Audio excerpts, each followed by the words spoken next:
Chapter 110. Murderous intent filled his pitch-black eyes.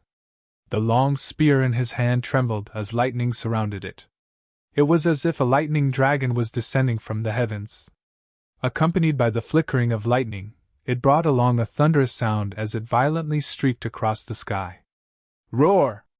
The thunder dragon's spear easily pierced through the small star-sized runic circle and directly plunged into the black-robed middle-aged man's chest. Rumble! At this moment, the sound of thunder resounded. Above the stone city, lightning flashed and thunder rumbled. I said before that you will pay the price. In front of me, you have no right to be arrogant. The light dimmed as Du Tingxian pulled out the lightning energy spear from the black-robed middle-aged man's chest. However, the lightning energy spear immediately turned into a mysterious rune and returned to his palm. Looking at the black-robed middle-aged man's stiff face, Du Tingxian said indifferently, You can't touch my son, Du Tingshuan's son! His voice was extremely calm, but it was extremely sharp. Crash! Following Du Tingshuan's words, the black-robed middle-aged man's body, which was absolutely terrifying, had lightning flashing from the inside out. In the end, it turned into a bloody mist. With just one move, a terrifying expert that even the thunder demonic lion was no match for was killed by Du Tingxian. The entire scene trembled and everyone's faces changed. Du Jinwu and Du Jixiong were also shocked. It was obvious that they did not know that their third brother's strength had reached such a terrifying level. This was no longer an ordinary expert. He had definitely reached the level of a super expert. The third brother of the Du family. In the silent surroundings, these 4 words were engraved in everyone's hearts. It turned out that the strongest expert in the Stone City was not the thunder demonic lion that had been guarding the Stone City for hundreds of years, nor was it the king-scaled demonic tiger, nor was it the recently emerged Du Xiaofu. It was Du Tingxian, the drunkard of the Du family, Du Xiaofu's father.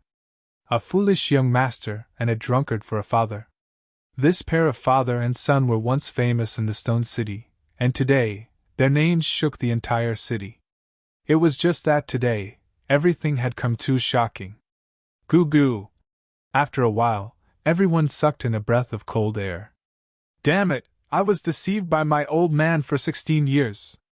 Du Xiaofu looked at his drunkard father, who had already stepped into the air. After the initial shock, he quickly regained his composure, but his chest continued to rise and fall. Why aren't you making a move? Du Tingxian looked at the middle-aged man in white in front of him. The eyes in the middle of the white shirt were still filled with shock. Hearing this, he looked at Du Tingxian and said, It's useless even if I make a move. I didn't expect that you haven't been idle all these years. We were all fooled by you. What do you plan to do? Du Tingxian asked the middle-aged man in white. Let's see if you will kill me as well. The middle-aged man in white said with a wry smile. I don't intend to kill you. Du Tingxian looked at the middle-aged man in white and said, I killed one because he wanted to kill my son. I didn't kill you because I want you to go back and tell them that you broke the promise first. Indeed, we broke the promise first. The white-clothed middle-aged man laughed bitterly. After which, he looked at Du Tingxian and said, However, forgive me for being blunt. With your current strength, I am no match for you. However, even with your current strength, you are still too insignificant before us. What can you do? Du Tingxian smiled, picked up the wine jug hanging at his waist, and took a sip. He said, I am still young, and my son is even younger. As long as we are alive, we will have a chance. A chance? The middle-aged man in white smiled faintly and said, Actually, you should know very well how small this chance is. No. Du Tingxian shook his head and said, You should also know that it's not just me and my son. If you break the promise, it won't be just me and my son. The middle-aged man in white frowned, as if he was speechless. Scram. Go back and tell them that before I am alive, they must not touch my son, unless I am dead. Du Tingxian looked at the middle-aged man in white without much courtesy. I will pass on your words. The middle-aged man in white glanced at Du Xiaofu again, then left in a flash, quickly disappearing from everyone's line of sight. After the white-clothed middle-aged man left, everyone's eyes once again landed on Du Tingxian, who was hovering at a low altitude. Du Tingxian looked down at the blood flowing like a river, his eyes fluctuating. A wind blew, and the smell of blood swept across Stone City. The blood that has flowed in Stone City today must be repaid with blood. As his voice faded, Du Tingxian waved his long robe, and lightning suddenly surged in the air. Countless lightning runes flashed and disappeared, but in the sky above, endless dark clouds gathered, lightning flashed, and thunder rumbled. Swoosh! Suddenly, the middle-aged man from the flowing cloud county who'd been suppressing Bai Wei had a dumbstruck expression on his face. After that, a bolt of lightning flashed before him, and then it directly transformed into a bolt of lightning that blasted onto his body. Ah! The middle-aged man in Pulse Spirit Realm immediately screamed, and then was bombarded into a bloody mist by the thunderbolt. Ah! Then, continuous screams rang out, echoing in the streets of Stone City, causing people to feel a chill in their hearts. Then, in the flowing Cloud County army, as long as the cultivators above the Pulse Realm, a strange lightning appeared in front of them, and then they were directly blasted into pieces by the thunderbolt. The screams and wails only lasted for a moment, and after the sound of thunder resounded, almost 100 Pulse Realm cultivators were directly turned into ashes, not even leaving behind a corpse. In the flowing Cloud County army, all the cultivators above the Pulse Realm were killed in an instant. Gulp, gulp! Everyone swallowed their saliva, dumbfounded. This terrifying way of killing made everyone's hair stand on end, and their hair stand on end. A bolt of lightning fell on the Thunder Lion that was still bound, turning into a lightning rune, and then directly destroyed the rune binding on the Thunder Lion's body. Roar! The Thunder Lion regained its freedom, and let out a low growl. Then the lion's eyes looked at Du Tingxian, and said, "I didn't expect your cultivation to have reached such a level. You are indeed the one with the strongest talent I have ever seen in Stone City. Back then, I still owed you a favor." The sharpness in Du Tingxian's eyes faded a lot, and he smiled as he looked at the Thunder Lion. "Back then, you snuck into the Yi family, wanting to sneak into the lightning pool, but you didn't know that the lightning pool only opens once every 3 years. The Thunder Lion shook its majestic body, and also smiled. "However, you gave me a drop of essence blood and kept it a secret from me, so I owe you a favor. Unfortunately, I have been busy all these years, so I haven't been able to pay you back." There was an apologetic expression in Du Tingxian's eyes. It was precisely because of that drop of lightning monstrous lion's blood essence from back then that he had obtained many benefits in his journey of cultivation. However, that favor was something that he had never been able to repay in all these years. "Your son paid it back for you, and the interest was not small." The Thunder Lion smiled. "That's right, he is my son." Du Tingxian slightly smiled, and then the surrounding figure fluctuated, and he mysteriously disappeared in midair. Roar! Looking at Du Tingxian's disappearing figure, the Thunder Lion roared, and then loudly said, "Those who left behind a blood debt in Stone City, blood debt must be paid with blood, leave no one alive! Kill!" Shocking murderous aura swept through the sky, and within Stone City, there was a massacre. There were no more experts in the flowing Cloud County army, and it was difficult for them to fight against Stone City. What awaited them was a massacre by the people of Stone City. Blood debt must be paid with blood, and the massacre continued until dusk. On the streets of Stone City, blood flowed like rivers, and corpses were everywhere. Du Xiaofu left the king's scaled demonic tiger on the battlefield, but he did not participate in the final massacre. Already exhausted, it was difficult for him to even walk. In the end, Du Xiaofu was supported by his cousin, Du Shui, back to the Du family. Du Hao, Du Gui, Du Yan, Du Yu and the other juniors had also been killing the enemies. Each of them was covered in blood, and their eyes were red. Facing the enemy, they did not lose any face for the Du family. Fui Bai was still digging out the ant nest. When he saw Du Xiaofu return, his expression was not good. He unwillingly raised his head and said, "Big brother, let's have another bet, okay? Whoever stares at the ant nest the longest wins." If you lose, you will have to call me Big Brother in the future.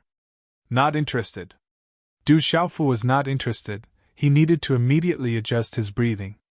Don't go, otherwise we can wait until your injuries are better, Fu Yibai loudly said.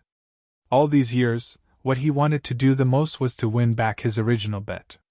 He absolutely could not lose, he had never lost before. After returning to the courtyard, Du Xiaofu did not see his drunkard father, so he went back to his room. Du Xiaofu called out to Jin Qingchen in the small pagoda, but he did not hear any response from Jin Qingchen. In the end, he sat cross-legged on his bed and began to adjust his breathing. At night, no one slept in Stone City. The bloody battle during the day was still lingering in everyone's mind. Overnight, all the major families and forces in Stone City tidied up the corpses of their family members. Looking at the corpses of their friends and family members, there were endless cries of grief and indignation. The sound of sobbing lingered in the air above Stone City for a long time, making people feel unbearable grief. 3 days later, Du Xiaofu finally stopped cultivating in his room. Phew! After exhaling a mouthful of turbid air, the faint golden light in his eyes receded. Du Xiaofu's pale face regained some color, but it was not difficult to see that he had not fully recovered from the fluctuations in his aura. Brother Qin Chan. Du Xiaofu took out the small pagoda and poured his xian qi into it. However, there was no reaction from the small pagoda at this moment. This made Du Xiaofu's heart tighten as he began to truly worry. Although he had never paid much attention to Jin Qingchen, Du Xiaofu had long since considered Jin Qingchen as his big brother. Jin Qingchuan's guidance made Du Xiaofu feel grateful. His primordial spirit has been exhausted to the extreme, so he should have fallen into a deep slumber. Nothing will happen to him. A faint voice was heard as a tall figure appeared in Du Xiaofu's room. 10 o'clock p.m. Today's update is complete. Brothers, please rest early after you have contributed flowers, recommended coffee, etc. Tomorrow, Xiao Yu, continue to work hard. Once again, I would like to thank the brothers for sending the flowers over 300. Chapter 111. Du Xiaofu raised his head, looking at the tall figure who had entered noiselessly before him. It was his drunkard father, but today, his drunkard father was untainted by even a speck of dust, and had even changed into a brand new set of clothes. It was a green robe. Du Xiaofu remembered that this green robe was the one he had bought for his drunkard father last time. The drunkard's father's messy long hair was combed to the back of his head. A few strands of hair fell on his shoulders, making his already resolute face even more handsome. Du Tingxian also followed Du Xiaofu's gaze to look at the robe he was wearing, and said softly, "It fits quite well. I seem to look quite like you." After staring for a long time, Du Xiaofu found that he looked quite similar to his drunkard father. Du Tingxian looked at Du Xiaofu and said, "Because you are my son." His voice was deep and rich, full of magnetism. "You are my father, but I have hidden many things from my son, haven't I?" Du Xiaofu looked at his drunkard father and pursed his lips, saying, "You were also the one behind the ancestral shrine stone coffin, weren't you? You actually knew?" Du Tingxian had a look of surprise on his face, his gaze like the brightest star in the night. "I didn't know at first, but after I could cultivate, I could smell the alcohol on my body." "So other than you, who else could have done it?" Du Xiaofu said. "Next time you do something sneaky, be sure to pay attention to the smell of alcohol." "As expected of my son," Du Tingxian said with a smile. "That ancestral shrine stone coffin is a treasure?" Du Xiaofu asked doubtfully. The ancestral shrine stone coffin was definitely extraordinary, having the same effect as the golden winged rock's body cultivation technique, which could cleanse one's bones and cleanse one's marrow. Du Xiaofu even felt that the effects of the ancestral sarcophagus would not be inferior to the golden-winged great rock's body tempering technique. He had practiced the golden-winged great pink bird's body tempering technique, so he had been able to reach the first level of the golden feather tempering technique very quickly. If not for the stone coffin in the ancestral temple that had cleansed his bones and cleansed his marrow, he would not have been able to reach the second level of the body tempering technique so quickly. It should be, but I don't know what it is. I accidentally discovered its use. It's an ancestral item. Those elders respect it very much and don't allow it to be touched. Du Tingxian smiled. Du Xiaofu's eyes moved slightly. It seemed that his drunkard father had accidentally discovered the function of the ancestral shrine's sarcophagus, and did not know the origin of the sarcophagus. Brother Qin Chun will be fine, right? Du Xiaofu looked back at the small tower in his hand, feeling nervous again. He is very strong, but his primordial spirit is very weak. If he recovers a little more, he will be able to discover me. Or perhaps, he has already discovered me. Du Dingshuan's eyebrows moved slightly, and then he said to Du Xiaofu, his primordial spirit has been consumed too much. I'm afraid it will take some time for him to wake up. How long will it take? Du Xiaofu was a little anxious. He hoped that Jin Qin Chun would wake up sooner. Not only did he have to wait to learn glyph arrays, but more importantly, Jin Qin Chun was his sworn brother. I don't know. Maybe 1 or 2 years, maybe 3 or 5 years, or even longer. Du Tingxian said. Du Xiaofu frowned and said, will it take that long? If you have the chance in the future, you can find some spirit herbs that can help recover the primordial spirit. This way, he will be able to recover faster. Du Tingxian looked at the small tower in Du Xiaofu's hand and said, I don't know the details. I don't know much about those annoying spirit glyph masters. I am also a spirit glyph master. Du Xiaofu frowned. His drunkard father didn't seem to like spirit glyph masters, but he was also a spirit glyph master now. You are also my son. Moreover, you are a martial cultivator first. Du Tingxian looked at Du Xiaofu indifferently and then said, don't you have anything to ask? Yes.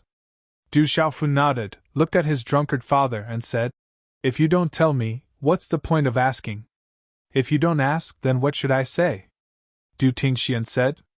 Even if I ask, you might not tell me. Du Xiaofu said.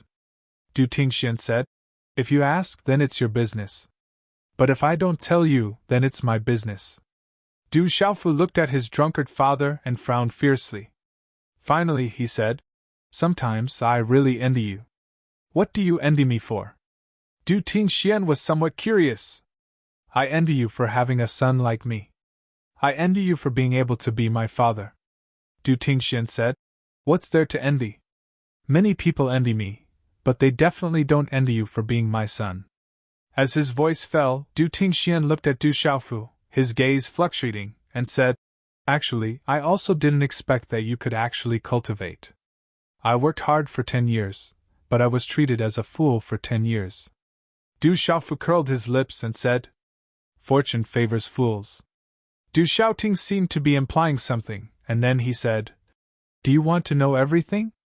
Yes.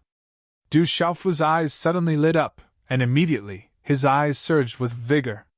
Once you know, your future path will be full of difficulties.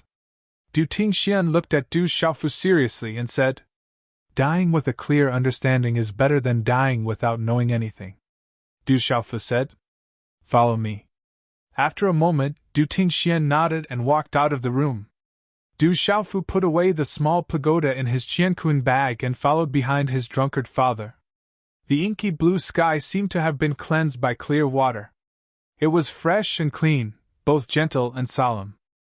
Following his drunkard father, Du Xiaofu arrived at the depths of the mountain range behind the Du family's residence. It was even further than the place where he usually cultivated in the back mountain. This was a mountain peak. Looking up from below, the mountain peaks were very complicated, majestic, and strange. However, when Du Xiaofu reached the top of the mountain, he found that the mountain peak not far away was even more majestic. This made Du Xiaofu feel touched. When people were at the foot of a mountain, they would often sigh that the mountain was too high to reach. However, at this moment, the mountain quietly revealed to you that many people were leisurely descending from its peak. You didn't bring me here to climb the mountain, right? Du Xiaofu looked at the mountain range in the distance, then raised his head and looked at his drunkard father. Nope. As the low and deep magnetic voice fell, Du Xiaoting formed a seal with his hands, and a rune light gushed out from between his eyebrows, bursting out with a dazzling light. It was like the bright moon, but also like the morning dew, flickering indeterminately. It carried a terrifying fluctuation and an incomparable aura that intertwined with each other. Walala! Then Du Xiaofu found that the rune between his drunkard father's eyebrows was dazzling, as if it was pulling open a painting of the void. A large amount of rune light fluctuated, causing the space to creak. It was obscure and mysterious, and it circulated with an illusory and real light. It was very mysterious. In the end, it enveloped Du Xiaofu, and some runes also rushed into Du Xiaofu's mind. Suddenly, Du Xiaofu felt a sharp pain in his mind. Then, he seemed to have entered a dreamland, an exceptionally vivid dreamland. There was a mountain range that rose and fell in a circle. The peaks were like the outline of a city, verdant and steep, covered by clouds and fog. The vast mountain range was filled with an ancient aura, as if this place had existed for an unknown number of years. Roar! Ayo! On the terrain of a precipitous cliff, there were many fierce birds and ferocious beasts. There was a fierce Cheongchi that looked like a cow and sounded like a dog. There were also beasts that looked like a horse, with a white body and a black tail. They had a horn on their head, tiger fangs and tiger claws. They ate tigers and leopards, fought gods, and sounded like a drum. There were many birds that flapped their wings and circled low in the sky. There was a bird that looked like a crow, with 3 heads and 6 tails, and was called a swanny. There was also a bird that looked like a zhai, with 5 colors, and was called a luan. The numerous ferocious beasts roared like thunder, and their entire bodies emitted a terrifying aura. The sounds of the ferocious birds that flew low in the sky could pierce through metal and split rocks. Their bodies were like dark clouds that pressed down, and their auras caused one's heart to tremble. The aura of the ferocious birds and ferocious beasts spread out, causing the depths of the vast mountain range to become silent. Countless birds and beasts lay dormant, and their bodies trembled without end. If any one of these ferocious birds and ferocious beasts appeared in the outside world, it would probably be sufficient to cause the heavens and the earth to tremble. Any one of these ferocious birds and ferocious beasts was in existence that was revered by millions of people in the outside world, and at this moment, they seemed to have been tamed by someone. Above the cliffs, numerous stars descended from low in the sky. If one looked carefully, one would realize that they were numerous figures that stood in the sky. The aura that spread out from their bodies was like a halo of light, and they were like stars. There were several terrifying figures in the middle. The halos around their bodies were like dazzling suns, causing one to be unable to look directly at them. It caused the entire vast mountain range to sparkle with light, and it was as if a god had descended to the world. Such a terrifying aura and momentum shook the heavens. The visual impact was like that of a legend, and it was enough to leave behind countless legends for the future generations. Ao Tong, hand over the demon that shouldn't exist in your embrace. Otherwise, the clan's rules will be merciless. Among the numerous terrifying figures that were like dazzling suns, a loud shout resounded through the sky like thunder, and it reverberated endlessly for a long time. Within the mountain range, when the ferocious birds and ferocious beasts heard the voice, their bodies trembled. It was as if the thunderous voice contained endless ancient majesty. Second Protector, my son and daughter are not demons! Under the square, 2 extraordinary figures, a man and a woman, stood. The woman was otherworldly, as if she was proud and independent. She looked at the terrifying figures that were like dazzling suns, and there was not the slightest trace of fear in her eyes. Her arms were tightly holding 2 babies that seemed to have been born not long ago. The 2 little fellows had just been born, but their eyes were bright and full of spirit, as if their spiritual aura was about to overflow. In the surrounding mountains, the thunderous shout caused the ferocious birds and ferocious beasts to tremble, but the 2 little fellows were not alarmed or afraid. The little fellow on the left, who was held in the arms of the otherworldly woman, stuffed his little finger into his pink and tender mouth and sucked. It was as if his finger was smeared with honey, and there was a clicking sound as he sucked. The little fellow on the right, who was waving his little hands around, was not idle for even a moment. His face was exquisite, and he was extremely cute. If they are not demons, then why have they been pregnant for 3 years and 6 months? When these 2 demons were born, heavenly lightning descended and they suffered the wrath of the heavens.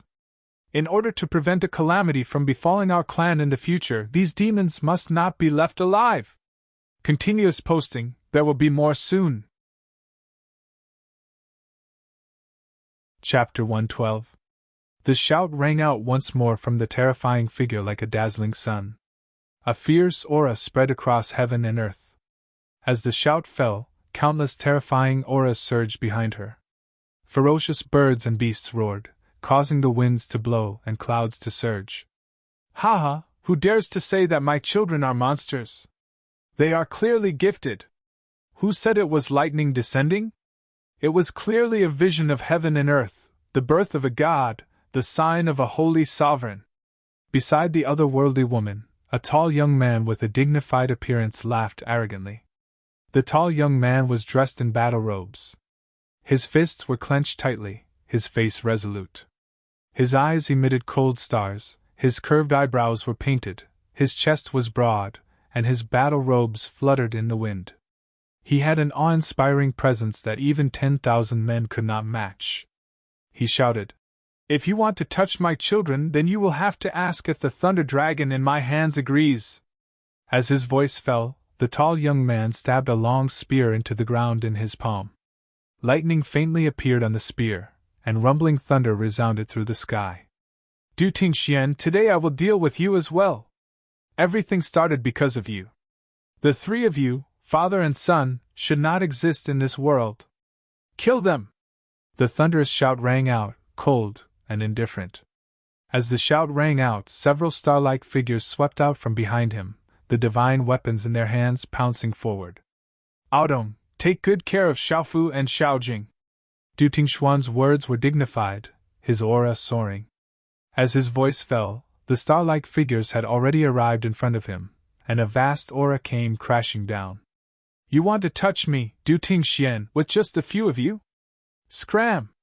Du Tingxian leaped into the air, his shout like thunder. His body in the air was like a heaven-shaking lion descending from the clouds, or a mythical beast descending to the throne. Holding the lightning spear, his battle robes fluttered. What a god of war descending to the world! Rumble! The long spear in Du Tingxuan's hand danced with the long spear. Runes flashed like lightning, and thunder clouds gathered in the sky. Sonic booms were like thunder. Those few star-like figures were all sent flying after a few rounds. Blood spurted out from their mouths, and their bodies were drenched in blood. The star-like halos dimmed, and the mysterious runes on their talismans collapsed. They fell to the ground in a sorry state, causing the earth to shake and the mountains to shake. Their eyes were filled with shock. Yeah! The 2 little ones in the arms of the otherworldly woman seemed to have seen their father show his invincible power. They were so excited that they danced and squeaked. However, the otherworldly woman looked at the 2 little fellows in her arms and frowned. Her beautiful face was solemn. Du Tingxian, what a pity that you're not qualified to challenge us. A figure that was like a dazzling sun flashed out with dazzling light and monstrous talisman markings. An enormous ancient beast's shadow soared into the sky and pounced out. It opened its savage mouth that was capable of biting space apart, and it instantly bit towards Du Xiaoting as if it wanted to tear Du Xiaoting into pieces. So what? Whoever dares to touch my wife and children will have to step over my dead body first. Du Tingxian stepped into the sky and stood alone like a tall mountain. He spat a mouthful of blood essence on the Thunder Dragon in his hand. Suddenly, the mysterious runes on the Thunder Dragon flickered. Roar! Thunder rumbled and thunder clouds rolled. The long spear then transformed into an enormous real Thunder Dragon. Its power was overwhelming. It roared like thunder and instantly collided with the enormous ancient beast shadow. Boom! The heaven and earth trembled, and the surrounding mountains exploded one after another. Huge rocks and trees soared into the sky and then turned into dust in the terrifying energy. Dang dang! The figure that was like a dazzling sun in the sky suddenly staggered backward. The dazzling halo dimmed a lot, and an old figure appeared. He was covered in dust, and his eyes were also filled with disbelief. He did not expect that Du Tingxuan's cultivation was far inferior to his, but at this moment, he actually burst out with such terrifying strength. He was indeed worthy of being called a genius. Could it be that the thought of protecting his wife and children allowed him to burst out with such terrifying strength? The Thunder Dragon is a treasure. It is not worthy to fall into the hands of an ordinary person like you. Today, I will take it. The dazzling figure that was like a dazzling sun in the middle began to move. He threw out a circle of prayer beads. Sacred light appeared on the prayer beads, and mysterious runes lingered around them. Finally, it turned into a huge halo and directly locked the Thunder Dragon within. Roar! The Thunder Dragon roared, but the sacred runes on the halo tightened, and it was unable to break free. In the end, it turned back into a long spear, and the luster on its body dimmed. The figure that was like a dazzling sun appeared in front of Du Tingxian. A palm print that was like a Buddha's palm fell. Sacred runes were emitted, and a vast and majestic aura soared into the sky and immediately enveloped Du Tingxian. Break for me! Du Tingxian roared. His battle robe fluttered, and his aura shook the heavens. Blood dripped from the corner of his mouth, and it seemed that he had already put his life on the line. The corners of his eyes were bulging, and tears of blood dripped down his battle robe. A fist print, accompanied by the sound of thunder, fiercely collided with the huge palm print. You're just an ordinary person. In the end, you can't enter the palace. Break. As the thunderous roar faded, the sacred runes on the huge palm print wrapped around the fist print and dissipated it. The final terrifying remnant force fell directly on Du Tingxuan's chest. Puchi! Du Tingxian responded and spat out a mouthful of dark red blood. The runes that lingered on his battle robe were shattered, and his body fell to the ground from a low altitude. Shouting, the otherworldly woman was shocked, and her delicate voice rang out. At the same time, several sun-like figures instantly appeared beside the woman who was dusting. Several terrifying auras erupted, and the light was dazzling, and the runes were monstrous. If it was before she gave birth, with her talent, she might not be afraid of these experts of the clan. However, she had just given birth, and was at her weakest. At this moment, she did not have much strength to fight. Bang! In a short confrontation, the otherworldly woman could not withstand the strength of numbers, and she was carrying 2 babies. In an instant, she was hit by a palm. The little guy in her left arm was also sucked away by a huge force, and fell into a circle of light like the sun. The otherworldly woman's face turned pale with fright. She tightly held the other baby in her arms, who was almost sucked away, and hissed, "Let go of my son!" Shouting, quickly save Xiaofu. Those who touch my wife and child will die. It was unknown when long Xiaofu had crawled up and leapt out like a bolt of lightning. He spat out a mouthful of blood and used a secret technique to transform into a bolt of lightning that directly bombarded the dazzling figure. It shattered the dazzling halo and turned into rays of light that spread out in all directions like a firework. Chi-la-la! The figure inside was directly blasted away, and blood spurted out from the light. Chi! The little guy immediately fell into Du Tingxuan's arms. Such an earth-shattering and tragic battle did not cause the little guy to show the slightest bit of fear or panic. Instead, his eyes were clear and bright, and he looked at his father with his lively eyes. His little hands were still dancing, and he seemed extremely excited, as if he wanted to follow his father into battle. Xiaofu, with father here, you will be fine. Du Tingxian softly called out to the baby in his arms. His body was dripping with blood, and his battle robe was torn. Although he was in a sorry state, his aura was still daunting. However, he seemed to have used the last of his strength just now, and his aura was already extremely weak. Bang! Under a low and deep sonic boom, a huge force instantly landed on Du Tingxuan's back, causing Du Tingxuan's body to fly back dozens of feet. Blood spurted out from his mouth, but when he landed, he turned around and protected the little guy in his arms. This monstrous bastard cannot be left alive. As Lei Ming's shout fell, a huge suction force surged out. In an instant, the little guy was immediately sucked in front of the sun-like halo. Du Tingxian was heavily injured, and he was dripping with blood. He no longer had the strength to resist. Within the sun-like halo, a dazzling palm print swept out and landed on the body of the little guy who had just been born. Bang! As the palm print landed, the body of the little guy who had just been born became soft. Before he could even cry out, his eyes stopped on a vast figure that could not be seen clearly within the sun-like halo. His eyes immediately closed powerlessly, and his small chest stopped moving up and down. His heartbeat stopped. Xiaofu! Heart-wrenching screams came out from Du Tingxian and the otherworldly woman's mouths. Their eyes were filled with blood and tears. However, at this moment, one of them was heavily injured, and it was difficult for him to move. The other had long been captured by the clan's experts and was unable to move. They looked on helplessly as the little guy's life force was destroyed by a palm print. Their hearts seemed to have stopped as well. Monstrous bastard, you should not be left alive!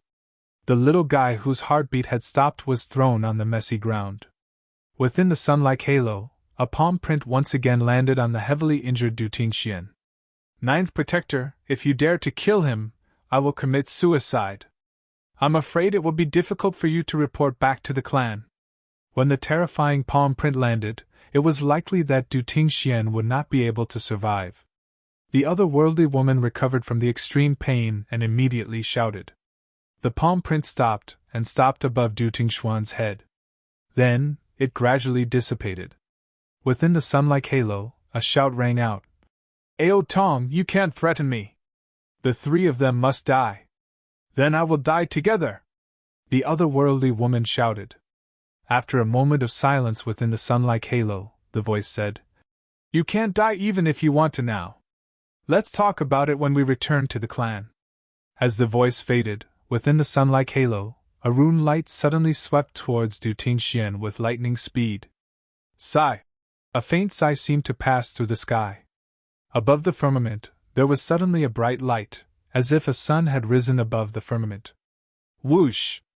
A mysterious rune swept down from the sky, passing through the obstruction of time and space. Then, it landed on the rune light that swept towards Du Tingxian, blocking it.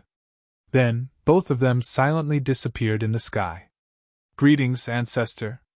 Within the dazzling halo, the auras fluctuated, and then all of them bowed. Those terrifying beasts also crawled on the ground, not daring to raise their heads. Ancestor, please grant us our wish. The otherworldly woman raised her head and looked towards the depths of the firmament, pleading. Chapter 113. Child, you are exceptionally intelligent. Why did you lose your sense of propriety this time and cause such a huge trouble? A voice rang out from the radiance in the sky that resembled the sun. Yeah.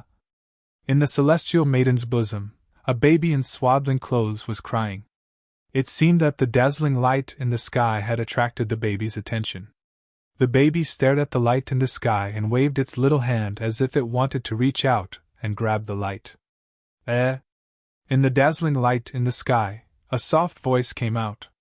Then, an invisible energy fell down. It was like a multicolored light.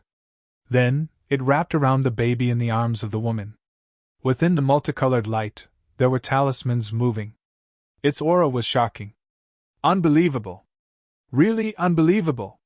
The voice in the sky became more and more surprised. Then, a multicolored light came down and landed on the baby whose heart had stopped beating. The talismans wrapped around the baby. Finally, the light disappeared and the voice came out again. The girl is gifted. She was born a holy sovereign. The boy was born with an incomplete martial vein. He was born mediocre. However, he was lucky. He still had a chance to live. Gifted. She was born a holy sovereign. When the voice came from the sky, the figures in the light looked at the swaddling clothes in the woman's arms in shock. How powerful was a natural holy sovereign? Fine, I will make the decision today. Ao Tong, bring your daughter back to the clan. As long as that father and son live in seclusion and never meet you and your daughter again, I will protect their lives. No one will be able to touch them. A voice rang out from the sky. Ancestor. the woman pleaded. Do you want the father and son to die today? The voice in the sky came out. This is the final decision. No one can talk about it. Let's leave it at that. As the voice fell, the dazzling light in the sky faded away. There was no more sound. Du Tingxian, you and that trash bastard live in seclusion. If anything happens, the ancestor will not protect you. The figure within the brightest halo shot a glance at Du Tingxian and the little fellow in his arms. There was no pity in his eyes, only a look of superiority and disdain. Roar, roar! Ao, ao! One by one, the godlike figures left on ferocious birds and beasts. The otherworldly woman looked back at Du Tingxian, who was kneeling beside the little guy with tears all over his face. Tears streamed down her delicate face, but she had no choice but to gradually disappear into the distant sky. After these figures left, only after a long time did the birds and beasts in the mountains dare to move. Only then did sounds come from the vast and silent mountains. Xiaofu! Du Tingxian hugged the soft little fellow tightly in his arms and kept shouting. Even when he injected his profound qi into it, it was to no avail. 2 hours later, the little guy in the swaddling clothes had a deathly pale complexion. His chest had stopped moving, and the last trace of breath had disappeared. Xiaofu! Du Tingxuan's eyes glazed over as he stared at the baby in swaddling clothes. Time gradually passed, and night fell. The bright moon hung high in the sky. On the mountain peak, Du Tingxuan's figure was still holding the little fellow in his arms. He stood motionless until late at night. Rumble! Suddenly, high up in the sky, a fierce thunder sounded out of nowhere. Suddenly, the sky changed color. Thick dark clouds covered the sky, mixed with lightning and thunder. The flickering curtain of night was as bright as day. Heaven and earth suddenly darkened, and the ground shook. In the mountains, the tides of the rivers rose and fell. The fierce thunder on a clear day resounded in the sky for a long time. In this side of the mountains, tens of thousands of beasts were galloping and roaring, worshipping the sky. They were inexplicably terrified. Boom! Above the sky, an ancient energy fell from the sky. The majestic aura was oppressive. The energy was ancient and wild, as if it had passed through the shackles of time and space, and then fell on the little fellow in Du Tingxuan's arms. Rumble! The whole world seemed to be awakened at this moment. The earth trembled and roared, rolling from afar, as if tens of thousands of beasts were galloping. Huge cracks appeared in the endless mountain range. The towering trees collapsed one after another, the mountains shattered, and the abyss shifted. Divine thunder of the heavenly generals, the heavenly might descends, a vision of heaven and earth. Xiaofu! Du Tingxian was shocked. Under the heavenly might, his body trembled.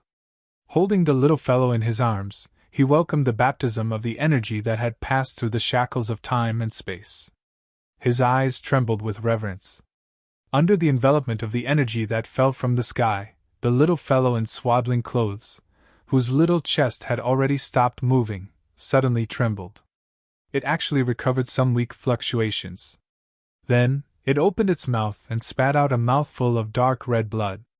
It actually began to cry loudly. Wah wah! The little fellow cried loudly. Although the cry was weak, it was like a great bell that resounded. On the peak of the mountain behind the Du family, Du Xiaofu's ears were filled with the sound of the great bell. Hot tears rolled down from his eyes. He clenched his fists, and his chest rose and fell violently. Du Xiaofu saw everything in the dream with his own eyes. His chest rose and fell, and his eyes became blurry. His heart was filled with sadness, bitterness, anger, and emotions. Du Tingxian walked over to Du Xiaofu and gently patted his son's shoulder. He did not say anything, and only suppressed his own emotions. His eyes were filled with tears and bitterness. Perhaps as a father, he did not want his son to see his powerless side. Father, that's my mother, right? Du Xiaofu raised his head and looked at his father. He had always suspected that what his father told him about his mother was fake. Yes. Du Tingxian nodded. I have an elder sister or younger sister? In that vivid dream, there was a baby girl. Du Xiaofu could clearly feel that the baby girl was connected to him by blood. Your younger sister was born 2 hours later than you. You are Xiaofu, and she is Xiaojing, Du Tingxian said. Finally, his eyes could not help but tremble, and then hot tears rolled down from his eyes. How strong are those people? Du Xiaofu looked at his father with red eyes and clenched fists. Du Tingxian raised his head and looked at the sky. Very, very strong. One day, I will overturn them. I want to see my mother and sister. Du Xiaofu clenched his fists, and his nails dug into his palms. Faint golden blood flowed from his palms. I want to, but they are very strong. Now that they have come to our door, I'm afraid they will continue to come. Are you afraid? Du Tingxian turned around and looked at his son. No, I will work hard to become stronger. If they come, I will kill them. I will kill them until I can see my mother and sister, Du Xiaofu said as hot tears began to flow down his cheeks. In that realistic dream, when he saw his mother's heart-wrenching cries and struggles, Du Xiaofu's heart ached. In the past, I brought you to stay in Stone City. But now, I want you to leave Stone City to train and become stronger, Du Tingxian said to his son.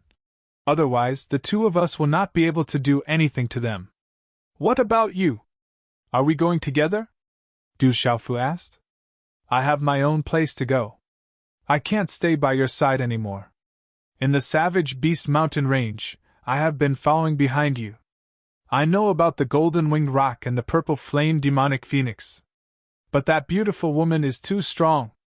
She has no intention of harming you. Instead, she is teaching you. So, I did not show up, but she must know that I am here. Du Tingxian looked at his son and said, as a father, he should be a mountain protecting his son. But he knew that he had more important things to do now. I am not the same as before. Du Xiaofu nodded. All these years, he knew that his drunkard father seemed to be muddle-headed, but in reality, he was like a mountain protecting him. You want to see your mother and sister. So, you have to become stronger. Du Tingxian looked at Du Xiaofu and smiled faintly. However, within that smile, there was a trace of sadness in his heart as he said, as for me, for the sake of my woman and daughter, it's time for me to step out. I suddenly feel that I am envious of myself. I am envious that I have a father like you. Du Xiaofu looked at his drunkard father. When he was young, he felt sad when he saw other people's children having a warm family. At this moment, Du Xiaofu knew that his father had swept away all the enemies for his wife and daughter. He was overbearing and fierce. As his son, he was proud of it. You are also not bad. I believe that you will not disappoint your mother and sister. Du Tingxian patted his son's shoulder and said, What is an innate saint? Du Xiaofu raised his head and asked, Is my sister an innate saint? An innate saint is the most terrifying talent in the world. Any one of them is enough to make the world tremble and all the races submit to them, Du Tingxian said. His gaze slightly trembled. Then, he looked at Du Xiaofu and said, You have to work hard. Otherwise, when you see your sister, you will lose a lot of face. No matter how strong the little girl is, I am still her brother. Would she dare to hit me? Du Xiaofu smiled. He was thinking about his twin sister, who he didn't know where she was at this moment. Would she look exactly like him? Would she not know that she had an older brother in this world? Du Tingxian didn't say anything else. The father and son quietly stood on the mountain peak and looked at the distant sky. At this moment, the father and son were very close. The father and son chatted for a long time. From his drunkard father, Du Xiaofu learned that after he survived the calamity, he returned to Stone City and grew up in the Du family. In fact, his drunkard father already knew that he had a trash martial vein. However, his uncles didn't know what happened to his drunkard father outside. It was said that his drunkard father had stayed in the Stone Dragon Empire. As for what he did in the Stone Dragon Empire, Du Xiaofu didn't hear about it. His drunkard father also didn't mention much about the empire. Little you continue writing. Also, I would like to appeal to all the brothers who are reading the pirated version.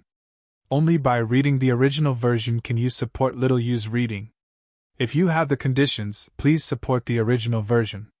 At most, a few yuan a month. Thank you in advance. Chapter 114. 3 days later, Du Xiaofu was meditating when he was called to the hall by his uncle. It turned out to be Yi Baoan, Yi Zijin, Bai Jiru, Bai Tsai, and the others. Even Yi Guang and Bai Wei were among them.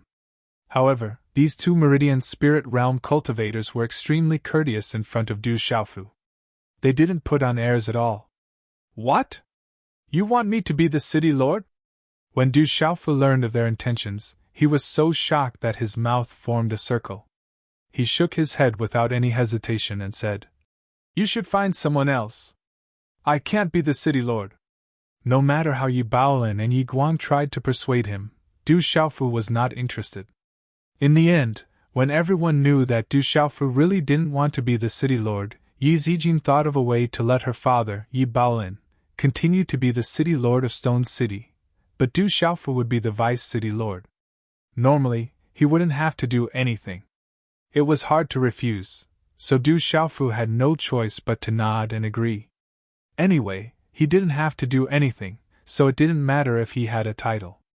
Then, the three families discussed the matters in the city. Du Xiaofu could only stay on the sideboard. Knowing that everything in the city had been restored, Du Xiaofu was relieved. However, when he learned that the three families and other forces had lost no less than 2,000 people, he was secretly sad and grieved.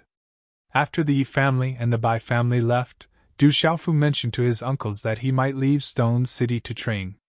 Unexpectedly, Du Jinwu and Du Jixiong didn't object at all. Instead, they were extremely supportive. However, they told Du Xiaofu to be careful outside. Xiaofu, your eldest sister is currently in the Stone Dragon Empire's Tianwu Academy. Your second brother is in the Lanling Prefecture. He seems to be working in a gang called the Star Dragon Gang. If you have the chance, you can go and see them. They haven't been home for several years, Du Jixiong said to Du Xiaofu. Du Xiaofu nodded. His eldest sister was his eldest uncle's daughter, and his second brother was his second uncle's son.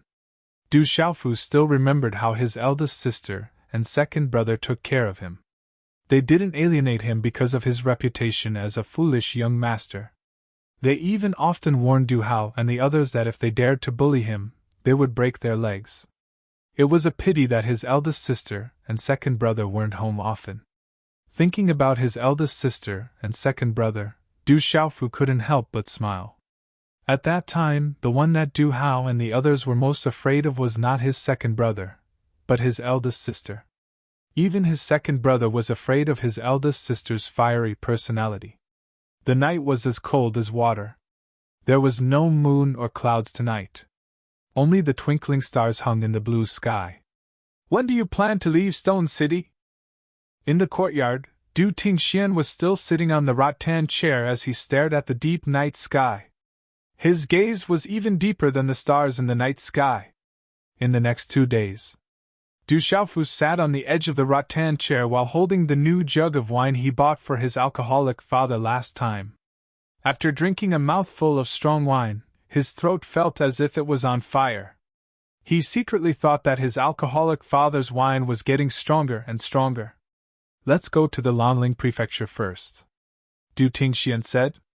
Why should I go to the Lanling Prefecture? Du Xiaofu handed the jug of wine to his alcoholic father. Second uncle said that his second brother was at the Lanling Prefecture. Flowing Cloud Prefecture is the Lanling Prefecture's territory. Go find Prefecture Lord Ouyangling and tell him about Stone City. He will know what to do if he knows.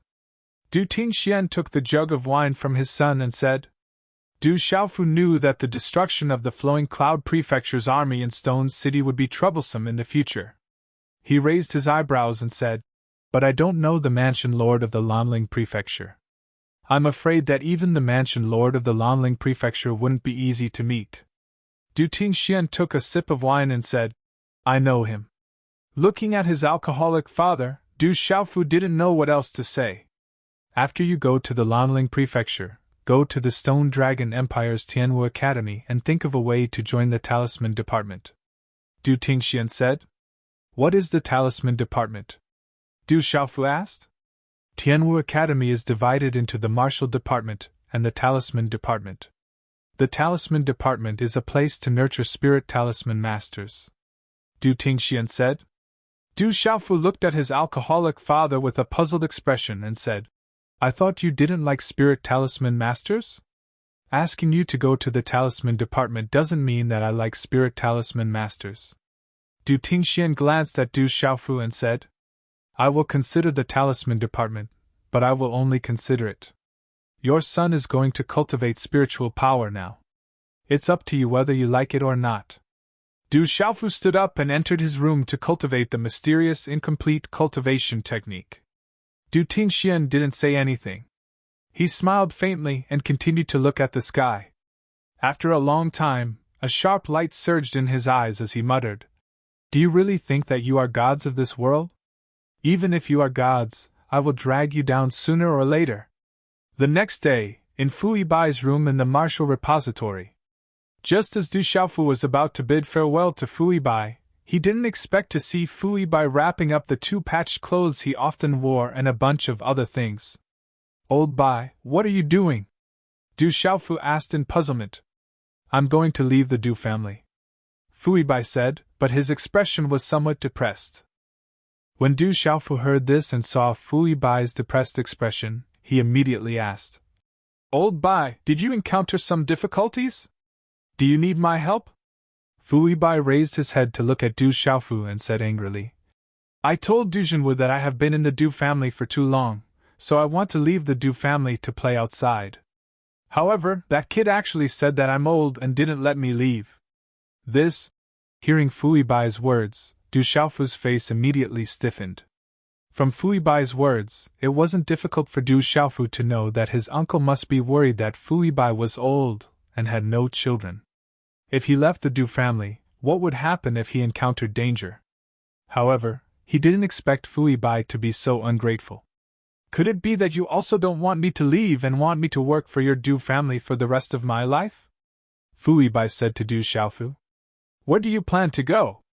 Du Xiaofu glanced at Fu Yibai and asked. I don't know, I want to walk around. I'll go wherever is fun, hee. Fu Yibai wrapped his bag in a few moves. When he saw that Du Xiaofu had no intention of stopping him, he immediately smiled at Du Xiaofu with an old face. It's very dangerous outside. It's not bad for you to stay in the Du family. If you want to play, the Stone City isn't small. Du Xiaofu helplessly looked at Fu Yibai and said, I'm already tired of staying in the Stone City. What's so fun about it? Fu Yibai rolled his eyes and squeezed out a smile on his wrinkled face. He looked extremely cunning and said, How about this? Let's call off our previous bet. If you agree, I'll consider staying. A bet is a bet. I'll always be your big brother. Goodbye, I won't send you off. Du Xiaofu glared at Fu Yibai. So this guy was just trying to stir up emotions. He was actually thinking about calling off the previous bet. He immediately turned around and left. Little brat. Fu Yibai fiercely glared at Du Xiaofu's back. Then, as if he thought of something, he curled his lips and revealed his yellow teeth. He softly muttered, I'll never see this little brat again in this lifetime. This way, no one will know that I lost the bet. Yes, just like that. I'm too smart. A bright smile appeared on his wrinkled face. Fu Yibai immediately picked up his bag and left the room. The next day, on the Stone City walls, the king's scaled demon tiger transformed into a few meters and stood beside Du Xiaofu. Yi Zijin looked at Du Xiaofu and said, Be careful. If Senior Thunder Demon Lion comes out of seclusion, please tell him on my behalf that I won't be able to say goodbye to him. Du Xiaofu said. Last time, Leizu's seclusion was affected, and he was even injured. This time, I'm afraid that he will be in seclusion for a longer period of time. However, when Leizu comes out, I will tell him. Yi Zijin said. There's no need to be outside. Be careful. Du Jinwu said with concern in his eyes. Du Xiaofu nodded and immediately said goodbye to Yi Baolin, by Tsai, by Jiru, and second uncle who came to send him off. Roar! A moment later, Du Xiaofu rode on the king's scaled demon tiger. Following the roar of the king's scaled demon tiger, Du Xiaofu soared into the sky and gradually disappeared from everyone's sight. Looking at the figure that was getting farther and farther away, Yi Zijing raised the curtain and frowned. That figure was getting farther and farther away, as if the distance between them was getting farther and farther. Does he really not belong to the Stone City? Yi Zijing said in her heart. Not long ago, Yi Guan had mentioned to her that that young man did not belong to the Stone City. Therefore, it was destined that the two of them would get farther and farther away. Zijing, let's go back. After a long time, everyone came down from the city wall. Yi Baoan looked at his beloved daughter who was still standing on the city wall. On his handsome face, there was a trace of helplessness and a wry smile. Father, I also want to go outside. Yi Zijing turned around and looked at her father. She gently shook her head, causing half of her hair to flutter. She raised her hand and combed it. Why? Yi Baoan looked at his beloved daughter and asked. The Stone City is too small. It will be more exciting outside, Yi Zijing said. Yi Baoan did not immediately answer. Instead, a bitter smile appeared on his face. A grown girl cannot be kept at home. Sigh. Yi Zijing opened her mouth, wanting to say something. She looked in the direction where someone had just disappeared, but she lowered her head again and remained silent. Lanling Prefecture, one of the 365 prefectures of the Stone Dragon Empire. Under each prefecture, there were hundreds of prefectures. Under each prefecture, there were dozens of cities. A prefecture was extremely large and had a large population. It was rumored that the 365 prefectures of the empire were extremely powerful. Each of them was equivalent to a feudal lord of a region. They occupied a region and had a high status. The first volume of The Storm of the Stone City has ended. The new volume, The Fledgling, has begun. Today, brothers, have you donated your flowers, recommendations, and coffee? Chapter 115. The Lanling Prefecture was supposed to refer to the area of the entire Lanling Prefecture. The hundreds of prefectures under the Lanling Prefecture could all be called the Lanling Prefecture's territory. However, under normal circumstances, the Lanling Prefecture that people referred to was the Lanling Prefecture located in the Lanling City, where the prefecture master resided. The Lanling City was one of the prefectures of the Lanling Prefecture, and was also the central area of the hundreds of prefectures in the Lanling Prefecture. It was the economic and transportation hub of the Lanling Prefecture. The Lanling City was more than 10 times larger than an ordinary city and had a large population. Because the Lanling Prefecture was located in the Lanling City, it was also called the Lanling Prefecture City. It was rumored that the Lanling City was filled with experts and crouching tigers. With the king's scaled demonic tiger around, it was naturally convenient for Du Xiaofu to go to the Lanling Prefecture. After understanding the direction of the Lanling Prefecture, excluding the time to rest at night, it would probably take 2 days to reach the Lanling Prefecture. However, with the king's scaled demonic tiger around, Du Xiaofu had some misgivings. According to his drunkard father, having the king's scaled demonic tiger around wasn't necessarily a good thing.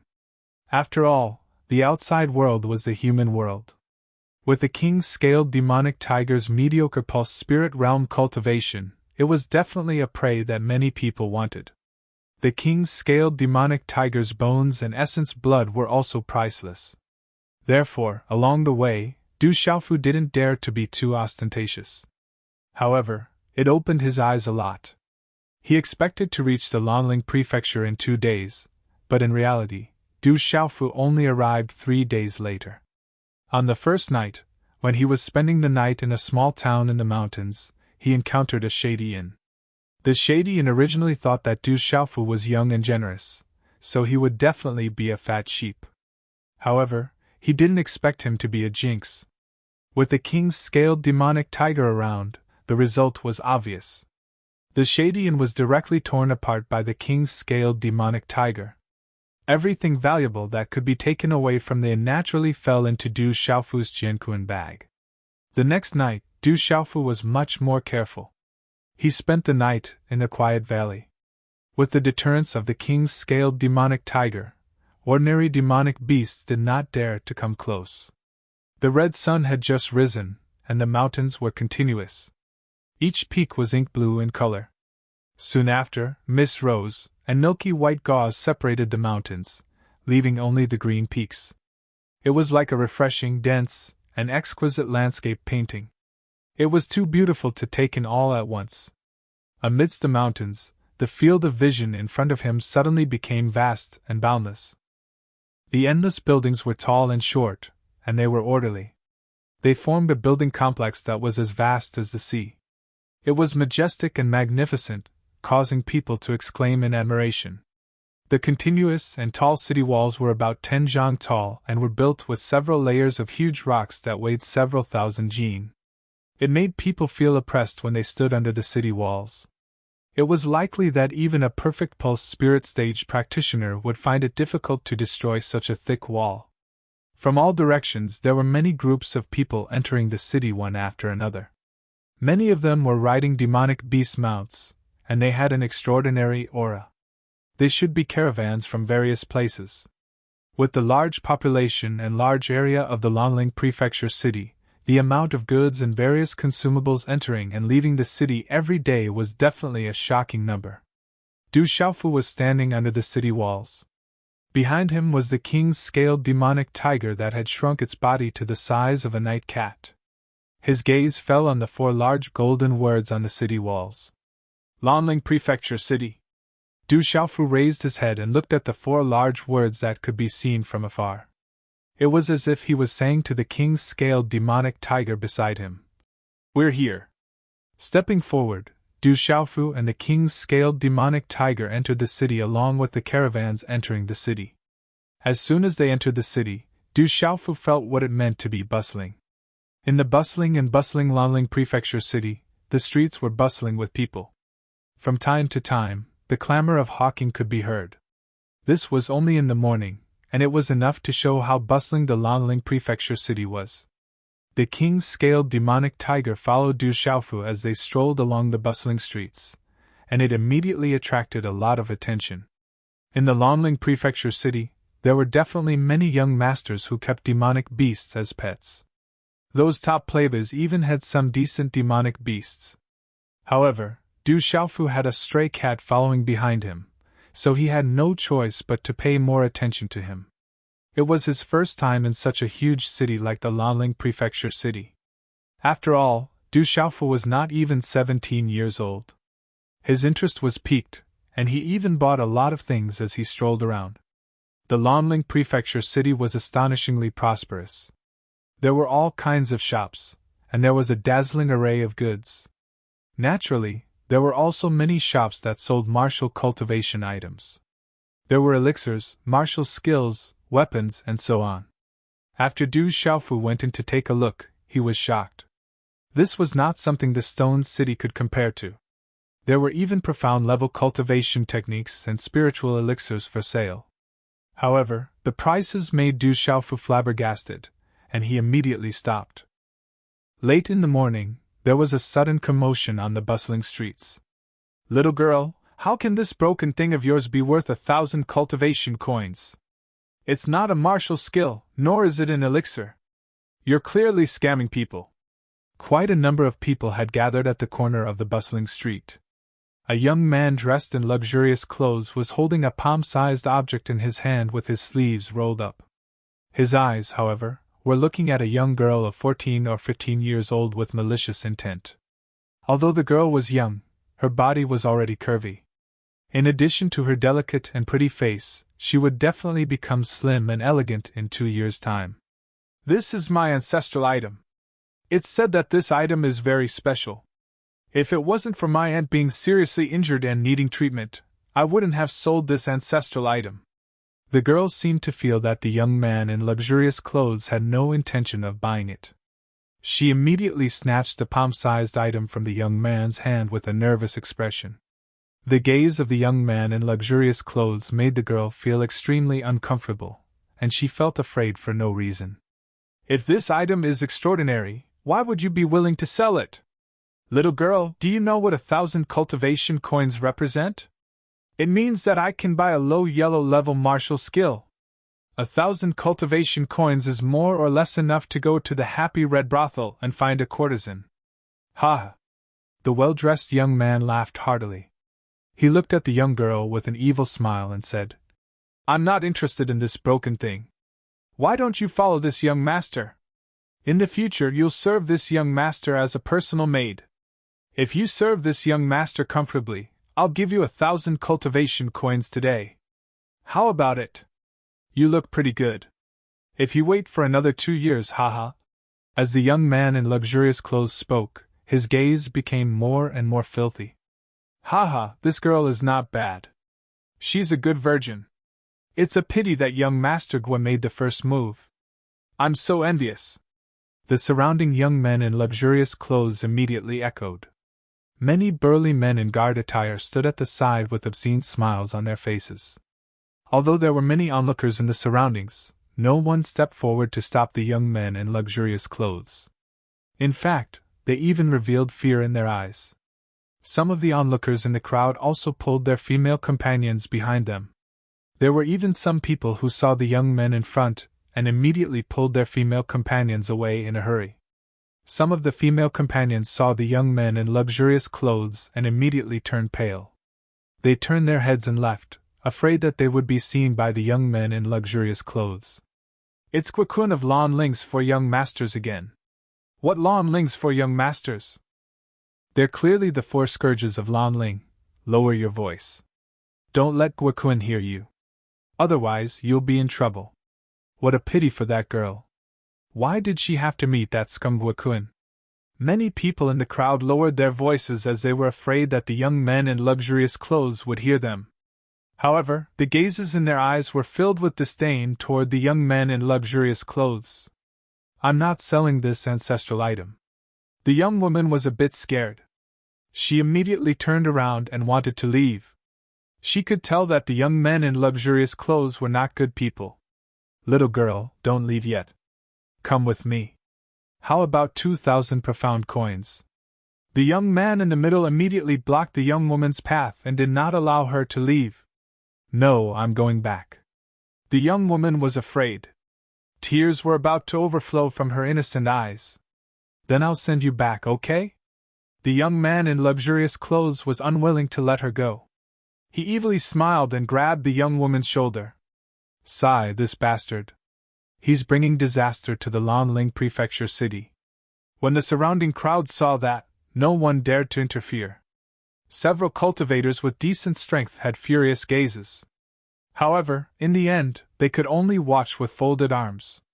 They did not dare to step forward. Seeing that the hand of the young man in luxurious clothes was about to grab the young woman's shoulder, the young woman wanted to back away. However, she panicked and didn't know what to do. Tears were already overflowing from her eyes. She looked very pitiful. Snatching a young woman in broad daylight. Do you even have any shame? His indifferent voice sounded. There was even a bit of immaturity in his voice. Gee. However, just at that moment, a purple-clothed young man suddenly appeared beside the panicking young woman. He waved his hand and with a shake of his wrist he grabbed the wrist of the young man in luxurious clothes. An invisible power suppressed the young man in luxurious clothes' hand. It actually pressed down the young man's hand a bit, and he was unable to move it forward in the slightest. Who is that boy? He actually dared to provoke Kwakun. He doesn't seem to be a disciple from some big family in the Lanling Prefecture city. If that boy doesn't have some background, then he's an idiot. At that instant, everyone's gazes were astonished. All of them were astonished as they looked at the purple-clothed young man. The young man in luxurious clothes also looked at the purple-clothed young man in astonishment. Then, he saw that the purple-clothed young man was 16 or 17 years old. Furthermore, it was an unfamiliar face. He was slightly stunned. Then, with a smile that was not a smile, he asked, Boy, are you from the Lanling Prefecture city? No. The purple-clothed young man shook his head. Little you continued to write. Chapter 116. Then congratulations, you don't have to implicate your clan. The youth in luxurious clothes had a faint smile on his face. His gaze instantly turned gloomy. With a flick of his wrist, a powerful aura surged around his body. He had actually reached the mysterious pulse stage. Judging from the youth's age, he was definitely extremely talented to be able to reach the mysterious pulse stage. An extremely powerful aura surged out from the youth in luxurious clothes. He directly broke free from the purple-robed youth's grip and clenched his hand into a fist. In an instant, he threw a punch at the purple-robed youth. His attack was clean and efficient. It was extremely extraordinary. You definitely don't have that ability. The purple-robed youth's gaze turned gloomy. The arm that was flicked away by the youth in luxurious clothes shook and a faint golden cyclone suddenly surged on his arm. There seemed to be mysterious symbols surging within. Oscillating fist! Just as the former's punch was thrown out, the purple-robed youth raised his hand and clenched his 5 fingers into a fist. His fist directly punched out, and an astonishing aura erupted. Bang! In an instant, the 2 fists fiercely collided and a low muffled sound rang out. Walala! Immediately, everyone saw that within the purple-robed youth's fist, there were astonishing 13 layers of energy waves that overlapped each other. Like a shockwave, they fiercely struck the youth's fist. Crack! The sound of the fist's bones breaking rang out.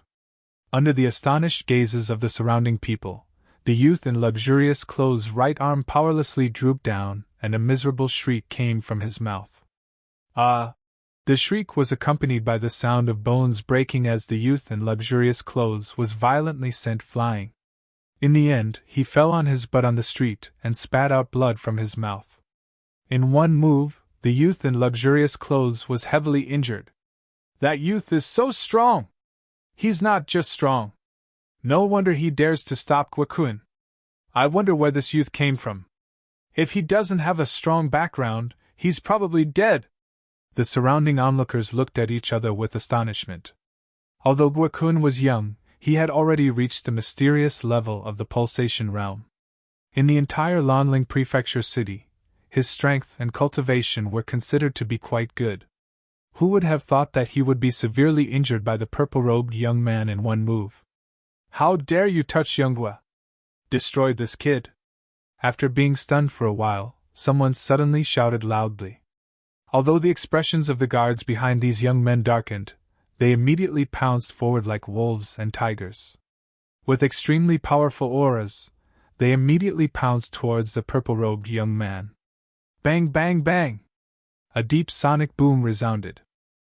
At the same time, the onlookers on the surrounding streets saw one figure after another being sent flying in a parabola. Of the dozen or so men, many of them were at the initial pulse realm. 2 of them were at the profound pulse realm, but they had no power to resist. Bang, bang, bang! One by one, the burly men were smashed to the ground, spurting blood from their mouths. Their bones and tendons were broken, and it was difficult for them to get up. The few youths who were originally clustered behind the first finely dressed young man did not dare to make a move when they saw this scene. They involuntarily took a few steps back and hurriedly ran to the side of the first finely dressed young man who was sent flying by Du Xiaofu's fist. Kid, you dare to attack us? If you have the guts, tell us your name! When the youths saw that Gwakun and so many guards could not even withstand a single blow from the purple-robed youth, they were afraid that they would not be able to stand up to him. Fear surged in their eyes as they looked at the purple-robed youth. This kid was actually so terrifying. Du Xiaofu! The purple-robed youth's eyes moved slightly. He then turned around to look at the frightened young lady with a puzzled expression. He frowned and said softly, Why didn't you attack? They might not be able to do anything to you. The purple-robed youth was Du Xiaofu. As soon as he came out, he saw someone trying to snatch a young lady. Naturally, he could not stand it. He could also tell that these few youths had some background in the Lanling Palace city. However, it didn't matter if he left his name. After all, he was not from the Lanling Palace city. After meeting the Lonling Palace City's palace master, he could just leave and there would be no need for him to get entangled with these few silk pants. The young lady regained her senses. Like a frightened kitten, her bright eyes looked at Du Xiaofu as if she was about to cry. She looked very pitiful and said timidly, "I'm too nervous. Once I'm nervous, I don't know what to do." "It's fine. You should go back," Du Xiaofu said to the young lady. "You should be a good person. Can you do me a favor and lend me 1,000 cultivation coins? I want to buy some elixirs for my aunt." The young lady raised her head and looked at Du Xiaofu. Her eyes were as pure as a piece of white paper. Looking at the young lady's pure eyes, Du Xiaofu's heart was moved. He could not help but think of his sister that he had never seen before. "How about this? Bring me to see your aunt. Maybe I will have a way." After hesitating for a moment, Du Xiaofu said softly, "Really? Thank you so much. My name is Xingyu Dai Xingyu." The young lady's clear eyes were filled with joy. "My name is Du Xiaofu," Du Xiaofu said. "I just heard it," Dai Xingyu said happily. Her slender body slightly straightened, and her youthful and seductive curves became even more graceful. The two of them then disappeared into the crowd. The young men in luxurious clothes looked embarrassed, but they did not dare to stop them. "Young Master Gua, what do we do now?" A young man in luxurious clothes looked at the young man whose arm was injured by Du Xiaofu and asked weakly, "Slap!" Just as the young man finished speaking, he was immediately slapped hard by the young man's left hand. A red palm print was imprinted on his cheek, and a burning pain climbed up his cheek. "Remember, the next time I get beaten up, if you don't get beaten up, don't follow me in the future." The young man looked coldly at the other young men beside him and said, "I'll give you a chance to find where that brat is staying. If you can't find him by tomorrow morning at the latest, you will bear the consequences." After following Dai Xingyu for a full 2 hours, Du Xiaofu finally saw the aunt that Dai Xingyu had mentioned in a remote old house in the city. On the bed was a woman who had already fainted. Her face was pale, but it did not affect her extremely beautiful face at all. This unconscious woman looked to be about 21 or 22 years old. She was wearing a long dress. Perhaps because she was lying on the bed, her clothes were tightly clung to her body, revealing her excellent figure. The curves of her body were alluring, and her breasts were high and bulging. "Brother Xiaofu." Dai Xingyu acted as if they were close friends. She anxiously looked at the woman on the bed, and was so anxious that tears were about to flow out. She said, "I've checked, but I don't know what happened to my aunt. Hurry and save her." "Is she really your aunt?" Du Xiaofu was puzzled. Judging from her age, that woman did not seem to be Dai Xingyu's aunt. Dai Xingyu nodded seriously. Her clear and bright eyes looked at Du Xiaofu, as if she was afraid that Du Xiaofu did not believe her. She said, "My aunt is much younger than my mother, so she is not much older than me. But she really is my aunt." Du Xiaofu did not reply to Dai Xingyu, and had already walked in front of the woman on the bed. Looking at that gorgeous and beautiful face, Du Xiaofu could not help but look at that beautiful curve. In his heart he thought, "Dai Xingyu is really as pure as a piece of white paper. She brought home just anyone. Such a beautiful aunt is still unconscious on the bed. If the person who brought her home was someone with evil intentions, the consequences would be unimaginable." This thought disappeared in the blink of an eye. Then, the expression on Du Xiaofu's face turned serious. He condensed a seal with his hand, and a charmed rune light spread out from his palm. Then, it shrouded the beautiful woman on the bed. As Du Xiaofu made his move, Dai Xingyu also tugged at the corner of her clothes. She tightly bit her tender red lips, and her clear and bright eyes were filled with worry. "Chi!" Du Xiaofu withdrew his hand seal, and the rune on his palm disappeared. His expression became serious. "Brother Xiaofu, how is my aunt?" Dai Xingyu looked at Du Xiaofu's serious expression, and she became even more nervous. "You are also a soul symbol master, can't you tell?" Du Xiaofu looked at Dai Xingyu in confusion. From the faintly discernible aura fluctuating from Dai Xingyu's body, Du Xiaofu could feel that Dai Xingyu was actually a 2-star soul symbol master, and a perfect 2-star soul symbol master at that. Ever since he cultivated the incomplete cultivation method in the beast's bone, Du Xiaofu discovered that he could easily detect the cultivation of others. As long as the cultivation of others was not too strong, even if they hid their cultivation, it would be difficult for him to not detect it. Therefore, Du Xiaofu was also very puzzled. As a perfect 2-star soul symbol master, although Dai Xingyu might not be able to deal with those hedonistic hooligans, it should not be a problem for her to escape. However, he did not expect Dai Xingyu, this little girl, to be so nervous that she did not know what to do. Hearing Du Xiaofu's words, Dai Xingyu looked at Du Xiaofu and blushed. She said, "Brother Xiaofu, although I am a soul symbol master, I only have cultivation. I don't know how to heal at all, and no one has taught me." As she spoke, Dai Xingyu seemed to have thought of something. She said, "However, I know how to set up a symbol array, but as long as I am nervous, I can't set it up."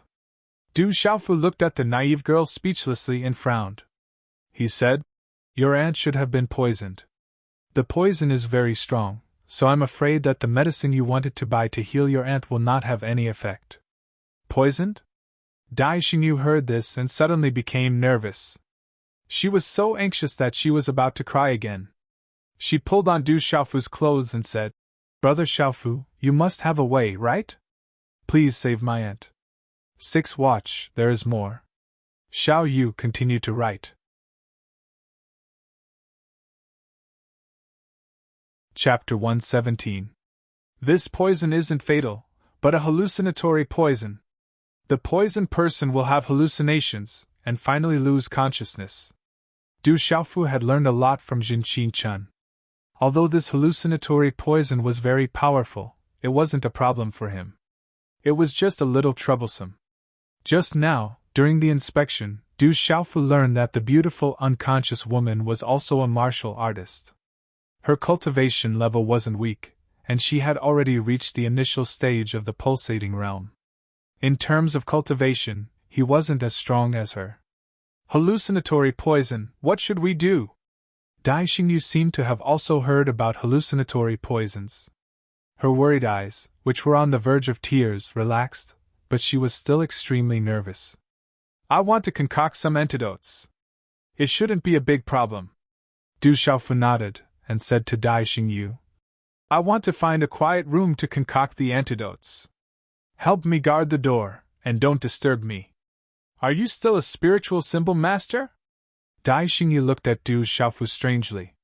She seemed extremely puzzled and asked, "I thought you were a martial artist, and those bad guys were no match for you." Du Xiaofu didn't answer Dai Xingyu, and only faintly smiled. Secretly, he naturally hinted the king's scaled monstrous tiger to guard him while he was concocting the antidote. The old house was simple, elegant, and extremely large. It could be seen that it used to be the residence of a rich family, but now it was extremely empty. According to Dai Xingyu, only she and her aunt lived in this old house. In a room that should have been empty for a long time, it was extremely clean. Du Xiaofu had Dai Xingyu and the king's scaled monstrous tiger guard the door, while he sat cross-legged in the room. His hand seals condensed, and a spiritual stove and symbol cauldron condensed in front of him. Hallucinatory poisons are all similar, and the antidote methods are almost the same. 1 blood-purging grass, 1 mind-calming fruit. After finding the materials needed to concoct the antidote, Du Xiaofu immediately started to concoct it. The runes of the 5 elements inside the spiritual stove symbol cauldron fluctuated, and a blazing aura was immediately released. Outside the door, Dai Xingyu also felt an extremely hot aura coming from within the room. Her eyes were filled with nervousness as her gaze landed on the kitten-sized king's scaled demon tiger squatting outside the room. She said, "Why would Xiaofu Gij bring a kitten with him? I often hear those adults say that men don't keep cats and women don't keep dogs." The king's scaled demon tiger immediately raised its head to glare at Dai Xingyu, saying to itself, "You are a cat, I am a tiger, a different king's scaled demon tiger." Dai Xingyu seemed to be getting more and more interested in the king's scaled demonic tiger. She circled around the king's scaled demonic tiger, then squatted down beside it and hugged it in her arms. She stroked the tiny scales on the king-scaled demonic tiger's body and softly said, "Your little kitten is also very special. Brother Xiaofu seems to call you Little Tiger, but I feel that the name Little Tiger doesn't suit you. The scales on your body are circular. How about Little Circle from now on?" Roar! The king-scaled demon tiger angrily glared at Dai Xingyu, letting out a low growl from its throat. However, this growl really sounded a bit like a cat's meow. Seeing the response of the kitten in her bosom, Dai Xingyu immediately smiled happily, saying, "You agree? Then you will be called Little Circle from now on." The king-scaled demon tiger collapsed. It was a different king-scaled demon tiger. Who the hell wanted to be called Little Circle? "It seems like you really like the name Lil Circle." "I like it too. It's a nice name, isn't it? Lil Circle." Dai Xingyu praised himself as he hugged the king-scaled demonic tiger. The pitiful king-scaled demon tiger was so obediently held in Dai Xingyu's arms, not daring to reveal its true identity. Time slowly passed. In the room, Du Xiaofu was refining medicine by himself. Only now did he realize that refining medicine was not an easy task. Without Jin Qingchun by his side, he felt a little uncertain. However, during the refining process, Du Xiaofu didn't make any mistakes. This detoxification liquid wasn't some high-grade product, and actually wasn't too difficult. With his current cultivation as a 3-star talisman master, refining it was much easier. Using his mental energy to sense the changes inside the cauldron, including the temperature, the spiritual liquid, the medicinal ingredients, and so on, Du Xiaofu didn't dare to relax even for the slightest change. If he made the slightest mistake, it could affect the success of the final medicinal liquid. After persevering for several hours, Du Xiaofu finally reached the final step. His mental energy controlled the fusion of the various elixir's medicinal liquids, and then refined and fused them at high temperatures, gradually fusing them into a new type of medicinal liquid. This was also the most difficult step, but Du Xiaofu completed it extremely well. Even if Jin Qingchun was watching at this moment, she would probably secretly curse him for being abnormal. When the final medicinal liquid was completed, Du Xiaofu put away the cauldron, and the medicinal liquid was immediately collected into a jade bottle that he had prepared beforehand. Last night, at the final step, Du Xiaofu put away the cauldron, and took a deep breath. Although this detoxification liquid wasn't difficult to refine, it consumed a lot of energy, and at this moment, his face looked somewhat pale. Creak! When Du Xiaofu opened the door, it was already late at night, and Dai Xingyu had been waiting at the door all along. When the king-scaled demon tiger in Dai Xingyu's arms saw Du Xiaofu, it immediately revealed an aggrieved expression. It was simply annoyed to death by this little girl's constant mutterings, and its ears were already full of calluses, but it still couldn't stop. Returning to the original room, Du Xiaofu's left hand gently pinched the closed lips of that beautiful girl, opening them. Immediately, those slightly upturned lips were indescribably alluring, as if they were inviting him to kiss them. Du Xiaofu's will was firm, and he slowly poured the detoxification liquid from the jade bottle into the beautiful girl's upturned mouth. "Brother Xiaofu, why hasn't Aunt woken up yet?" Dai Xingyu nervously asked, still tightly holding the king-scaled demon tiger in her bosom. Du Xiaofu once again examined that beautiful girl, and then said, "She's already fine, but I'm afraid that it will take some time for her to wake up. However, your aunt still has some old ailments, so I'll be a good person to the end, and help treat them together." "Many thanks, Brother Xiaofu, you are really a good person. Aunt often says that no man is good, but Brother Xiaofu is definitely a good person," Dai Xingyu happily said, but immediately felt that she had said something wrong, and immediately said, "No, I was wrong, Brother Xiaofu is not a good person, that's not right, Brother Xiaofu, I didn't mean it that way." Dai Xingyu was so anxious that she was about to cry. She didn't know what to say. It seemed that no matter what she said, it was not the meaning she wanted to express. Du Xiaofu's expression was very helpless. He waved his hand and said to Dai Xingyu, "Okay, I know what you mean. You and the little tiger go guard outside, I'll help treat your aunt." "Okay."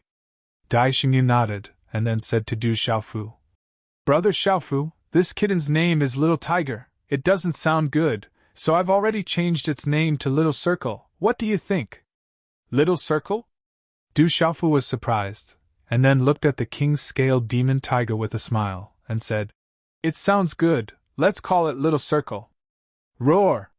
The king's scaled demon tiger growled in a low voice, and its eyes protested, but it seemed to have no effect. Then, it was carried out of the room by Dai Xingyu, leaving Du Xiaofu and the unconscious beautiful woman in the room.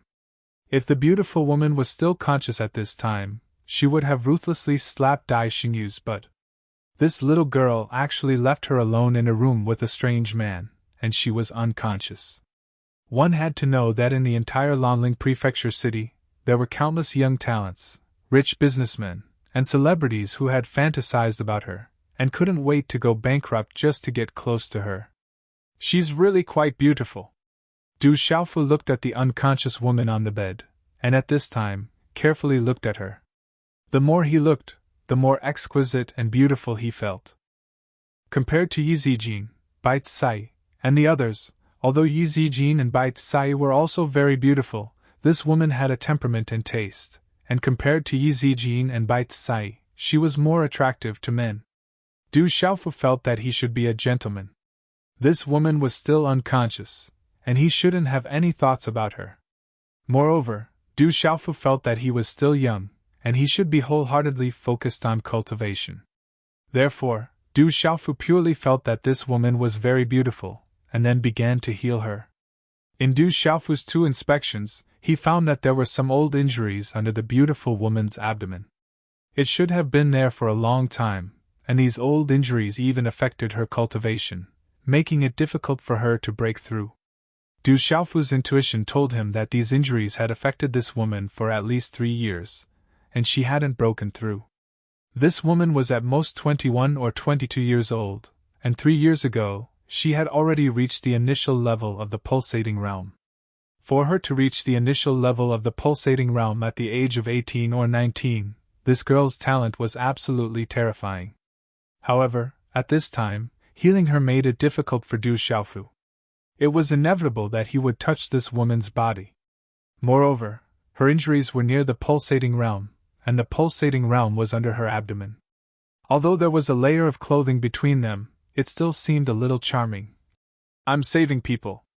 She's Dai Xinyu's aunt, so she's an elder. Du Xiaofu murmured softly, and then a smile appeared on his face. Hand seals formed, and he began to heal the woman. Hand seals formed one after another, flashing with runes. Then, his palm was tightly pressed against the beautiful woman's abdomen. And, although the beautiful woman was still unconscious, she let out a soft moan from her throat. Her delicate body trembled, and her voice tugged at people's heartstrings. Brothers, today's update is over. There will be an update tomorrow. And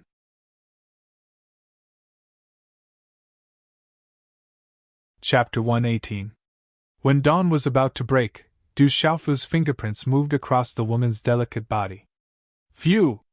Exhaling a long breath, Du Xiaofu's face was pale. This had consumed a lot of energy. Treating the old illness around the woman's divine watchtower was much more difficult than Du Xiaofu had imagined. Within the old illness, there was a cold aura that could not be dispersed. The cold aura could not be dispersed no matter how one tried to dispel it. It also had a corrosive effect on profound energy, and was extremely insidious. Originally, Du Xiaofu was a little puzzled as to why the woman's injuries had not healed after 3 years. Those injuries did not seem serious, and could be treated by a 3-star spirit talisman master who was proficient in alchemy.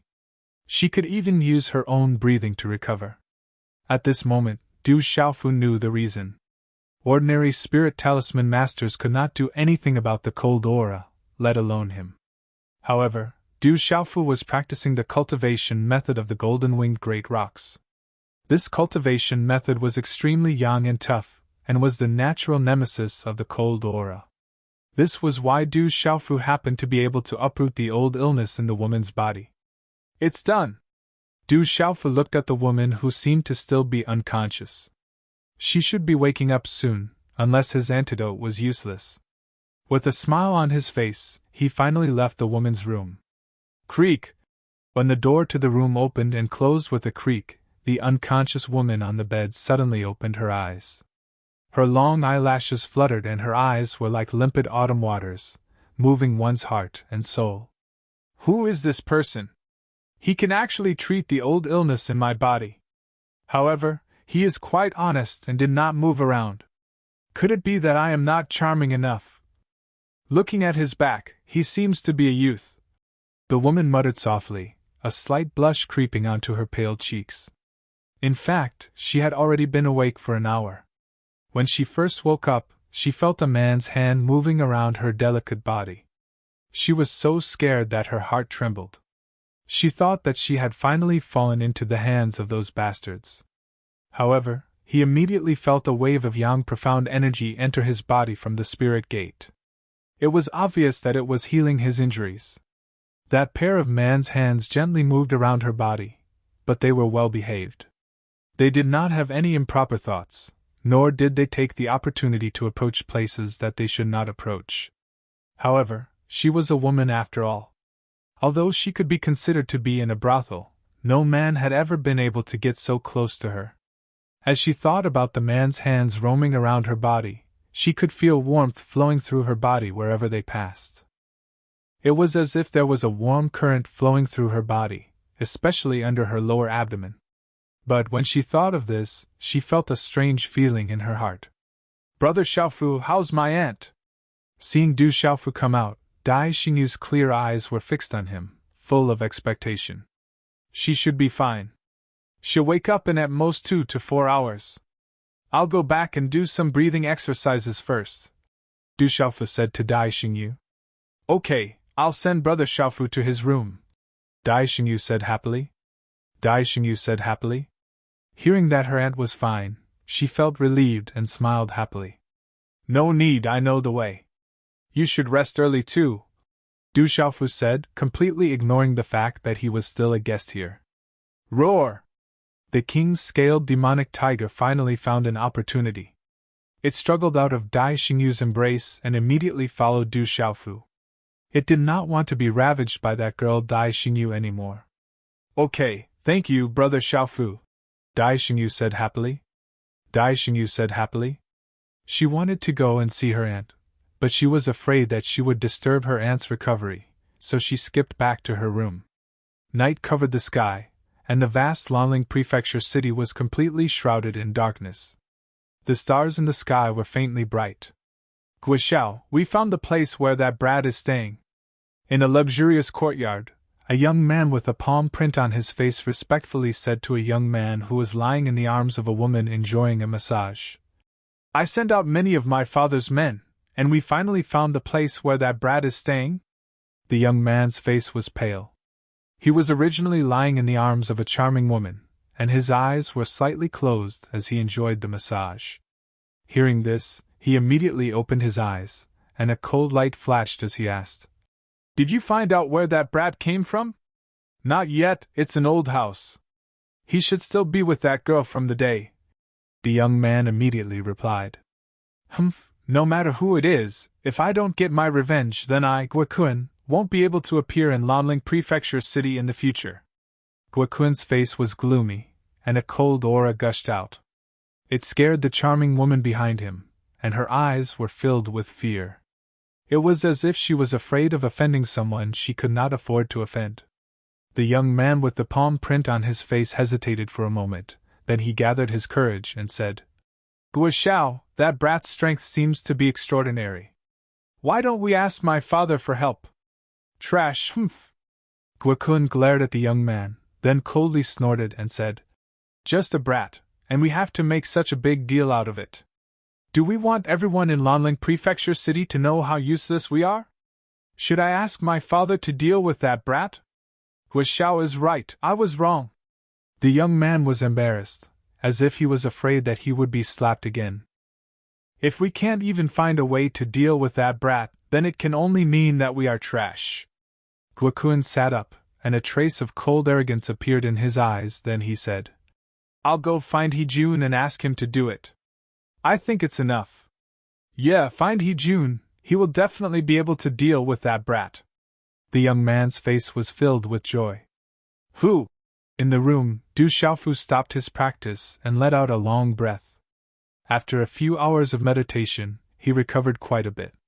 Walking out of the room, Du Xiaofu stretched his body. In the morning, he took a deep breath of the fresh air in the courtyard, and he felt refreshed and full of energy. Roar! A deep roar suddenly sounded out, and the king's scaled demon tiger came to Du Xiaofu's side.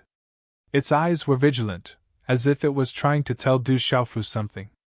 Du Xiaofu's expression sank, and he muttered, Is it those silk pants from yesterday? Bang bang!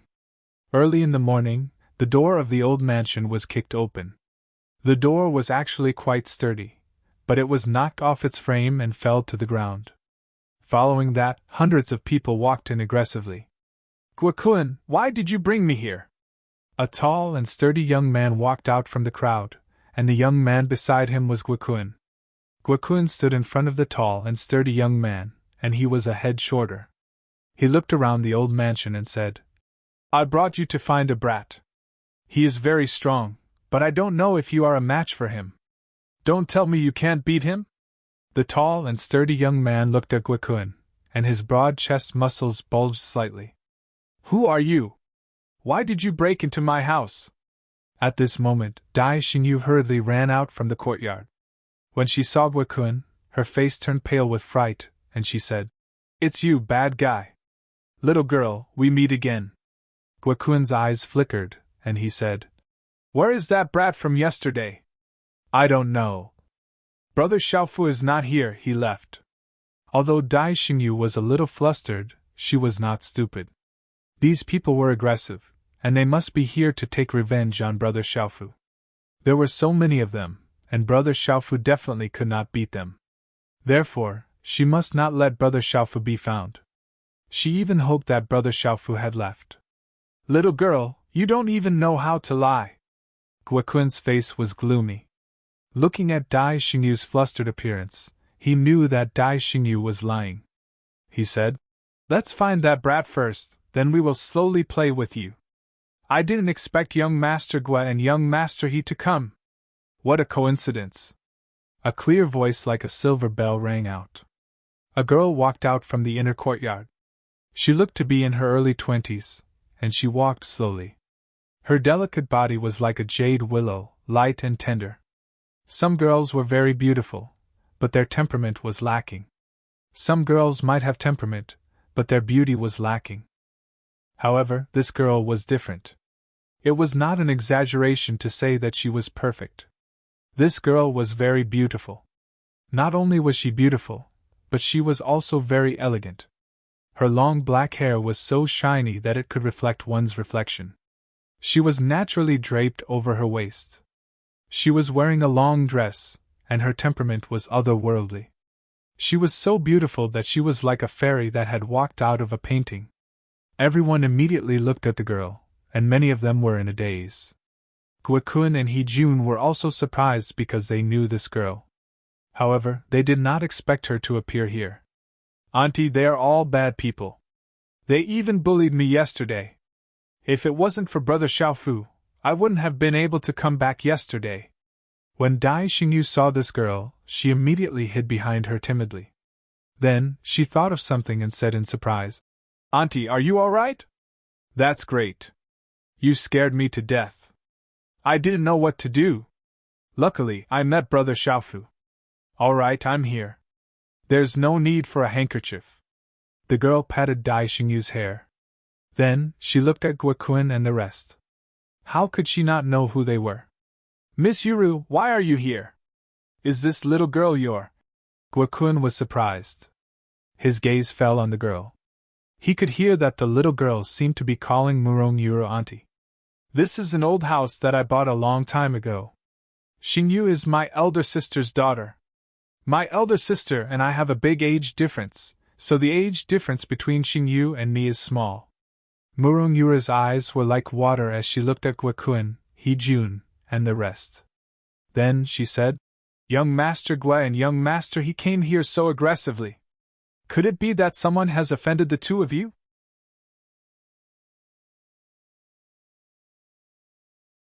Chapter 119. It's a boy called Du Xiaofu. Since this is Miss Yoro's home, I'll give you face.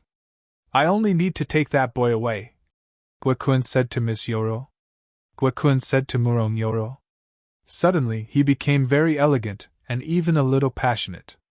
Murong Yoro frowned inwardly. She knew these people's identities and their power. They could do whatever they wanted in a place as big as Lanling Prefecture City. Young Master Gua, there's only the two of us in my house. There's no one else, Murong Yoro said. Guokun was stunned. Then, he looked at Murong Yoro with a slightly gloomy expression. It's fine. I'll just search around. Young Master Gua, that's not very good, Murong Yoro said. Hearing this, Guokun's expression became more and more gloomy. He slowly took 2 steps forward, then stared at Murong Yoro and said, Murong Yoro, do you think I'm an idiot? Murong Yoro was stunned. She knew in her heart that Guokun was definitely not a fool. She quickly explained. How can young Master Gua be a fool? If you're a fool, then there's no smart person in Lanling Prefecture City. Since you don't think I'm a fool, why are you patronizing me? Don't think that I won't dare to touch you just because you have someone protecting you. You have to understand that no matter what, you're still someone from your hometown. I'm giving you face because of that person. Otherwise, do you think I'll put you in my eyes? Don't really think I'm a fool. Guokun was about to explode. If it wasn't for that person, he would have touched this woman long ago. However, that person was sandwiched between them, making him feel very vexed. Murong Yoro sighed. She felt that she was sometimes so powerless. This was not her home. This was Lanling Prefecture City. In this place, there were too many things that were beyond one's control.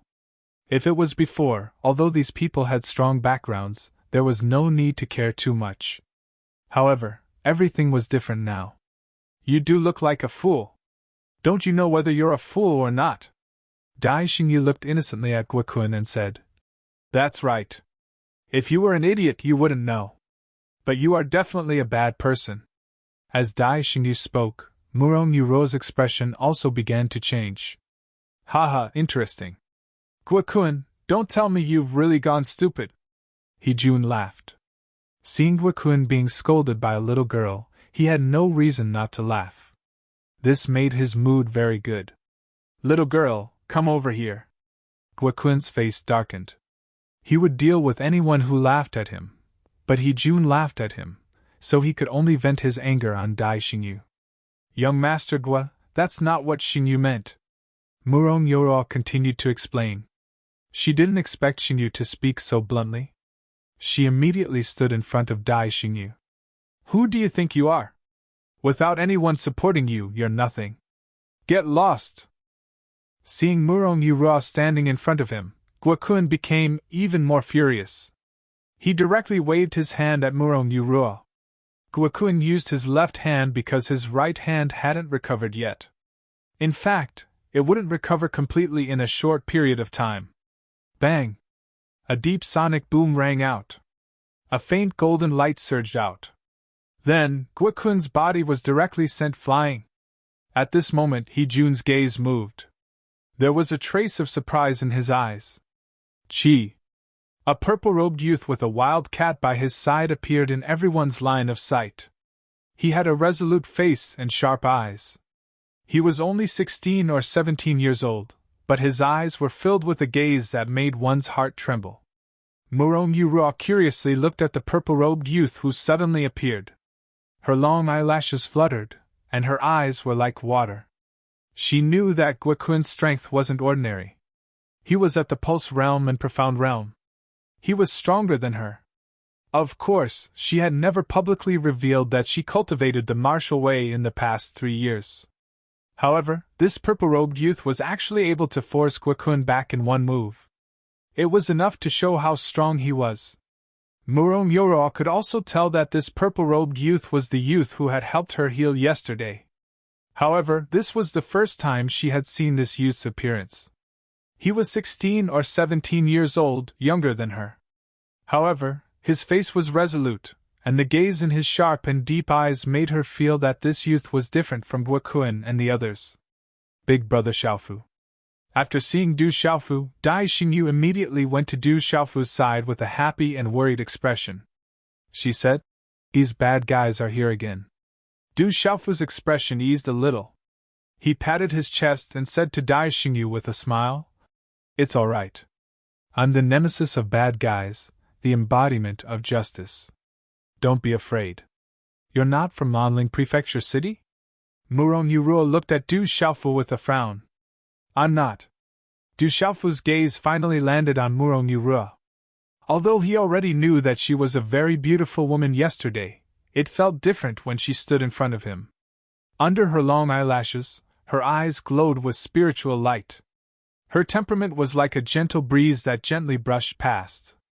She was very beautiful. This woman was like a flower, but she was definitely not a vase.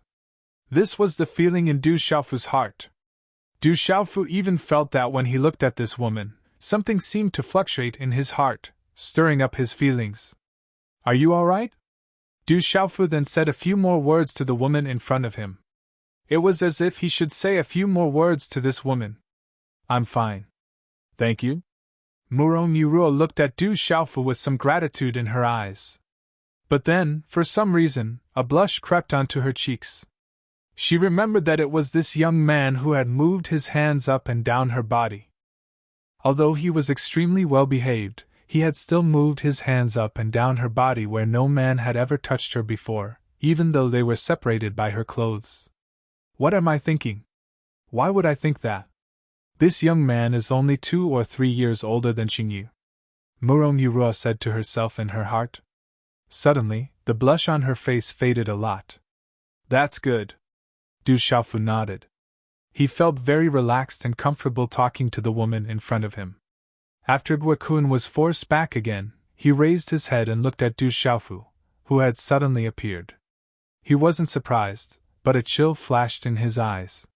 He looked at the burly He-jun beside him and said, "He-jun, it's this kid. I'm afraid you're not his match." When the wolf-like guards saw that the 2 young masters didn't give them any orders, and that the other party was very powerful, they naturally wouldn't rush to get beaten up. "He's indeed very strong. You deliberately asked me to help you deal with him, right?" He-jun looked at Guokun, who had been forced back, and said, "If you want my help, that's fine.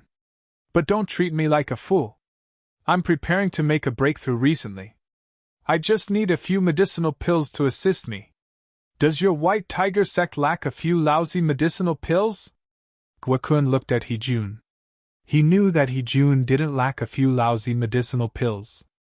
"I like to earn it myself," He-jun seriously said to Guokun. "You like to snatch it yourself. Meng like I is the one who likes to earn it himself," Guokun secretly said in his heart. However, he nodded at He-jun and said, "No problem. I'll give you a few more when the time comes." "Okay." He-jun lightly smiled. Then, his burly body directly walked towards Du Xiaofu. He-jun took 5 steps in a row. With each step, the ground beneath his feet cracked. His aura was astonishing. His burly body was like a wild beast. He stared at Du Xiaofu and said, "Brat, Guokun said that you're very strong. He said that even I can't do anything to you." Du Xiaofu looked at He-jun. That burly body made Du Xiaofu slightly raise his head and asked, "Who are you?" "Like Guokun, he's one of the Lanling for young masters.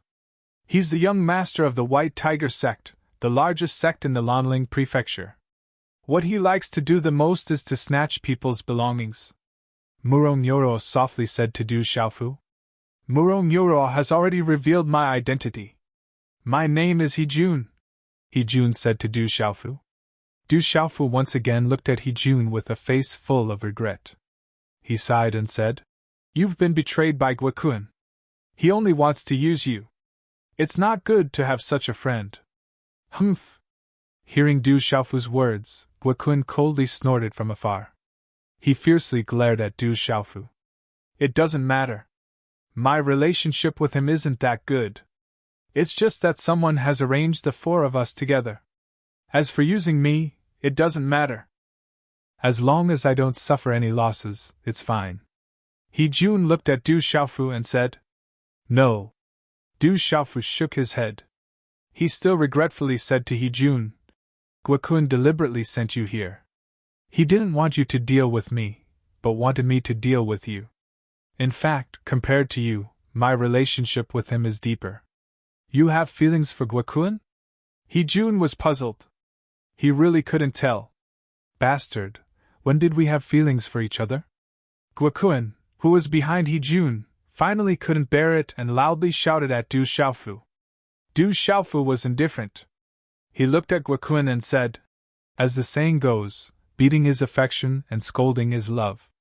Without beating or scolding, there are no feelings. I broke both your hands and scolded you yesterday. Doesn't that mean we have feelings for each other? You. When Guokun heard this, his face turned red with anger. Pfft. Dai Xingyu couldn't help but laugh. Murongyoru also pursed her lips and smiled. Her gaze was fixed on the youth's back. You have a glib tongue. You're very similar to that brat Meng like I. I don't really like him. He Jun shook his head. His eyes suddenly revealed an ominous glint.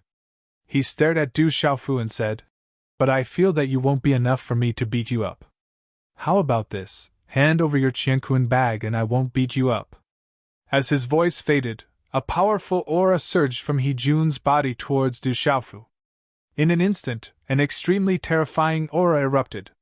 Du Xiaofu's face immediately sank. He then slightly raised his head to look at He Jun, carefully sizing him up.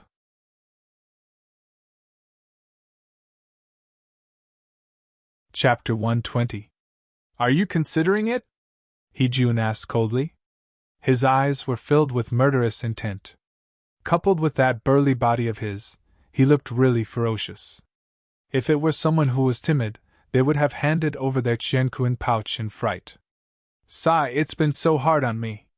Du Xiaofu looked at He Jun and said, You know, I'm not familiar with Lanling Prefecture City.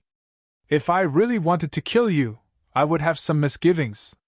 However, if I don't beat you up, I'll feel very uncomfortable right now. I'm also afraid that you'll come and cause trouble for me in the future. Tell me, what should I do with you? Kill you or let you go? He Jun was stunned. His eyes widened, thinking that he had heard wrongly. Everyone thought that they had misheard. Where did this brat come from? How could he be so overbearing and arrogant? Didn't he know that the person in front of him was the young sect leader of the White Tiger sect? I've decided. I'll beat you half to death. This way, I won't have any scruples and you won't easily provoke me in the future. What do you think? Du Xiaofu looked at He Jun seriously and asked. Brat, you're courting death. He Jun was infuriated. The murderous glint in his eyes flickered as he flew into a rage. This brat was toying with him.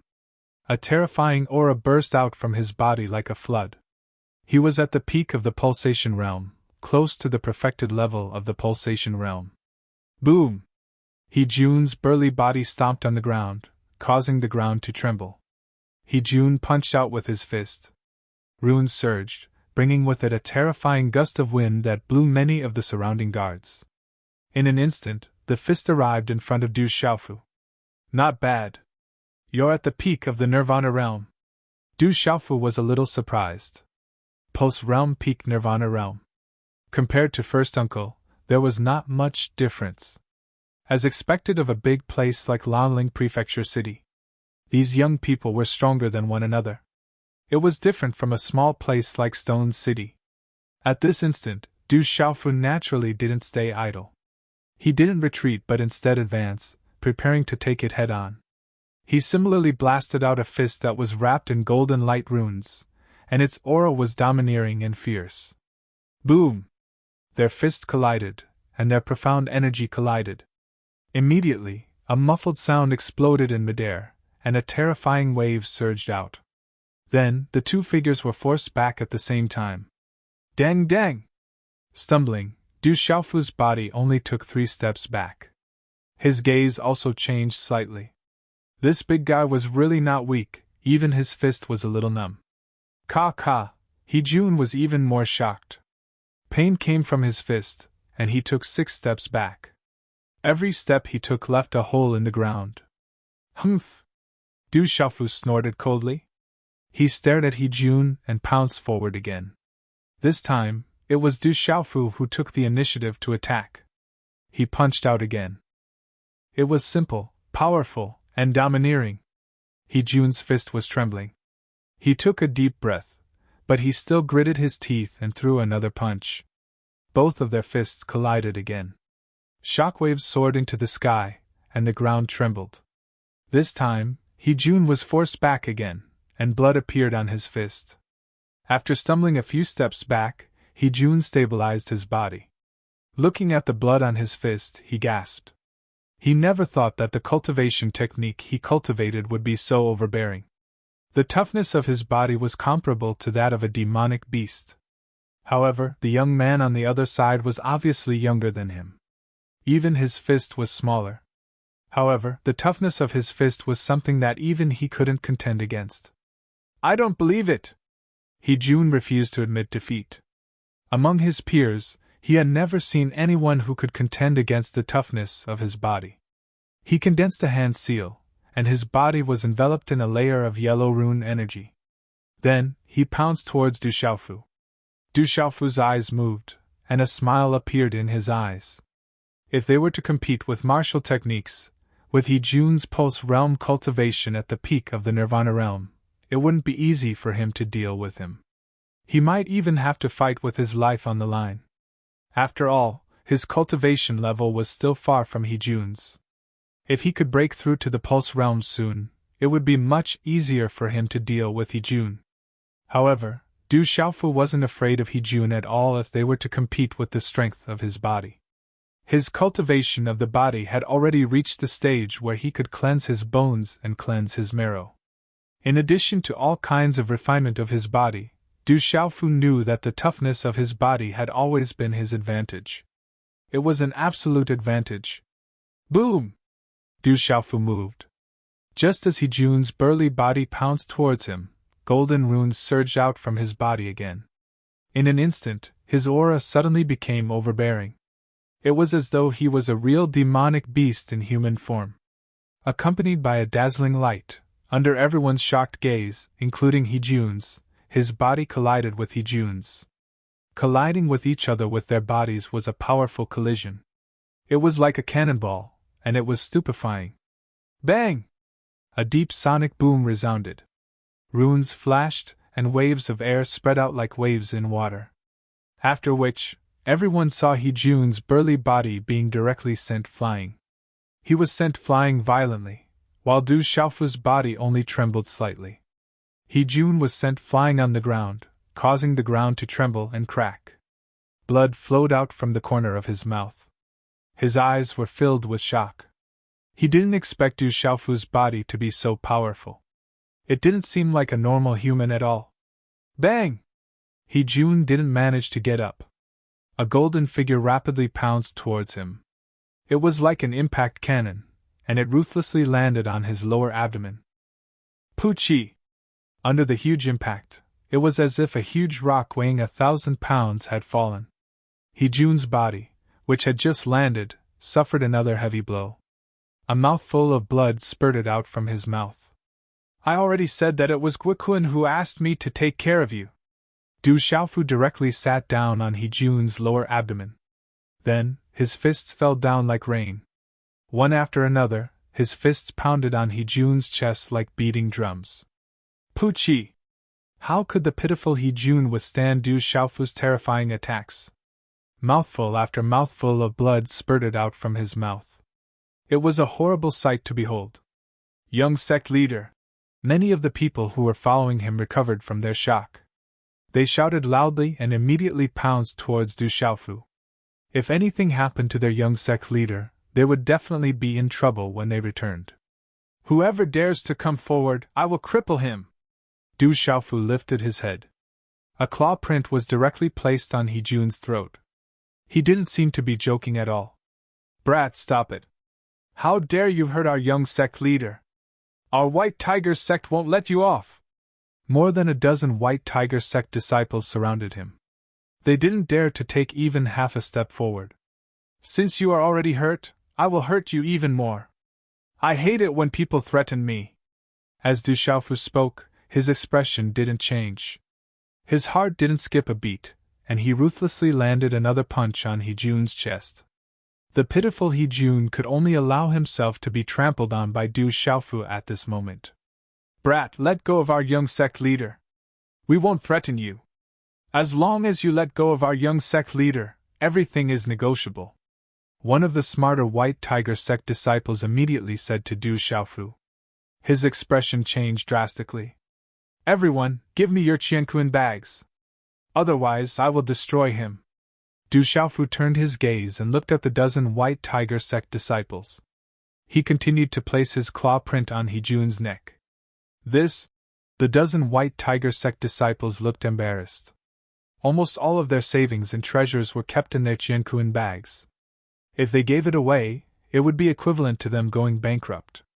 Is your young sect leader's life not as important as your Qianquan bags? It seems like your young sect leader is only SOSO in your hearts. Du Xiaofu smiled and landed another punch on He Jun's chest. At the same time, he said, If you think about it for one more breath, I will give him one more punch. We will give it to you. We will give it to you. The few White Tiger sect disciples who were the leaders immediately agreed. However, they looked like they were about to cry. In their hearts, they were probably cursing Du Xiaofu's 18 generations of ancestors. This was simply too vicious. He was simply trying to sow discord. If they did not hand over the Cosmos sack, not to mention whether or not this brat would really kill the young sect master, the young sect master would definitely not let them off in the future if he continued to throw punches at them. However, we only have 5 Qianquan bags. The other disciples don't have any Qianquan bags. The few White Tiger sect disciples who were the leaders said to Du Xiaofu. Not everyone had a Qianquan bag. Only 5 Qianquan bags out of the dozen of them. At this moment, their hearts were all broken. That's more like it. Du Xiaofu smiled.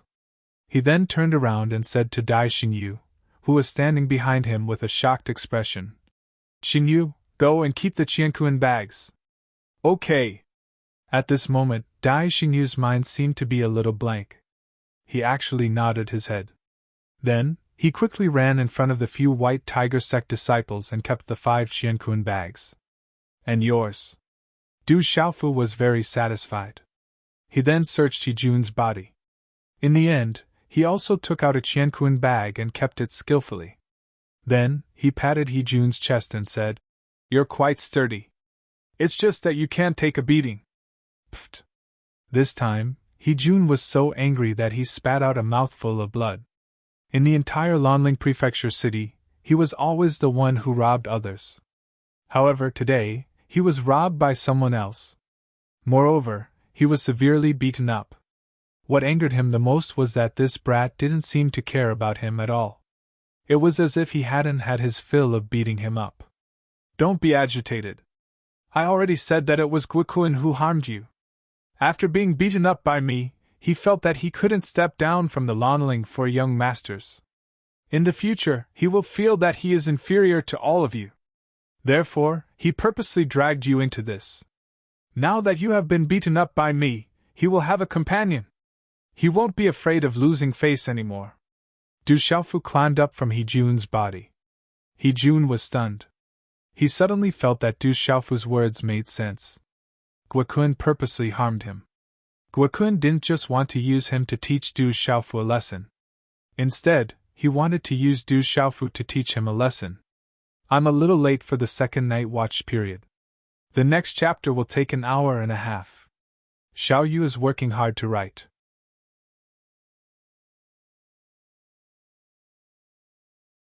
Chapter 121. Seeing that He Jun was moved, Du Xiaofu enthusiastically helped He Jun up. What shocked everyone the most was that Du Xiaofu even took out a pill and stuffed it into He Jun's mouth. He said regretfully, This is a healing pill. You were beaten up quite badly by me. I'm sorry, I really didn't want to hit you. If it wasn't for Guikuin, I wouldn't have hit you. He Jun glared at Du Xiaofu. No one knew what he was thinking, but it was obvious that his face was conflicted and his eyes were twitching. He knew that this brat had beaten him up, but he could still act like a good person without batting an eyelid. This brat was too shameless. He was even more shameless than Guokun. However, he felt that this brat's words made sense. Why aren't you guys helping your young sect leader? Hurry up and go back to treat his injuries. If you're too late, it will affect his foundation in the future. Du Xiaofu shouted at the dozen or so White Tiger sect disciples. He Jun was already unable to stand up after being beaten up by Du Xiaofu's punches. Young sect leader, hurry up and help the young sect leader. The dozen or so White Tiger sect disciples regained their senses and were stunned for a moment. Then, they crowded around and helped the young sect leader up before leaving.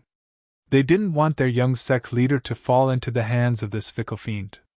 Before He Jun walked out of the door, he glared fiercely at Guokun. It was obvious that he felt that Du Xiaofu was shameless, but what he said made sense. Guokun's eyes twitched as he looked at Du Xiaofu with an ugly expression. Then, he said, Du Xiaofu, we'll meet again. As soon as he finished speaking, Guokun turned around to leave. He Jun had already left with such injuries, so there was no point for him to stay. Although he had brought a dozen or so people with him this time, he was afraid that they wouldn't be able to do anything to that terrifying brat even if they surrounded him. Hence, there was no need for him to stay. After the fight with He Jun just now, he knew how terrifyingly powerful that brat was. Did I say that you can leave? An indifferent voice rang out with a hint of coldness. Guokun turned his head around and stared at the owner of the voice, Du Xiaofu. At that moment, he could feel the coldness surging out of the man's eyes under his sharp brows.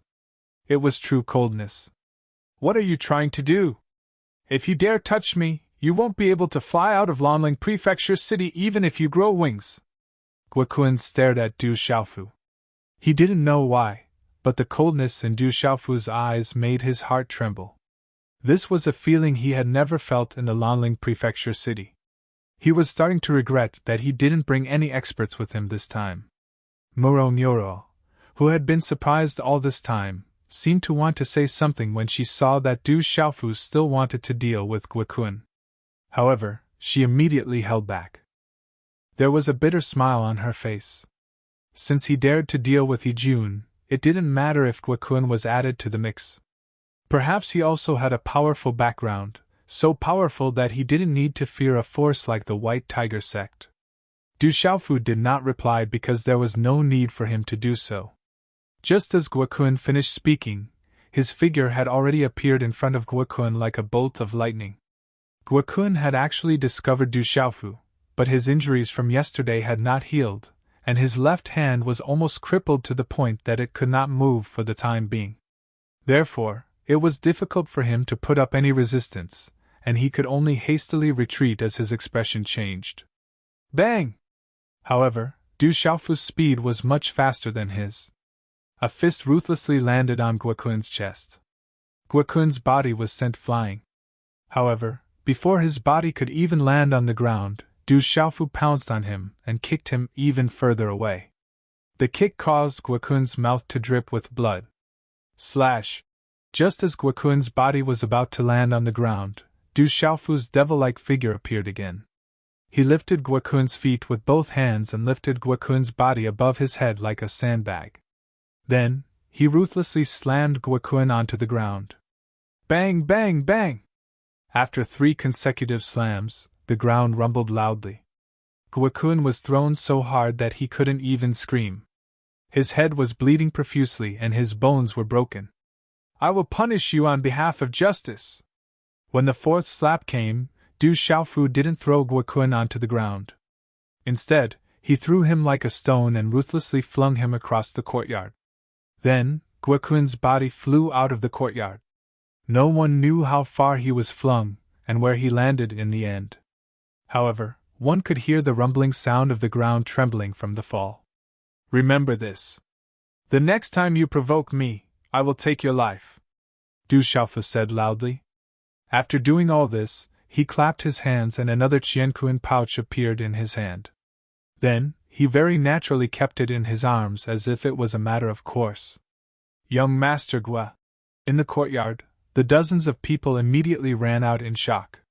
They didn't know whether their master was dead or alive. They didn't even know where he had flown off to. What else could they do?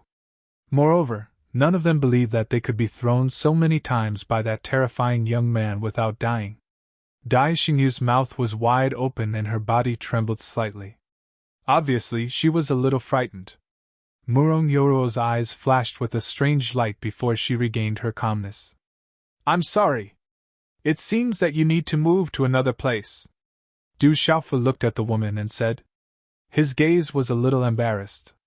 He wasn't afraid of hurting Guokun and Hejun this time, but he was afraid that it would implicate Dai Xingyu and her beautiful aunt. There's no need for that. No matter what Guokun and Hejun do, they won't make things too difficult for me.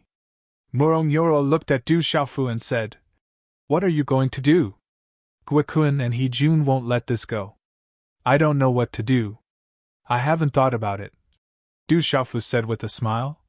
I just feel that I have to represent justice and beat them up. Pfft. Murong Yoro finally couldn't help but laugh. She wanted to laugh, but she couldn't in front of Guokun and Hejun. But now, she finally couldn't help but laugh. Brother Xiaofu, your Qiankun pouch. Dai Xingyu came in front of Du Xiaofu and handed the 5 Qiankun pouches she had obtained from the White Tiger sect's disciples to Du Xiaofu. Her little heart was still thumping. She was so scared that she hadn't completely recovered from her shock. I'll give it to you. Maybe you'll really have to find another place to stay when the time comes. Du Xiaofu said to Dai Xingyu. This little girl seemed to be relatively poor. If they were to change places, she probably wouldn't have any money. Back then, she had to sell her ancestral heirloom for 1,000 cultivation coins. Even if you give me this Qiankun pouch, I won't be able to open it. Dai Xingyu blinked and said, You're a spirit talisman master. How can you not open it? Du Xiaofu said. These Qiankun pouches shouldn't have been refined by some expert. It wasn't difficult to open them. Dai Xingyu raised her head and looked at Du Xiaofu with clear eyes. She said weakly, I haven't learned how to open a Qiankun pouch. Du Xiaofu was stunned again. Then, he could only helplessly take the Qiankun pouch. Xingyu, didn't I say not to casually expose your identity as a spirit talisman master? Murong Yoro came to Dai Xingyu's side and frowned. Dai Xingyu felt wronged and said, Auntie, I didn't expose myself. It was Big Brother Xiaofu who saw it himself. Then, as if she remembered that she hadn't introduced him to her auntie, she immediately said, Auntie, this is Big Brother Du Xiaofu. He saved you and healed your injuries. Murong Yoro already knew that it was the young man in front of her who saved her. But now, she was surprised that he could sense the aura of a spirit talisman master from Dai Xingyu. But then, her eyebrows twitched. It wasn't strange. A 16 or 17-year-old youth was able to trample on Hejun and Guokun. How could he be simple?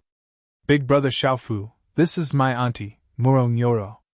Isn't she beautiful? Dai Xingyu raised her head and said to Du Xiaofu. Yes, very beautiful. Du Xiaofu didn't know how to respond. He could only nod. However, he felt that Murong Yoro's name was very pleasant to hear. Little circle circle. Dai Xingyu suddenly saw the king-scaled demonic tiger. She immediately lifted it up like a kitten and hugged it in her arms. Then she stroked the king-scaled demonic tiger's head and said, Little circle circle, were you scared just now? I was scared.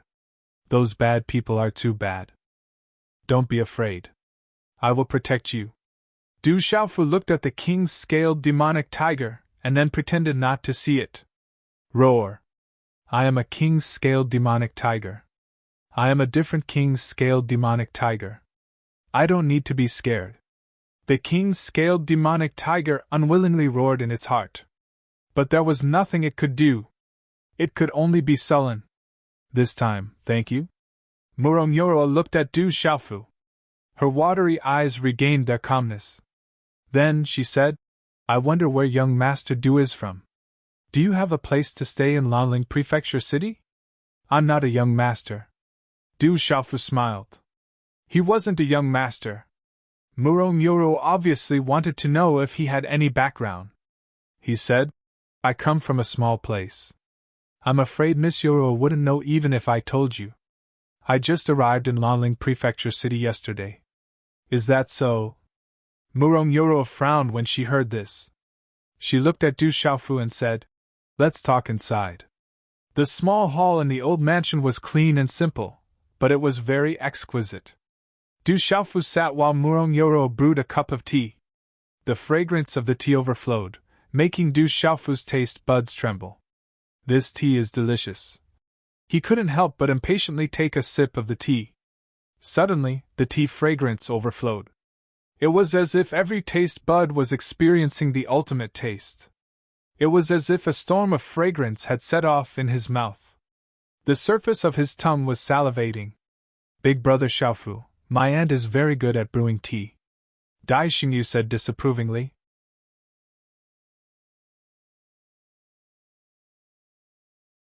Chapter 122. You know about tea? Murong Yoro looked at Du Xiaofu with some surprise in her eyes. I don't. Du Xiaofu shook his head and said, I rarely drink tea, but I drink more than I drink tea.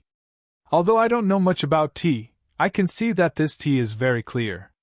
The clearer the tea is, the better it is.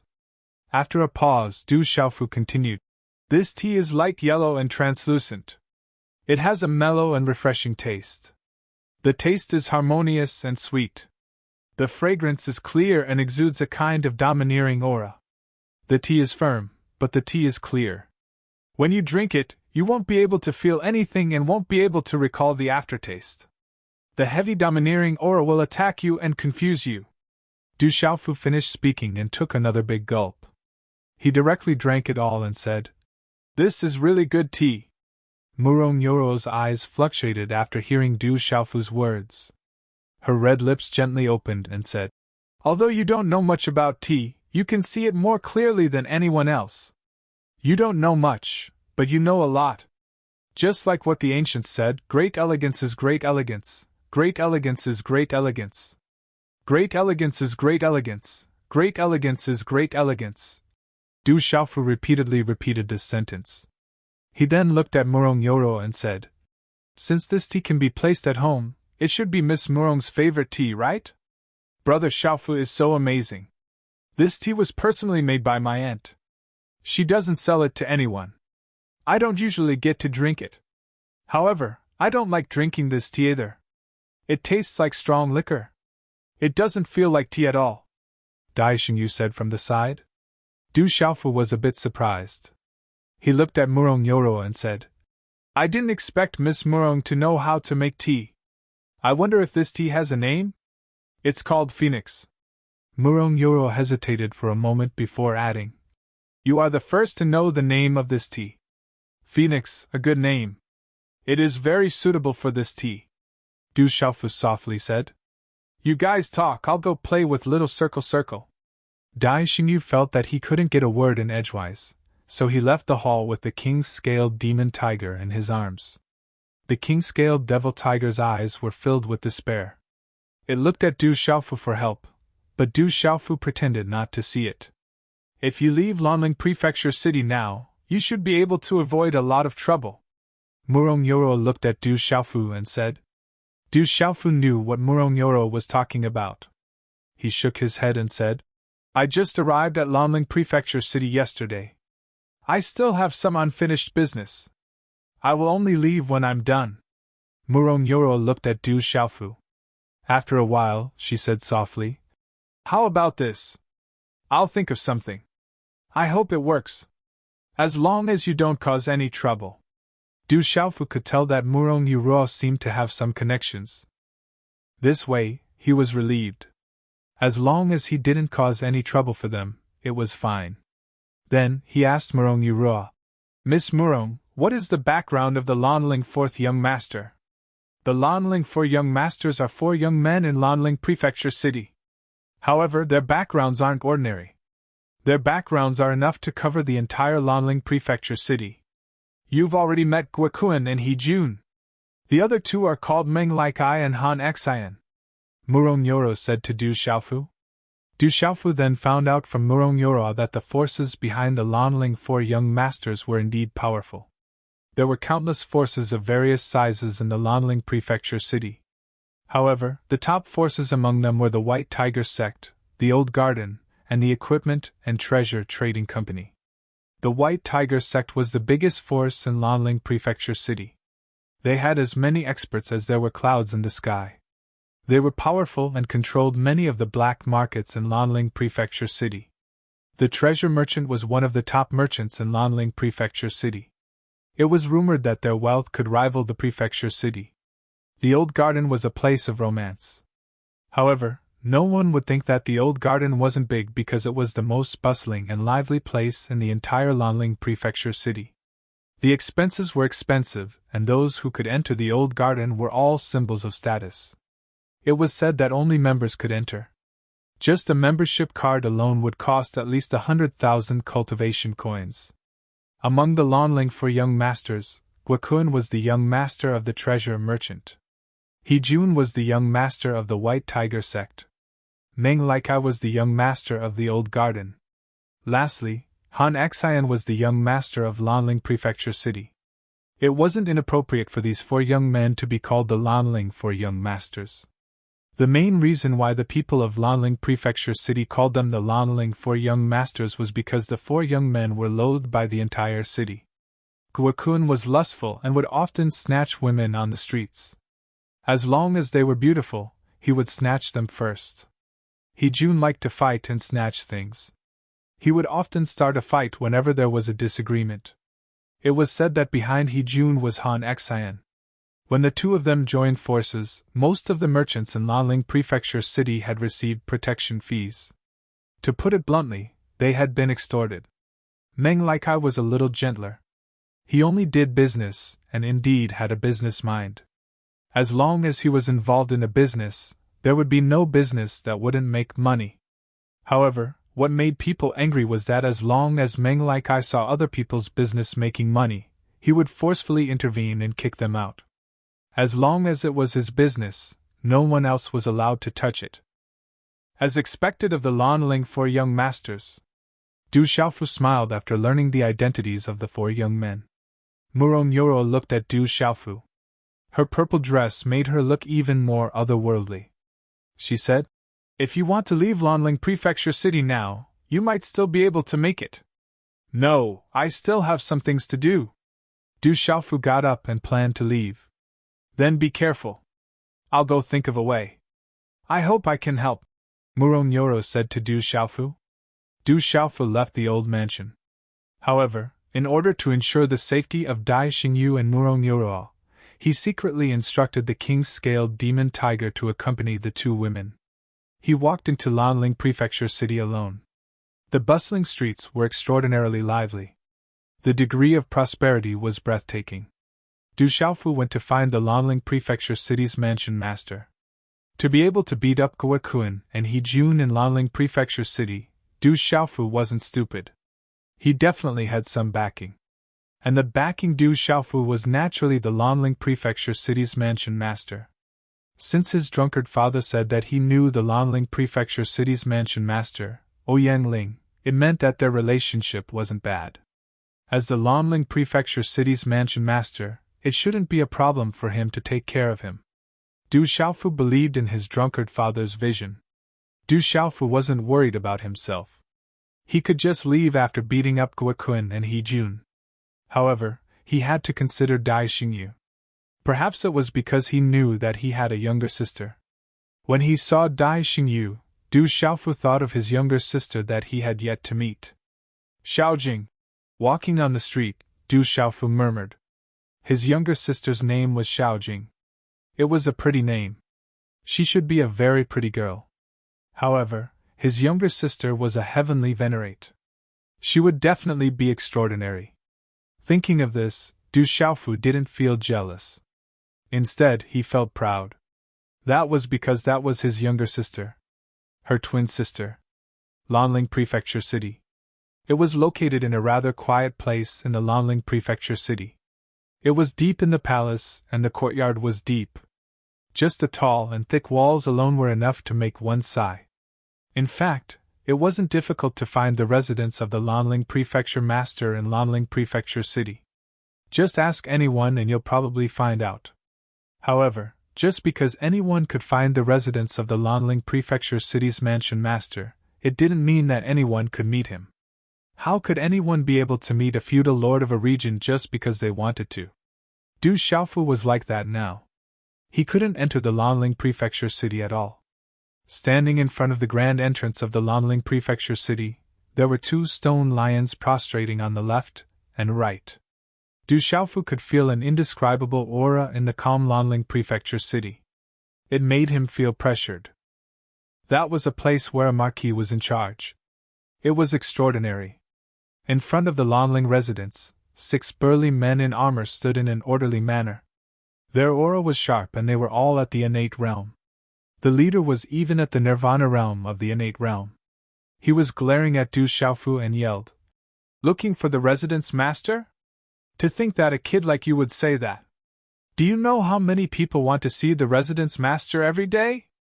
If it wasn't for your young age, I would have thrown you far away. You can't throw me away because I'm your mansion master's relative." Du Xiaofu said seriously to the leader. "Relative?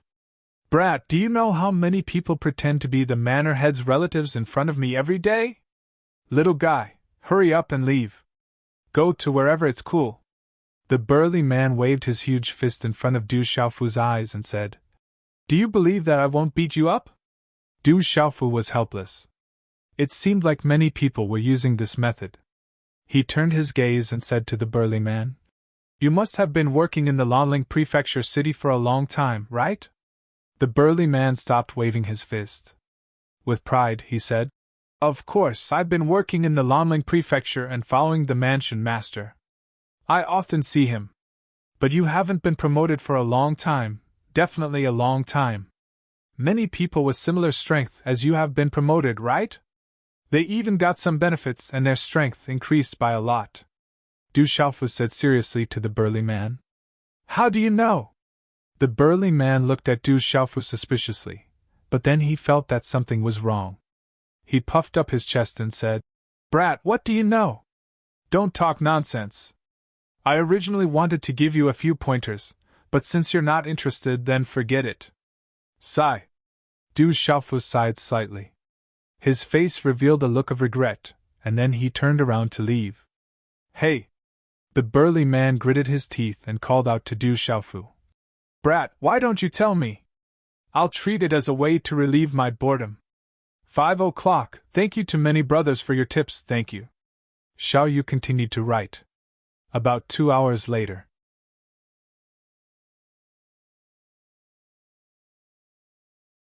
Chapter 123. Du Xiaofu turned around and looked at the burly man. "You didn't get the chance to be promoted, so you definitely don't know how to do things." Actually, how did Du Xiaofu know about this burly man? It was all a conjecture. A mysterious Xiantian realm cultivator who could only guard the door, even if he was just a small leader, was definitely not an important person.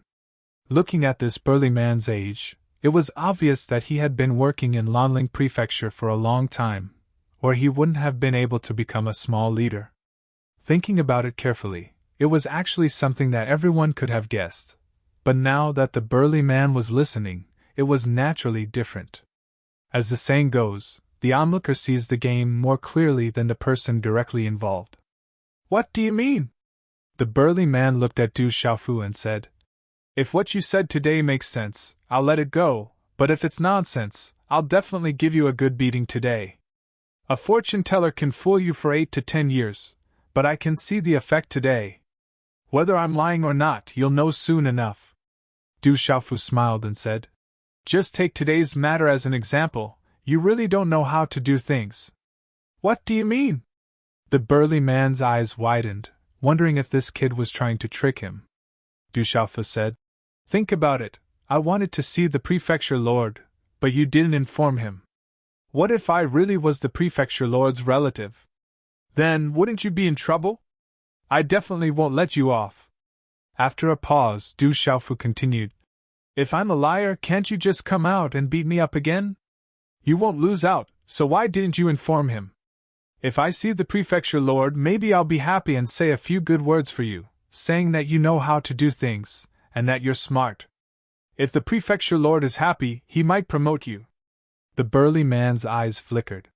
What he said made sense, but he clearly didn't believe Du Xiaofu. He said, "Kid, why should I believe you?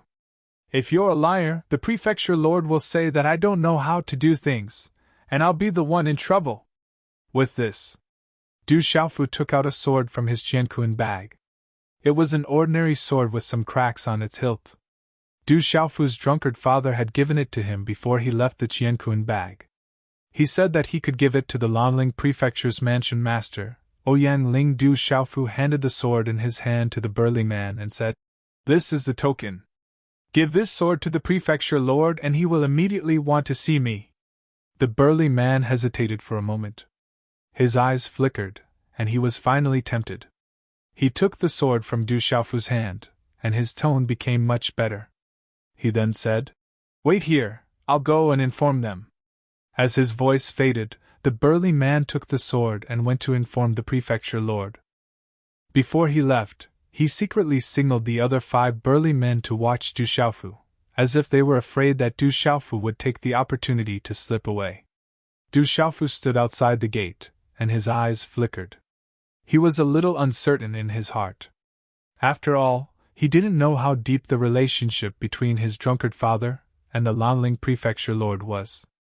Everything was just a guess. The courtyard was deep, and the palace buildings were continuous.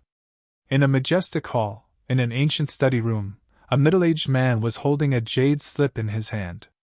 The runes on the jade slip were fluctuating. It was a message jade slip. This kind of message jade slip wasn't hard to find, and was usually used to transmit messages. It was extremely convenient to leave a voice or text in the jade slip.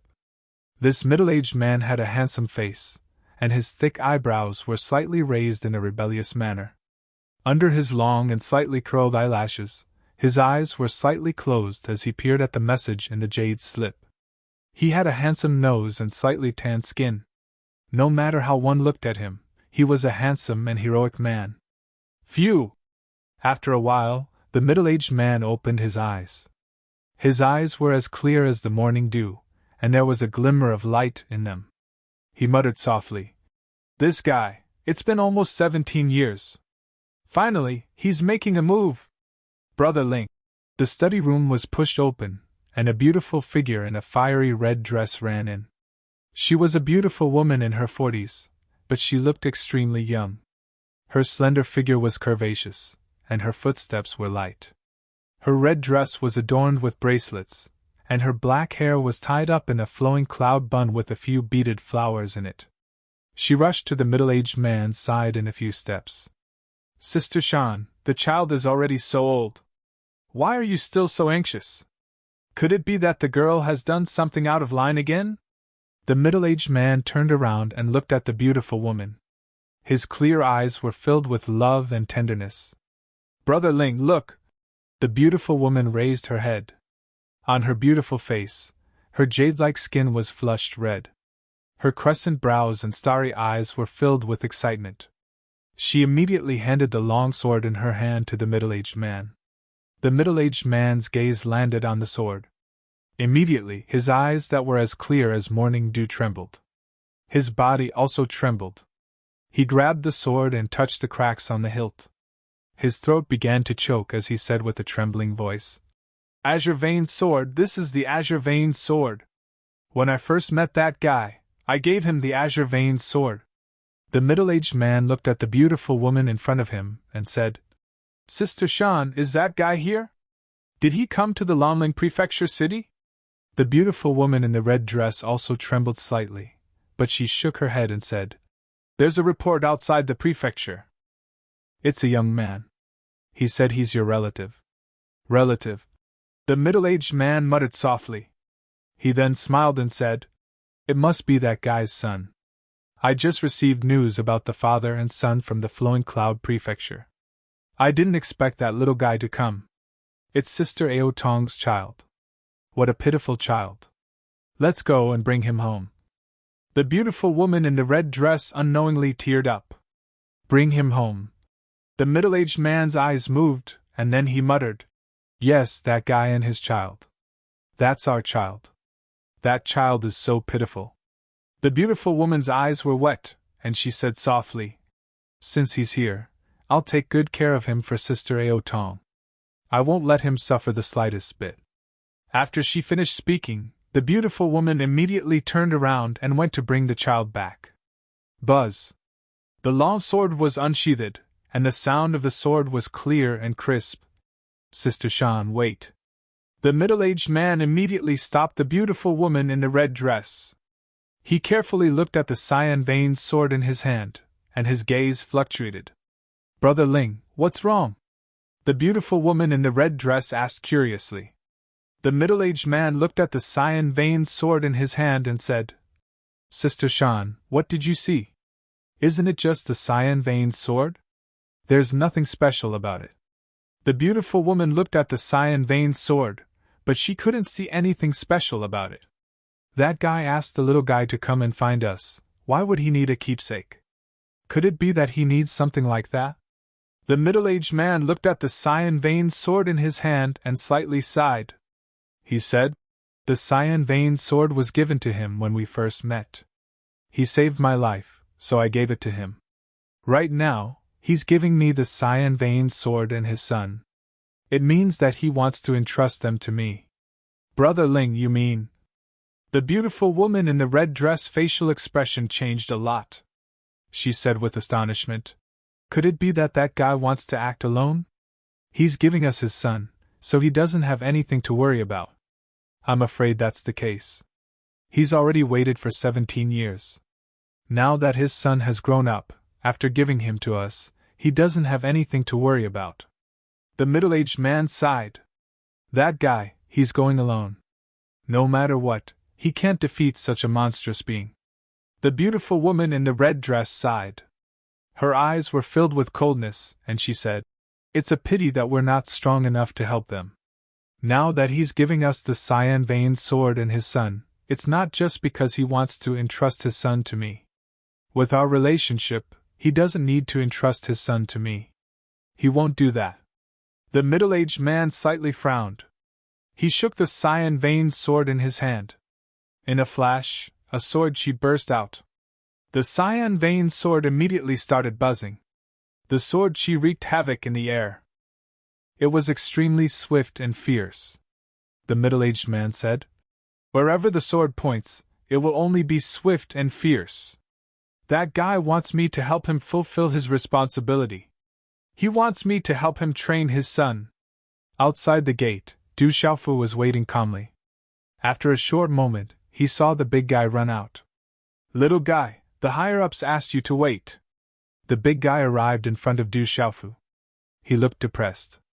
He had entered the inner palace, but unfortunately, he didn't even have the chance to see the head manager. He was directly intercepted by the head manager. Then, the head manager took away his job. He didn't even have the chance to see the head manager. "Okay," Du Xiaofu said softly. He didn't know why, but he felt nervous. Du Xiaofu didn't know much about his drunkard father. He had never heard his drunkard father mention any of his friends. But now, the head of the Lanling prefecture was the first person his drunkard father had mentioned. Maybe he could use this opportunity to find out more about his drunkard father's past. This was something he had always wanted to find out. Now that he finally had the chance to come in contact with his drunkard father's past, he felt nervous. The burly man stared at Du Xiaofu, and upon seeing Du Xiaofu's calm and unperturbed expression, he said, "Brat, on account of the fact that I've reported this to you, why don't you tell me the truth? Are you really a relative of the manor lord? Even if you aren't, I guarantee that I won't beat you up." Du Xiaofu rolled his eyes at the big guy and asked, "What's your name?" "Wan San, the third son in the family." The big guy was stunned for a moment, then said, "Okay, Wan San, I'll remember you." Patting the big guy's shoulder, Du Xiaofu said with a serious face, "I'll definitely put in a good word for you in front of the governor. Just wait for your promotion." The big guy looked at Du Xiaofu suspiciously. He didn't know if he should believe this little bastard's words. He always felt that this little bastard's mouth was full of lies. Creak! At this moment, the gate of the mansion opened. Usually, the gate of the mansion would only open a small door beside the main gate. When the gate opened, many people hurried out. A beautiful woman in a red dress was the first to rush out. It's time for the 6th watch. Little you continued to write.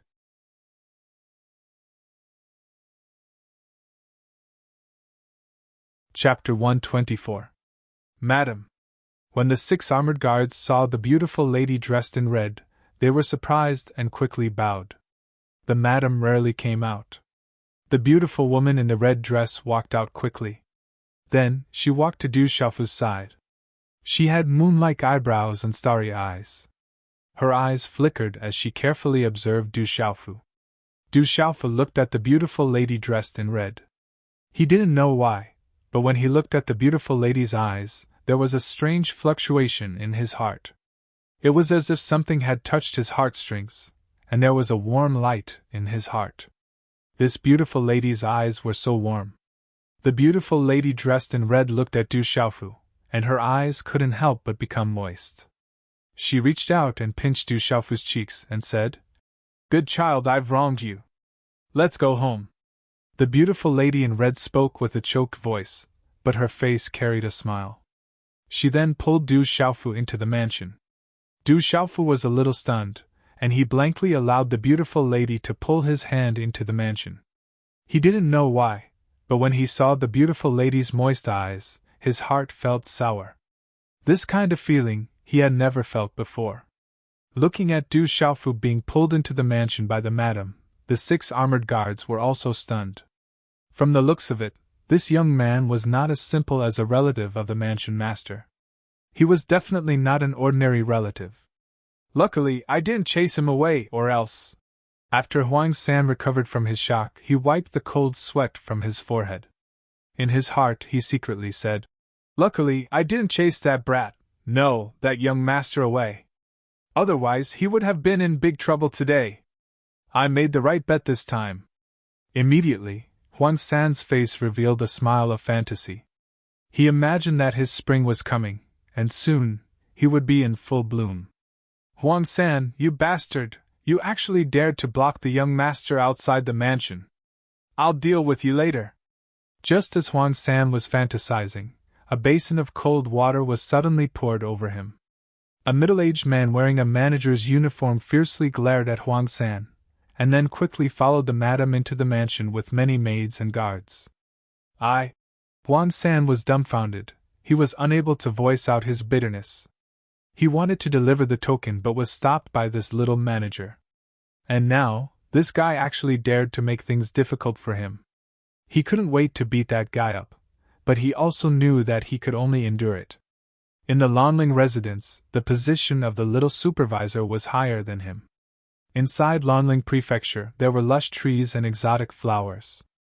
Inside the fake mountain, there was a clear stream that flowed from the depths of the flowers and trees to the crevices of the rocks. Du Xiaofu was pulled by the beautiful woman in the red dress through many courtyards. The path was flat and wide, and on both sides of the path, there were flying towers inserted into the air.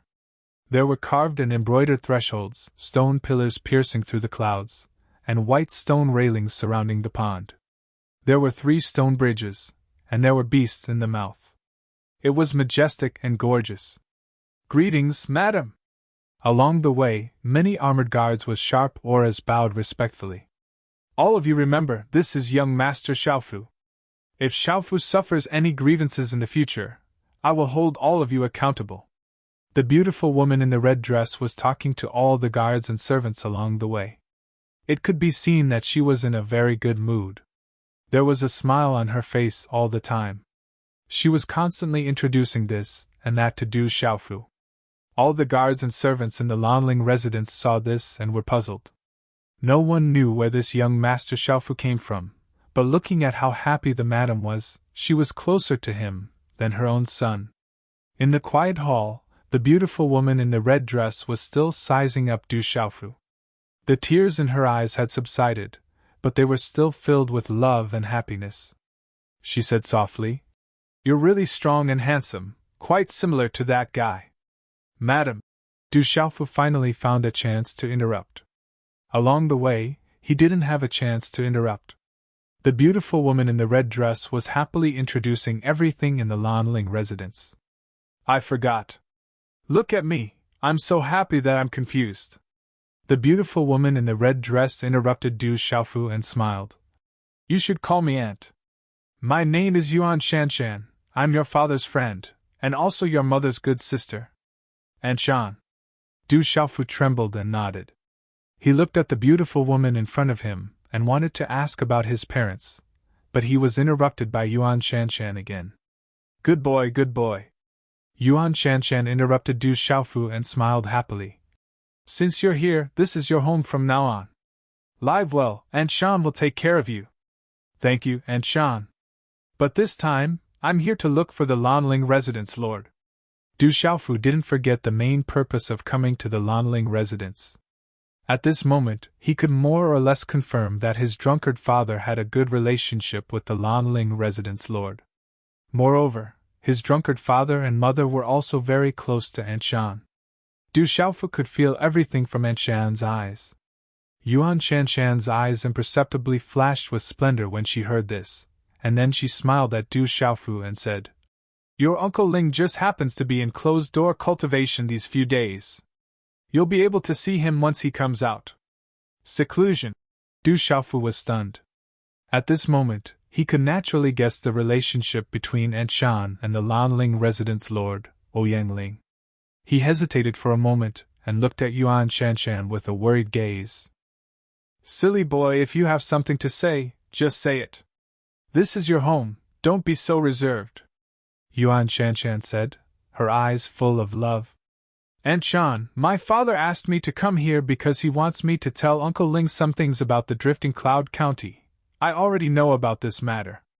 It's not a big deal. Isn't it just your father destroying some blind fellows in the Drifting Cloud County? Don't worry, there won't be any problems. In the future, there won't be any trouble in the Sure City. Aunt Shan will arrange it well. Yuan Shanshan interrupted Du Xiaofu again. When Du Xiaofu heard this, he felt relieved. At least he didn't have to worry about the Sure City anymore. In the Lanling residence city, the guards changed shifts. After Huang San finished his shift, he returned to the backyard where the guards lived. He was still sulking. Today, he finally had a chance to perform, but that opportunity was wasted. Instead, it was the annoying little housekeeper who made things difficult for him. Infuriating, infuriating! The more Huang San thought about it, the angrier he became. He slapped his thigh fiercely. Huang San! Just at this moment, a clear and melodious voice rang out. Following which, a delicate and pretty servant girl walked in. General Manager Chiu, why are you here? Huang San immediately stood up and bowed. He recognized the pretty maid in front of him. She was the favorite of the madam and the general manager of the backyard.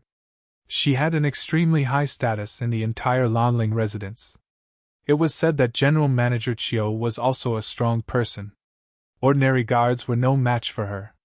Even the strong people in the army had to be respectful to her. The pretty maid glanced at Huang San and said, Young Master Xiaofu needs to go out and do something. He specifically asked you to accompany him. I found a few strong people for you to protect young Master Xiaofu. If anything goes wrong, you will be held accountable. He specifically asked me to accompany him. Huang San was stunned. Then, he became excited. If this task was done well, then his promotion in the future would definitely not be a problem. It seemed that young Master Xiaofu was not an ordinary relative of the residence master. At this moment, Huang San felt that this was a sign that he was going to prosper. Perhaps he could start from this matter. Not long later, he would be promoted and get a raise. He would become a squadron leader and then a platoon leader. Then, he would marry the madam's personal maid and walk to the peak of the Lanling residence. Just thinking about it made him excited. Thinking of this, Huang San curiously asked the pretty maid, General Manager Chiu, what is the background of that young Master Xiaofu? Just remember that young Master Xiaofu is your master. There is no need for so much nonsense. After the pretty maid finished speaking, she turned and left. She still wanted to know the background of young Master Xiaofu. Now, everyone in the Lanling residence was guessing, but no one knew. When Du Xiaofu came out of the Lanling residence, it was almost dusk. Aunt Shan kept asking him all sorts of questions. She asked him about his childhood and how his drunkard father was doing these years. When he heard that his drunkard father had been drinking for more than 10 years, and that he was almost unable to cultivate and become a half-cripple, Du Xiaofu saw Aunt Shan's eyes moisten. In the end, if it wasn't for Du Xiaofu saying that he still had some things to do, he wouldn't have been able to leave the Lanling residence. However, the condition that Aunt Shan agreed to let him leave was for him to bring a few people with him. This was so that he wouldn't be unfamiliar with the Lanling residence. Thus, Du Xiaofu thought of Huang San. After all, he was more familiar with Huang San, and it wouldn't be too awkward to follow him around. However, what Du Xiaofu didn't expect was that other than Huang San, Aunt Shan also arranged for 4 Pulse Realm initial stage cultivators to follow him. There was also a perfect Pulse Realm cultivator by his side. There were a total of 7 people. They rode the black-scaled demonic horses that represented the Lanling residence, and swiftly went to the old residence. Du Xiaofu was also worried that something might happen to Dai Xingyu and Murong Yoroa in the old residence. However, when Du Xiaofu returned to the old residence, only Dai Xingyu and the King's Scale Demonic Tiger were there. The King's Scale Demonic Tiger seemed to have suffered some kind of abuse. When it saw Du Xiaofu return, it had an aggrieved expression and was asking for help. "Big brother Xiaofu, who are they?" Seeing the 7 extraordinary black-scale demonic horses outside the door and feeling the fierce aura of those people, Dai Xingyu instinctively became vigilant after what happened in the morning. "They are my friends. Don't be afraid." Du Xiaofu's gaze swept across the courtyard and asked, "Where's your aunt?" Only then did Dai Xingyu remember. She immediately said to Du Xiaofu, "Big brother Xiaofu, my aunt just left not long ago. She said that she was waiting for you to return and wanted you to go to her hometown." Hometown. Du Xiaofu seemed to be familiar with this name. He seemed to have heard it somewhere before. "I'm so tired. I've already stayed up for 4 consecutive nights. Little you, go rest first. I'll continue to update tomorrow. Brothers, I'll find time to reply to your reviews the day after tomorrow. Brothers, if you haven't slept yet, you should rest early."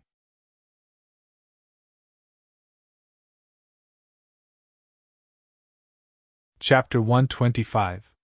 Amidst the King's Scaled Tiger's despairing gaze, Du Xiaofu signaled it to continue protecting Dai Xingyu before walking out of the old residence. The main gate of the old residence was now in perfect condition, but there were signs of new repairs around it. Murong Yoro had probably found someone to repair it during the day. Outside the residence, Du Xiaofu mounted his horse and asked Huang San with a puzzled gaze, "Huang San, where is the old residence?" "The old residence." Hearing Du Xiaofu's words, the gazes of Huang San and the 5 people beside him changed. They all looked at Du Xiaofu with a strange expression. As expected of the young master, he's different. So he wants to go to the old residence. Huang San sighed inwardly. The old residence was a place he had always dreamed of visiting, but even with his status, he did not have the qualifications to enter. A simple expenditure in that place for a night was enough to earn him a year's salary. Seeing the strange gazes of Huang San and the others, Du Xiaofu was also puzzled. He asked, "What's wrong? Don't you know about the old residence?" "Young Master Xiaofu, I know about the old residence, but I've never entered it before." Huang San was a little embarrassed, and then respectfully asked a burly man in blue beside him, "Commander Zhang, you should have entered the old residence before. Why don't you tell young Master Xiaofu about it?" The burly man called Commander Zhang immediately blushed slightly, feeling a little embarrassed.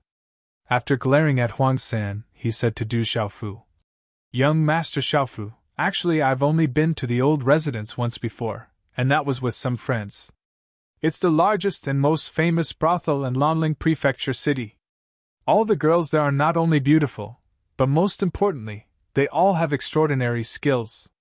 Some are proficient in zither, chess, calligraphy, and so on. There are so many good points that a single trip there is enough to make a man so happy that he doesn't miss home. So it's a brothel. Du Xiaofu's eyes twitched inwardly. He immediately recalled that the boss of the old garden seemed to be one of the 4 young masters of Lanling, Meng like I. He didn't expect that Murong Yoro would ask him to go to the old garden. He didn't know what she wanted him to do. He would only know when he went. After pondering for a moment, Du Xiaofeng felt embarrassed to reveal that he was a rookie who went to a brothel for the first time. He said to the 6 of them, "Let's go. I'll treat you to a drink in my hometown today." "Thank you, young Master Xiaofu." The 6 of them were overjoyed when they heard that. Which man in the entire Lanling Prefecture city would not want to go to a place like their hometown? However, the expenses there were enough to make 99% of the men in the Lanling Prefecture city unable to set foot there. How could they not be happy when their young master invited them to the old garden today? They thought that it would be a tough job today, but they didn't expect that it would be the right decision to come. Especially Huang San. He was very excited today. He was the person that the young master wanted. Moreover, he would be working together with the 4 platoon leaders of the Lanling Prefecture city's private army and a regimental commander that he could only look up to from afar. Putting aside whether he would be promoted in the future, at least in the future, it would be enough to make those who usually made fun of him envious. Clop clop! The horse galloped with an imposing aura. Wherever the black-scaled demonic horse passed, everyone in the Lanling Prefecture city would look at it with a burning gaze. When the lanterns were lit, most of the places in the Lanling Prefecture city were still brightly lit and bustling. The most bustling place was Snow Moon Street, which was not far from the center of the Lanling Prefecture city. Every time the lanterns were lit, Snow Moon Street would be even more bustling than during the day. It was a place where countless men gathered. There was no lack of literati, rich and famous people gathered there. The most famous place in Snow Moon Street was none other than the old garden. The old garden was the paradise of all men's dreams. It was enough to make countless men's hearts ripple day and night. Snow Moon Street was not allowed to enter with mounts. There was a fixed place for mounts outside the street. One could imagine how crowded Snow Moon Street was. It was a place where all the young masters gathered. Almost all of them had majestic demonic beast mounts. If the demonic beast mounts were allowed to enter, no matter how big the Snow Moon Street was, it wouldn't be able to accommodate more than a few people. "It's so lively!" Du Xiaofu's group of 7 got off their horses and walked into Shuiyu Street. Seeing the brightly lit street, the scene of the wind, flowers, snow, and moon was filled with the sounds of birds and swallows, they were greatly surprised. On both sides of the street, there were many brothels. On top of those pink pavilions, there were countless seductive women in revealing clothes waving their arms. Many men couldn't resist and walked in without any resistance. "Young master, the old garden is in front." After walking for a short while, Commander Zhang pointed to the front and said to Du Xiaofu. Du Xiaofu looked in front. A huge palace garden was located in the middle of Snow Moon Street. On both sides were the intersection of 3 streets. The palace was magnificent and the garden was majestic. The lights were bright and the atmosphere was extraordinary. Looking from afar, this huge palace garden was located on Snow Moon Street. However, it didn't look vulgar at all. Instead, it looked dignified and elegant. "This is the old garden." Du Xiaofu was secretly surprised. Then, he followed Huang San and the rest into the old garden. At the entrance of the old garden, there was a sea of people. Everyone had to line up to enter. Among them, there were many rich and famous people in Lanling Prefecture City. However, at this moment, at the majestic entrance of the old garden, they still had to line up to enter. There were also many arrogant and unruly young masters in the Lanling Prefecture City who were waiting in line to enter. They were all well behaved and not a single one of them made a ruckus. Instead, there were many discussions in low voices. They were all talking about romantic affairs and the content wasn't very pleasant. The background is not simple. Du Xiaofu stood in the crowd and thought to himself. It was impossible for the old garden to not have some powerful background. Young master, do you have a membership card for the old garden? Finally, it was Du Xiaofu's turn. When he walked to the entrance of the old garden, he was politely stopped by a well-dressed young doorman. He had a smile on his face and looked very friendly. Membership card? What kind of membership card? Du Xiaofu was stunned. He seemed to have recalled that Murong Yoruo mentioned before that the old garden required members to enter. Not just anyone could enter. Hearing Du Xiaofu's words, the young doorman continued to smile and said to Du Xiaofu, Our old garden has a total of 3 types of membership cards. Silver card, gold card, and supreme card. Purchasing a silver card costs 100,000 cultivation coins. After becoming a silver card member, you will be our distinguished guest. Every time you come to the old garden, you will receive our best service. Purchasing a gold card costs 500,000 cultivation coins. Gold card members are important distinguished guests of our old garden. Every time you come, you will not need to line up. We will arrange a VIP passage for you to enter. You can reserve the best private room and have priority to choose our beauties. There are also many other services. Purchasing a Supreme card costs 3 million cultivation coins. If you are our Supreme card member, then the old garden will be your home. You will definitely be satisfied. The doorman looked at Du Xiaofu and said everything in one breath. His face wasn't red and he wasn't out of breath. It was obvious that he had an extraordinary foundation. Being able to maintain a smile was definitely an extraordinary ability. Then, he continued to smile and asked Du Xiaofu, May I know what kind of membership card this young master wants to buy? Hearing the doorman's introduction, Huang San, Commander Zhang, and the rest were stunned. The cheapest membership card cost 100,000 cultivation coins. To ordinary wealthy merchants, that was definitely a heartache. Even Commander Zhang was stunned. It wasn't that he didn't have 100,000 cultivation coins, but as a martial artist, he definitely didn't have any cash on him. 100,000 cultivation coins was all the equipment on him, including weapons, elixirs, and so on. As for a gold card that cost 500,000 and a supreme card that cost 3 million, even he could only suck in a breath of cold air. And if he went bankrupt and bought a gold card, he wouldn't have any money to spend. Commander Zhang, Huang San, and the rest's gazes fell on Du Xiaofu. They didn't know how much this unfamiliar young master Xiaofu would spend in the gold squandering cave today. The young master that the madam doted on should be a spendthrift. Under everyone's gazes, Du Xiaofu shook his head at the doorman and said, I'm not buying a membership card. I'm here to look for Lady Murong Yoruo. Hearing this, not only did Commander Zhang and Huang San's expressions change, but the smiling doorman's expression also changed. However, he still maintained his smile and said, Young master, many people who come to the old garden are here to look for Lady Murong Yoruo. If you want to enter, you should first buy a card. Only members can enter. I think 100,000 cultivation coins is very expensive. I don't plan to buy it. Du Xiaofu shook his head seriously and thought to himself, could it be that Murong Yoruo is very famous in the old garden?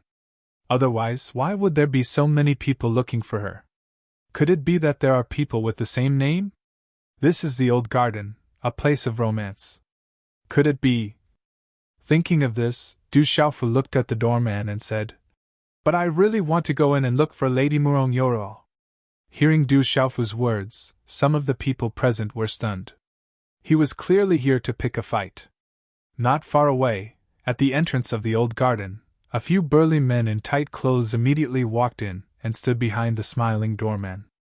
Seeing this, the stunned Huang San, Commander Zhang, and the rest also changed their expressions.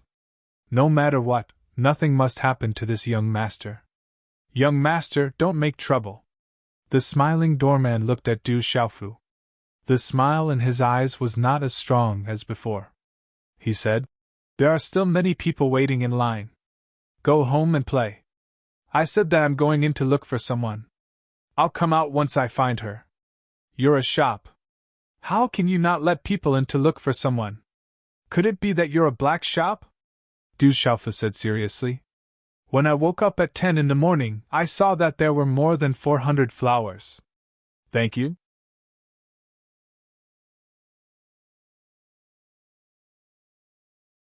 Chapter 126.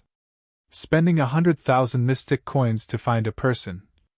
Although Auntie Shan had given Du Xiaofu a shocking 100,000 mystic coins for him to stroll around Lanling Prefecture as he pleased when he came out today, to have Du Xiaofu spend 100,000 mystic coins as a ticket to find a person in the old garden was something Du Xiaofu would rather die than do. Black market. Hearing Du Xiaofu's words, everyone's expressions changed. The smiling doorman and the burly men behind him also changed their expressions. Within Lanling Prefecture City, who would dare to call the old garden a black market in front of the main entrance? This was definitely the first. Kid, if you don't have money, then scram home to drink milk. Even a brat who's still wet behind the ears is here to find a lady. Don't block this young master's way. At this moment, a young man in a brocade robe could no longer hold back and rushed out. The little brat in front of him had been blocking his way for a long time. Little brat, go home to drink milk. A brat who's still wet behind the ears actually came to the old garden to find a lady. As the brocade-robed young man walked out, several other young men in brightly colored clothes also walked out one by one, all of them looking at Du Xiaofu with mocking gazes. Seeing this, the smiling doorman and the burly men behind him also stopped what they were doing for a moment. Those who opened the shop were all customers. Since someone else had come to bother them, they were more than happy to watch. Seeing this, Huang San wanted to go forward. As a member of Lanling Manor, although Huang San's strength was average, he had the young master and Lanling Manor behind him. This time, he came to the old garden with the young master. It was considered an errand, so there was nothing to be afraid of. However, just as Huang San was about to step forward, Commander Zhang pulled him back, indicating for him not to act rashly.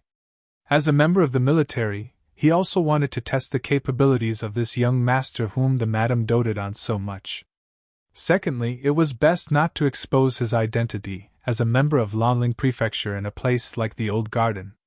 So it's young Master Lin. Young Master Lin, you haven't been here in a long time. Seeing the young man in the brocade robe smiling, the young doorman's face immediately regained its comfortable smile. I've been busy recently, so I went out of town. I haven't been here for a long time. I didn't expect that there would be little brats coming to my hometown looking for girls. Ha! The brocade-robed young man laughed heartily, his demeanor becoming increasingly arrogant. It seemed that he had bullied many people in the Lanling Prefecture city. His gaze once again mocked Du Xiaofu as he said, Kid, why aren't you going back to drink milk?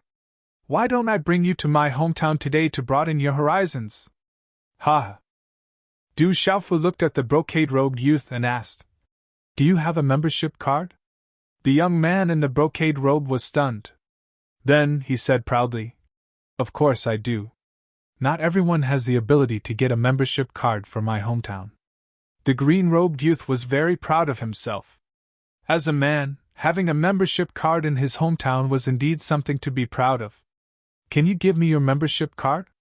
Du Xiaofu's eyes immediately lit up as he looked at the brocade-robed youth in front of him. I'll give it to you. Haha, this kid's brain must be fried. So he's an idiot. Hearing Du Xiaofu's words, the young men in colorful clothes who had followed him all laughed heartily. I'll give it to you. Haha, kid, why should I? The brocade-robed youth looked at Du Xiaofu and smiled.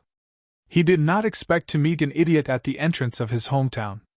When he entered his hometown later, he would have a good topic to talk about with the girls. Du Xiaofu looked at the brocade-robed youth seriously and said, Because if you don't give it to me, I will hit you. What? The brocade-robed youth was stunned. Then, he looked at Du Xiaofu and sneered mockingly.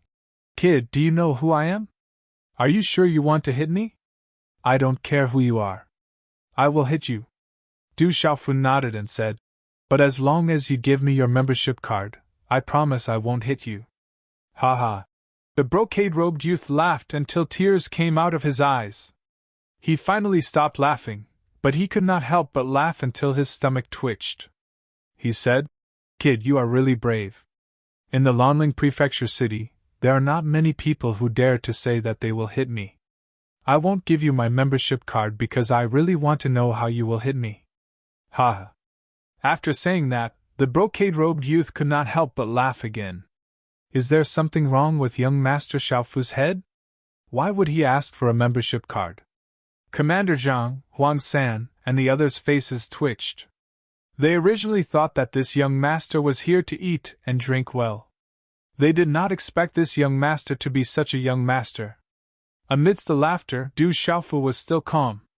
He looked at the brocade-robed youth and said, "How do you compare to Guokun of the Lanling for young masters?" The brocade-robed youth's face twitched when he heard this. Although he was somewhat famous in the Lanling prefecture city, it was naturally not enough when compared to the Lanling for young masters. They were not on the same level at all. One should know that the young master of the Lanling prefecture city was one of the Lanling for young masters. He immediately glared at Du Xiaofu and said, "Young Master Gue is a well-known figure in the Lanling prefecture city.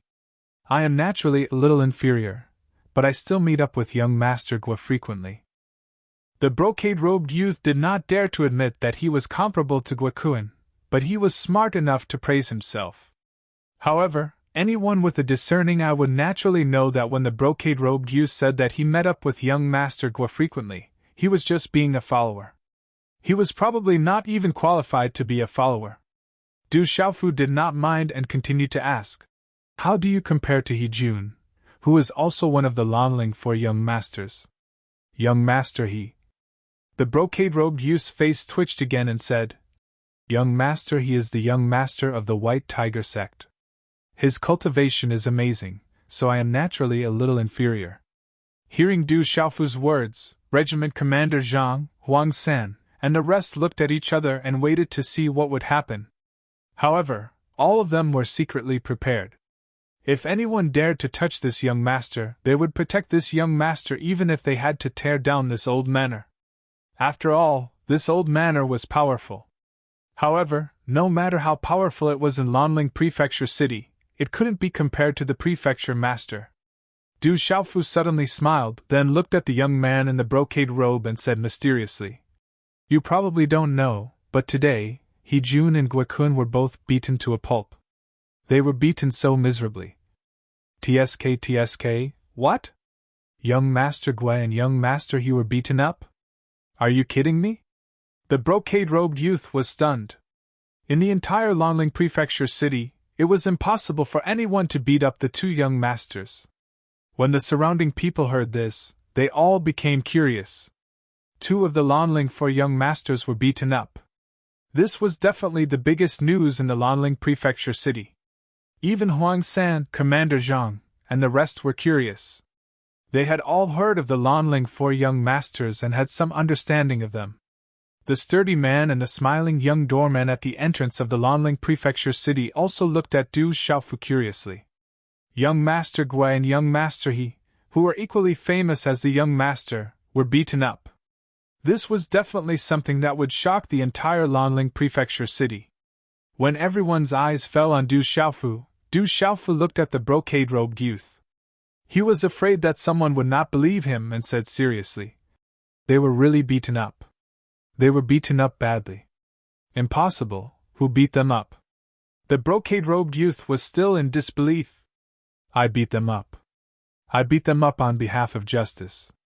As soon as Du Xiaofu finished speaking, he threw a punch in front of everyone's eyes.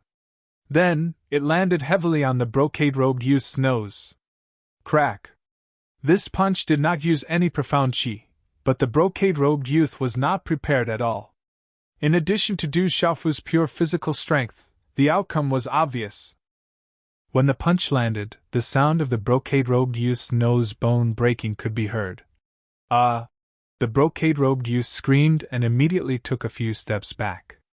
Blood gushed out from his nostrils. The pain caused by the broken cartilage made him scream. This scene shocked everyone. No one really thought that Du Xiaofu would dare to make a move. "Look, I already said that if you don't give me your membership card, I'll beat you up." As soon as he finished speaking, Du Xiaofu's eyes suddenly turned fierce. This was because Du Xiaofu realized that the other youths around the youth had already rushed over. The few brawny men at the old garden's entrance also rushed over in a panic.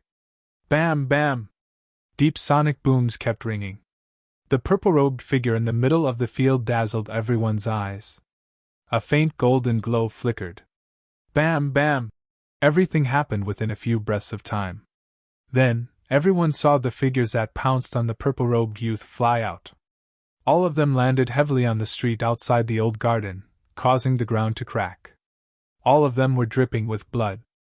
The few youths were actually quite strong. They were all at the innate realm and were considered to be quite capable. Especially the brawny men from the old garden. Their strength was not at the pulse of Tao realm, but they were all at the nirvana realm of the innate realm. The two leaders were even at the complete innate realm. They were definitely not ordinary. However, they were all thrown out in a few breaths of time. How could this not be shocking? Zhang Tuanchang and Huang San were also shocked. They did not even have the chance to make a move. Huang San did not see the attack clearly, but Captain Zhang definitely saw it clearly. It turned out that this young Master Xiaofu was actually such a terrifying person. To be honest, he was really shocked. It's not easy for me to come to Lanling Prefecture City, and you actually want me to go home and drink milk?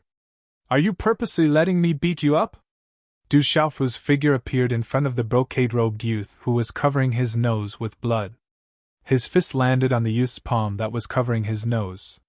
Brat, you dare to hit!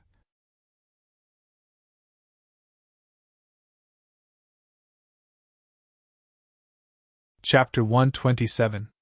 Bang! The brocade-robed youth screamed, but before he could finish, another punch landed on his mouth. Bang! Immediately after, another punch landed on the bridge of his nose. Save me! The brocade-robed youth screamed in agony. He was also at the Xiantian level, but in front of Du Xiaofu, he had no power to resist at all. He was completely a human punching bag.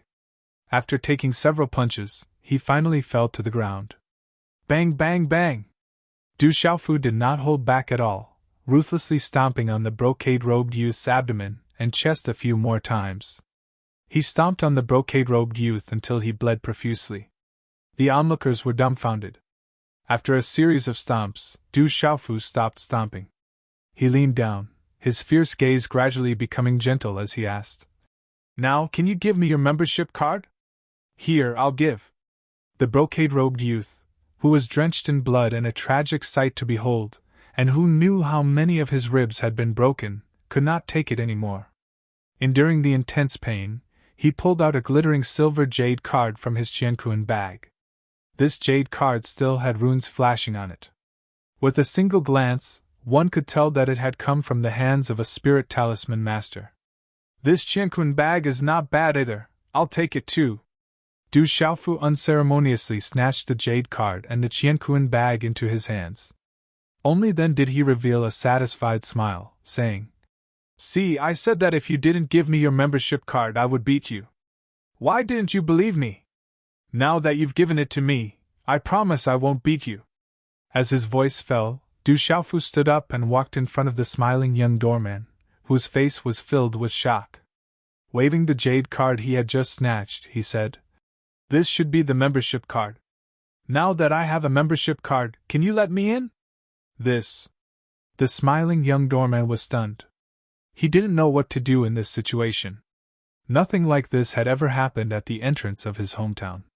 Du Xiaofu looked at the smiling doorman and said, "If you don't let me go, then you are deliberately making things difficult for me. If so, I will beat you up." Although Du Xiaofeng was smiling, the young doorman had already seen the speed at which the purple-robed man changed his expression. He then looked at the large men who were still lying on the ground, unable to get up. Finally, he forcefully nodded his head and said, "Young master, please enter. Huang San, let's go in." Du Xiaofu shouted behind him. Then, with his head held high and his chest puffed out, he walked into the imposing entrance of his hometown. He pretended to be an experienced person and thought to himself, "I will never let anyone know that this is my first time in a brothel. Is this really okay?" Huang San and Regiment Commander Zhang looked at each other in dismay. The word shock was still written on their faces. Looking at the bloody figures lying on the ground, they secretly took a deep breath and quickly followed in. "Where did this young man come from? He's so fierce. Is this guy trying to overturn the heavens? Don't tell me that Guikuan and He Jun were beaten up by him. That young man's strength is really strong. It's hard to see through him. As Du Xiaofu, Huang San, and the rest entered the hometown, the surrounding people were discussing and sighing. To be able to enter the hometown like this, today was really an eye-opener. Bastard, I will not let you go. I will make you pay the price. I will make you suffer a fate worse than death. The brocade-robed young man looked at Du Xiaofu's back.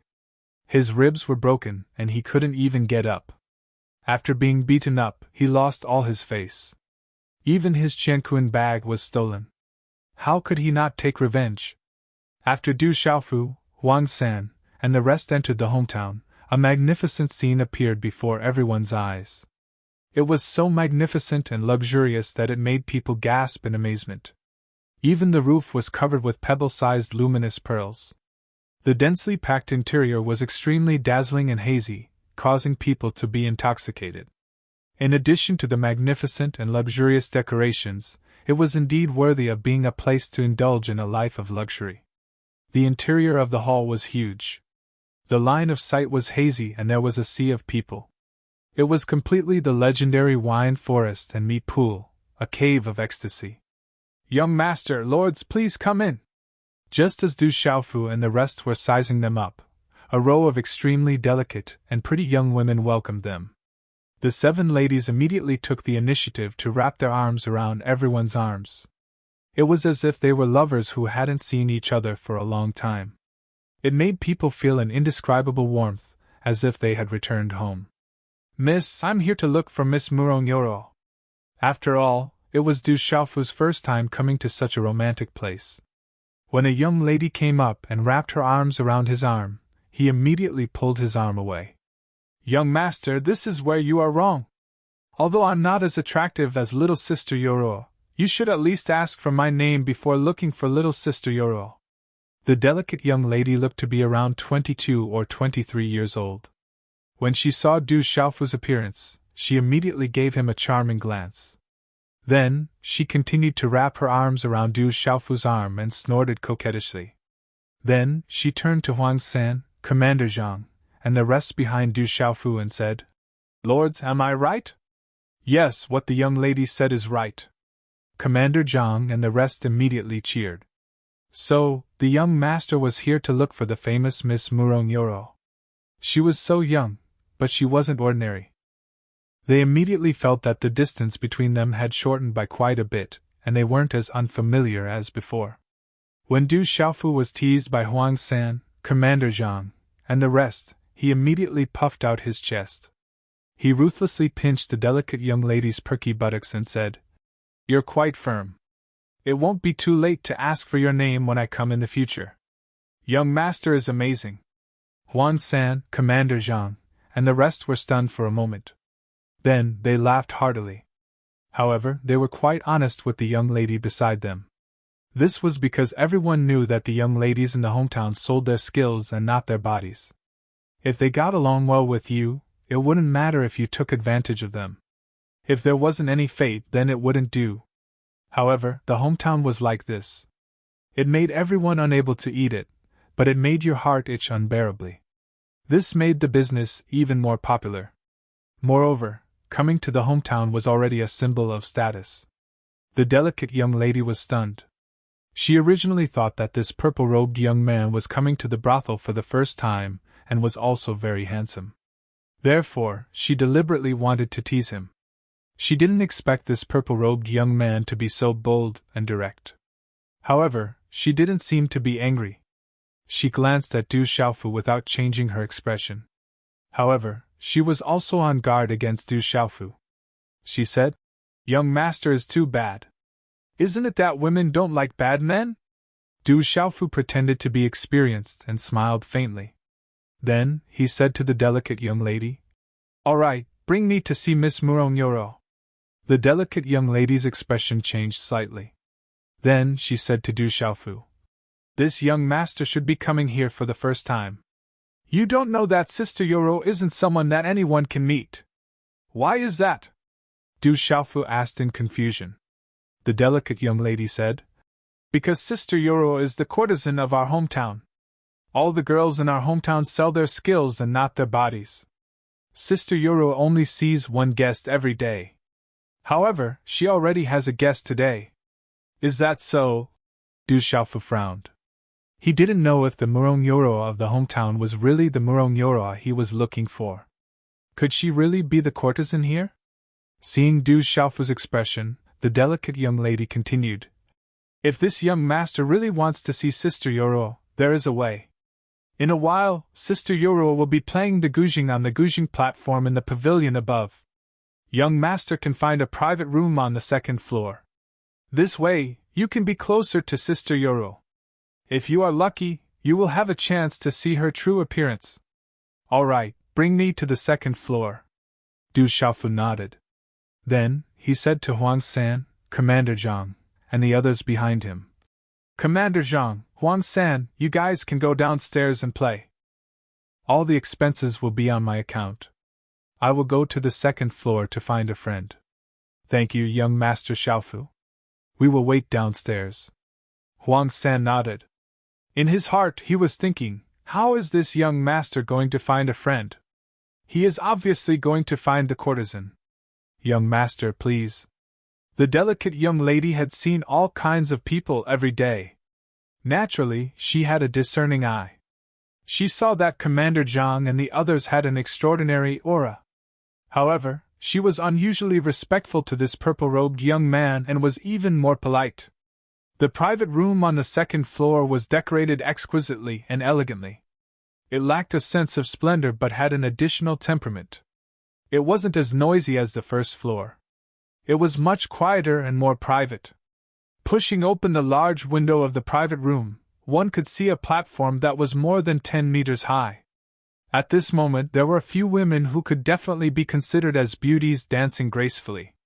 Their graceful bodies twisted and turned, as if they had no bones. They were extremely charming, causing waves of applause from the hall below. Young master, this private room has prepared fine wine, snacks, and fruits. Do you want to call a few girls to chat with you? The girls here all have unique skills. The delicate young lady asked Du Xiaofu. Are there any girls who are spirit symbol masters? Du Xiaofu asked. The young lady was stunned. Suddenly, her face twitched. What a joke! How could a noble spirit symbol master fall into the dust of a prostitute? She immediately said.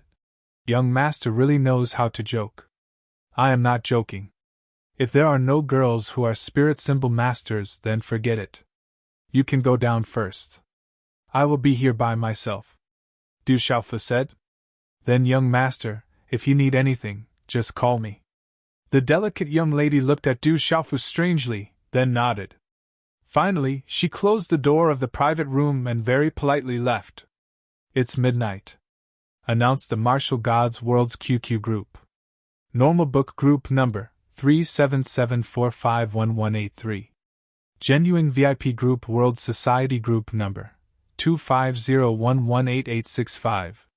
The VIP group requires a Zhu Lang VIP number to join. It requires a screenshot to enter. Brothers who do not have a VIP number do not join. In the World Society, there are Mr. Perfect, Ms. Perfect, Little Lolas, Big Sisters, and all kinds of beauties. Brothers who have a VIP number should hurry up and join.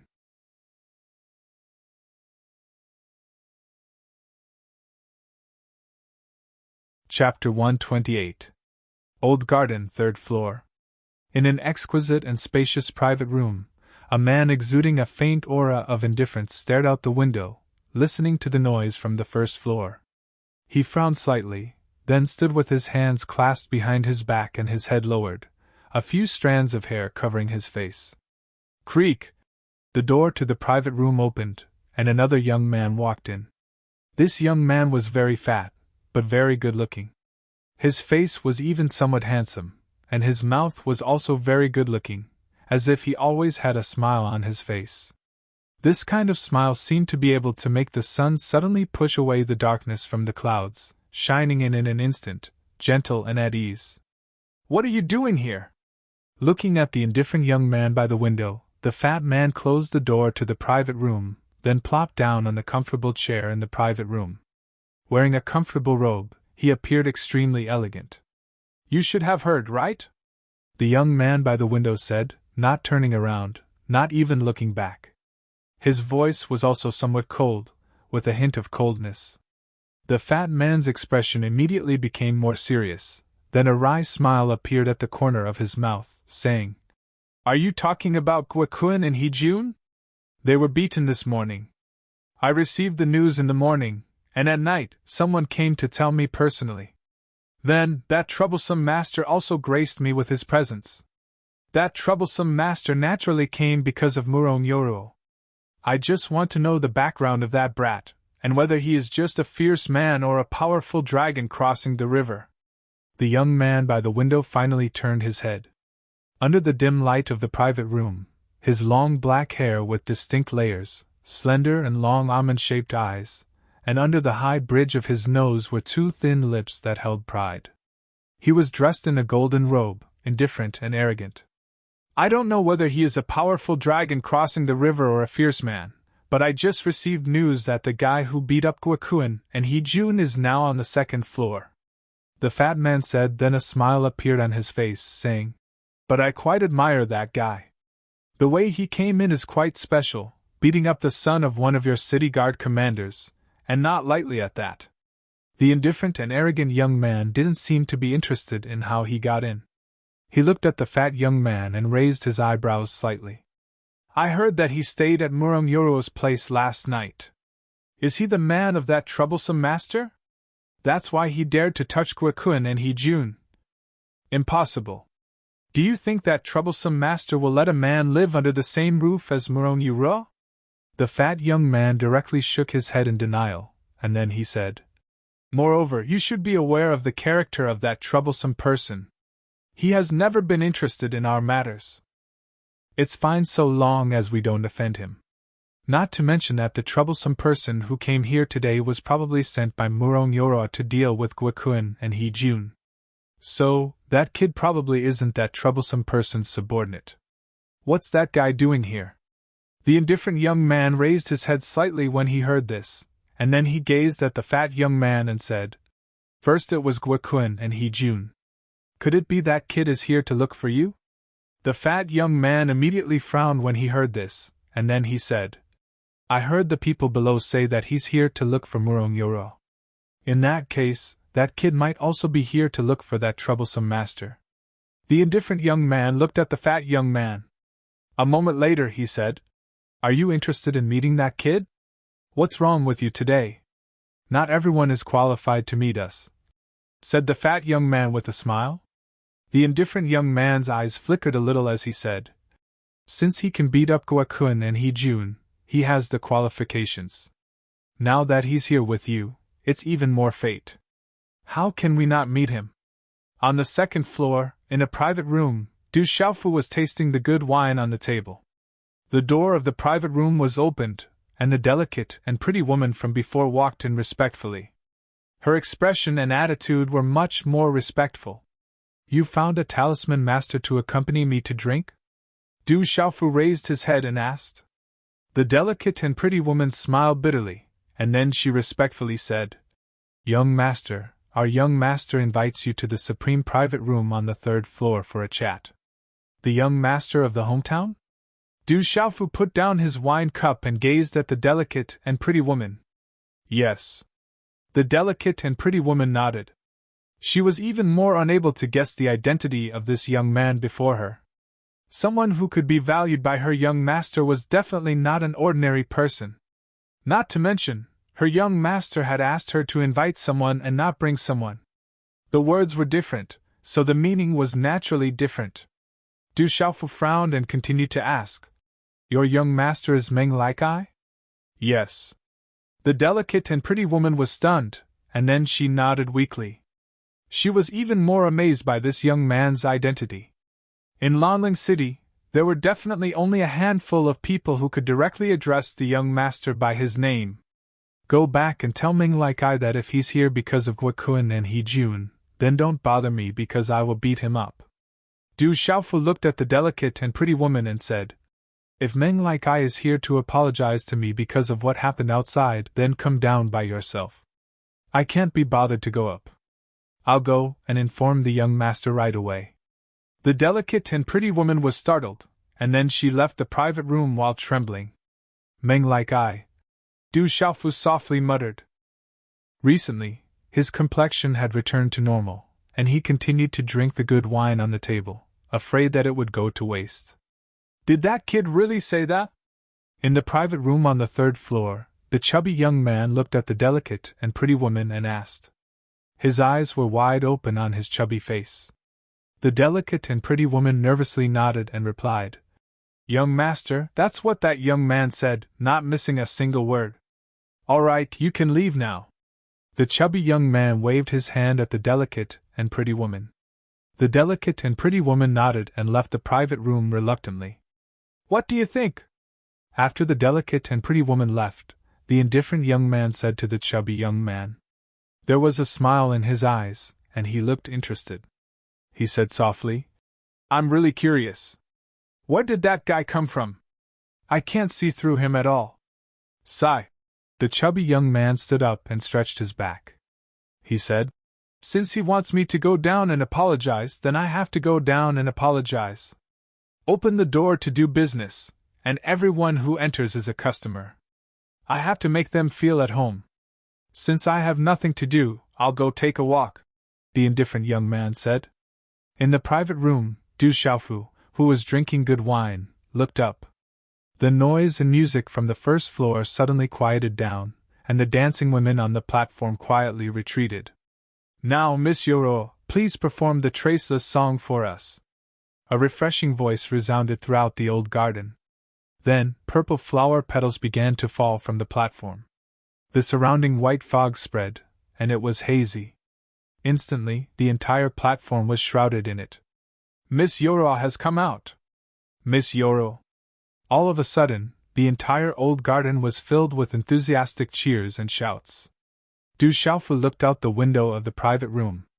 While he was still in shock, a beautiful figure seemed to have already sat on the platform. Then he heard a ding sound. It was crisp and melodious, like a celestial sound that resounded in the old garden. Then, the noise in the entire garden quieted down.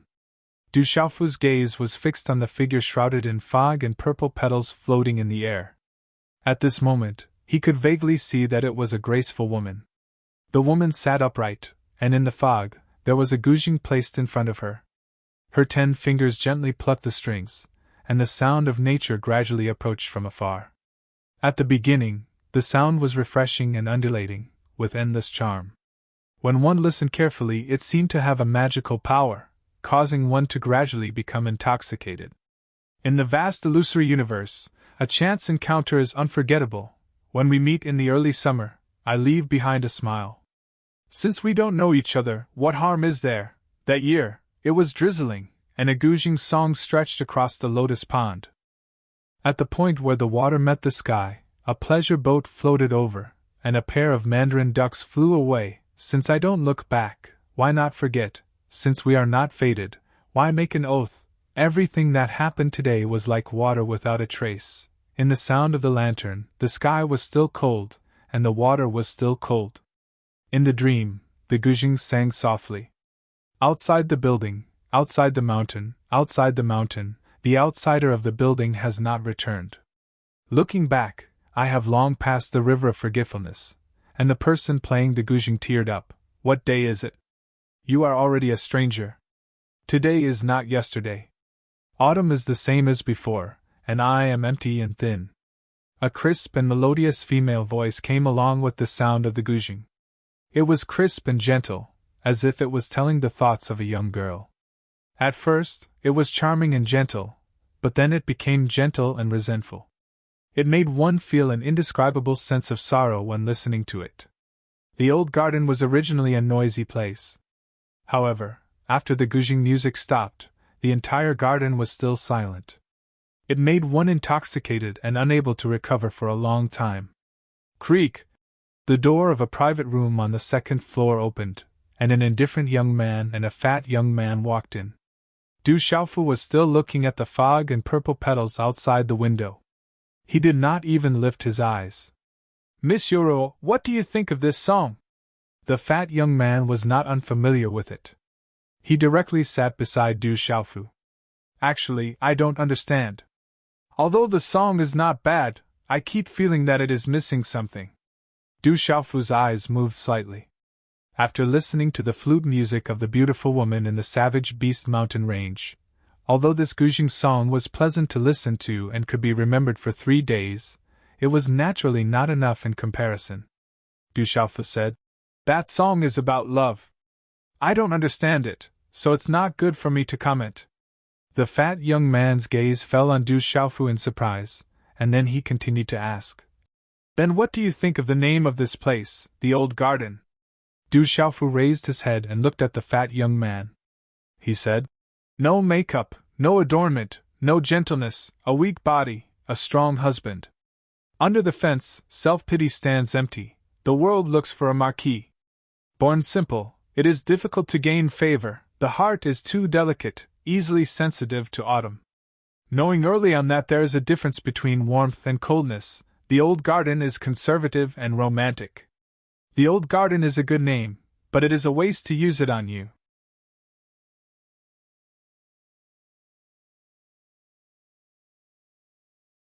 Chapter 129.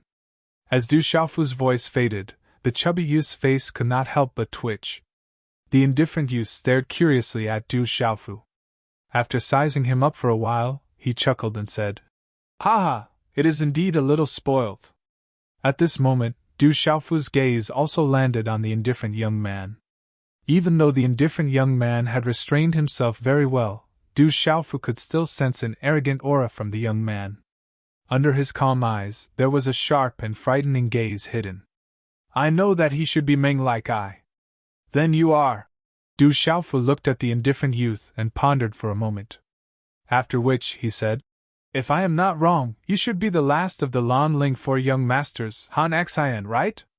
The Lan Ling 4 young masters are deliberately made up by some bored people. Please excuse me." The indifferent youth tacitly admitted that he was Han Xian. Without needing Du Xiaofu to greet him, he directly sat down beside Meng Like I and said, "I also know about you today. You are Du Xiaofu. More and more people will know about me." Du Xiaofu nodded. After which, he looked at Meng Like I and said, "If you want to apologize to me, you don't have to come personally." Meng Like I looked at Du Xiaofu and thought to himself, "Didn't you ask me to come personally?" While Meng Like I was thinking to himself, Du Xiaofu continued, "As long as you waive the bill for my drinks tonight, I will be very happy. I will waive all your expenses tonight." Meng Like I looked at Du Xiaofu with his chubby face and tried his best to maintain his poise. He said, "Do you want me to find you a few more girls?" Meng Like I couldn't help but add, "It's also free." "No need. I am not a casual person." Du Xiaofu's eyes lit up when he heard that.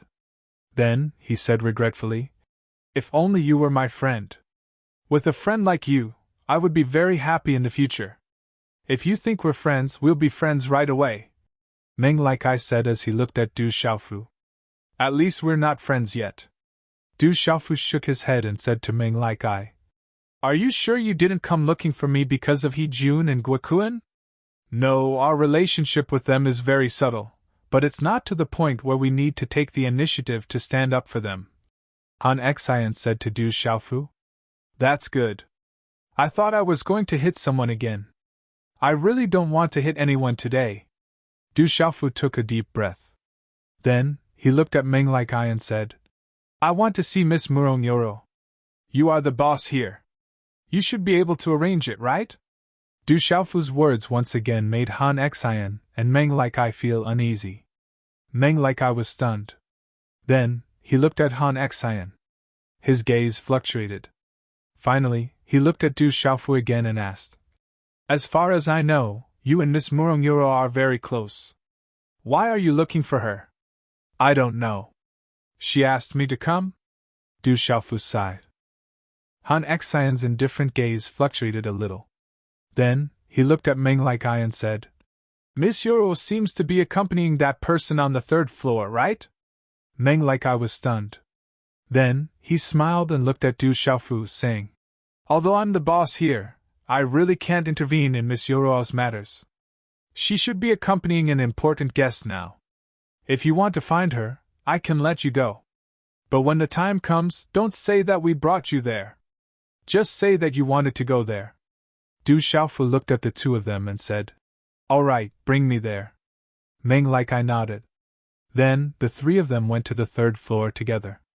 On the third floor, in a quiet and elegant private room, everything was decorated in an antique style.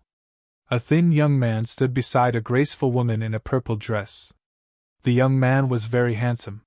He had big charming eyes that were deep and bright. His delicate face was like a woman's. Especially his lips, which were outlined in a dazzling smile. Yoro, you know that you don't have to stay in your hometown. I don't want you to be stared at by other men every day. There are no good men, the thin young man said as he looked at the graceful woman. The graceful woman in the purple dress smiled. Her delicate body was like a jade willow, light and tender. Her smile was very beautiful. Not only was she beautiful, but she also had a very elegant temperament. Especially when she had just finished playing the zither, there was an antique aura. She was as beautiful as a fairy who had walked out of a painting. She was Murong Yoro. All right, don't talk about this anymore. Thank you for coming today. Murong Yoro smiled at the thin young man. She pulled the thin young man to a seat without much restraint. It seemed that their relationship was not shallow. Guokun and Hee-jun, those two blind things, clearly know that you are my woman. How dare they cause trouble for you? It seems that I am usually too gentle, the thin young man said.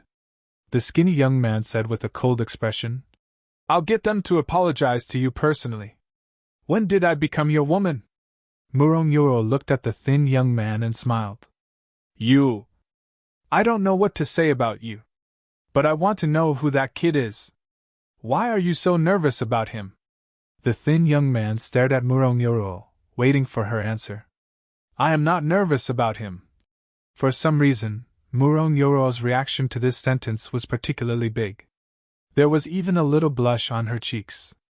It seemed that she did not dare to look directly into the thin young man's eyes. He saved me and even helped Xinyu. It was because of me that he got into trouble. So, I hope that he will be fine. You two are related. You just blushed. I have known you for so long, and this is the first time you are like this. You don't even dare to look into my eyes. So, you two are definitely related. The thin young man looked at Murong Yoro, his gaze fluctuating. Creak! At this moment, the door of the private room was opened. Then 3 people walked in. Looking at the 3 people who came in, Murong Yoro raised her head. Her eyes were filled with surprise. Du Xiaofu followed Han Xian and Meng Like I to a private room on the 3rd floor. Without knocking, Meng Like I directly pushed the door open and saw Murong Yoro sitting together with a young man in the private room. This Murong Yoro was the Murong Yoro that Du Xiaofu was looking for.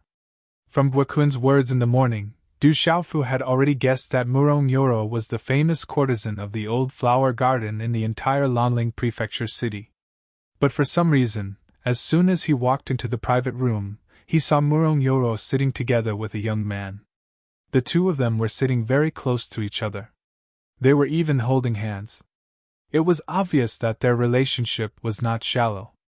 This made Du Xiaofu feel unhappy. At this moment, the thin young man's gaze also fell on Han Xian, Meng Like I, and Du Xiaofu. His large eyes were slightly cold. He opened his mouth and said softly, Han Xian, Meng Like I, the two of you are becoming more and more unruly. First, it was Guokun and Hee-jun. Now it's the two of you. It seems that the so-called 4 bears of Lanling are looking down on me more and more. The thin young man's voice was very pleasant. He did not give Han Xian and Meng Like I any face at all. He directly called the Hulun young masters the 4 bears of Lanling. However, Han Xian and Meng Like I were not angry at all in the face of this thin young man. It was as if being scolded by this thin young man was a very normal thing. Meng Like I, in particular, had to put on a smile. He then pointed at Du Xiaofu and said, "How would we dare to disturb you? We couldn't stop him. He was the one who insisted on looking for Miss Yoro." As Meng Lightsai's voice faded, the thin young man's gaze fell on Du Xiaofu. "Du Xiaofu!" Murong Yoro exclaimed in shock. Then, she got up and went to Du Xiaofu's side. She did not expect Du Xiaofu to come in with Meng Likai and Han Xian. She smiled apologetically and said, "I was worried about whether I had come in with you. I forgot to arrange for you to come in. I'm really sorry. I thought it might be someone with the same name. I didn't expect it to be you." Du Xiaofu was surprised to see Murong Yoro, but he was not surprised.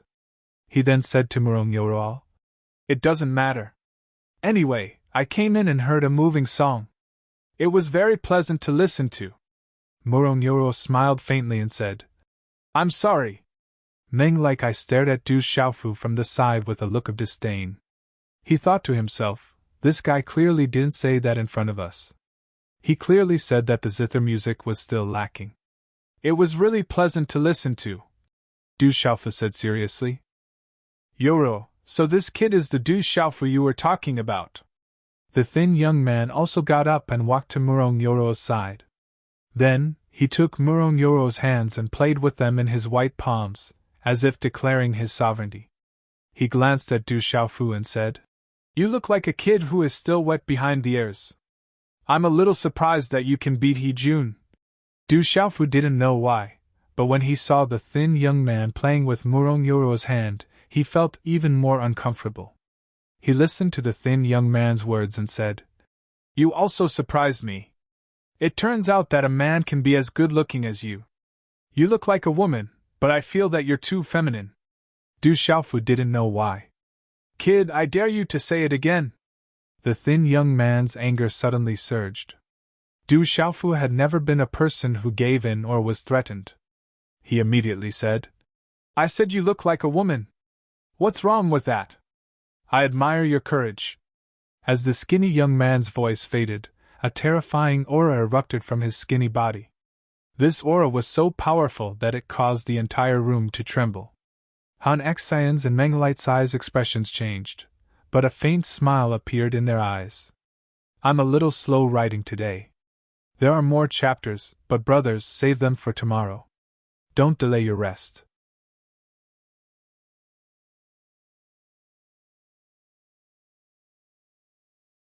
Chapter 130. Murong Yoro wanted to stop him, but it was too late. Fury surged in the Lin Yu's eyes, and a handprint directly grabbed towards Du Xiaofu, who was just inches away from him. Whoosh! Wherever the handprint passed, the air immediately fluctuated, and a faintly discernible vacuum mark appeared where the handprint passed.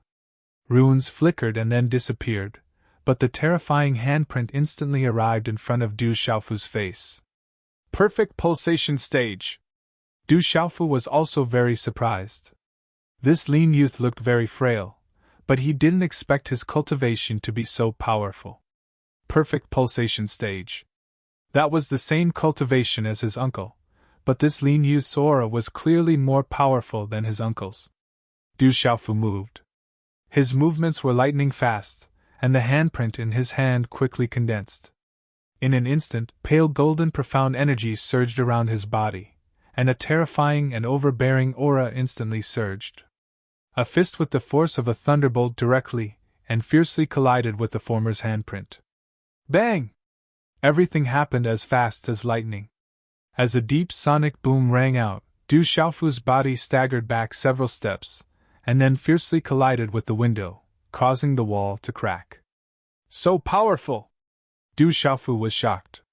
This lean youth was actually so powerful. He wasn't just a little bit stronger than He Jun. Just now, he was clearly at a disadvantage. If it wasn't for the Golden Rock's body refining technique, he wouldn't be able to contend against this lean youth. Thump! Thump! The lean youth's body was also forced back. In the end, his back collided with the wall, and the wall instantly cracked. Perfect Xiantian stage. How can he be so powerful? Impossible! With his back against the wall, the skinny young man looked at Du Xiaofu. His deep and large eyes were filled with shock. The skinny young man knew that the other party had defeated He Jun, so he was definitely not an ordinary person. Therefore, he used his full strength from the start because he had never been a love rival. This was what his father had taught him since he was young.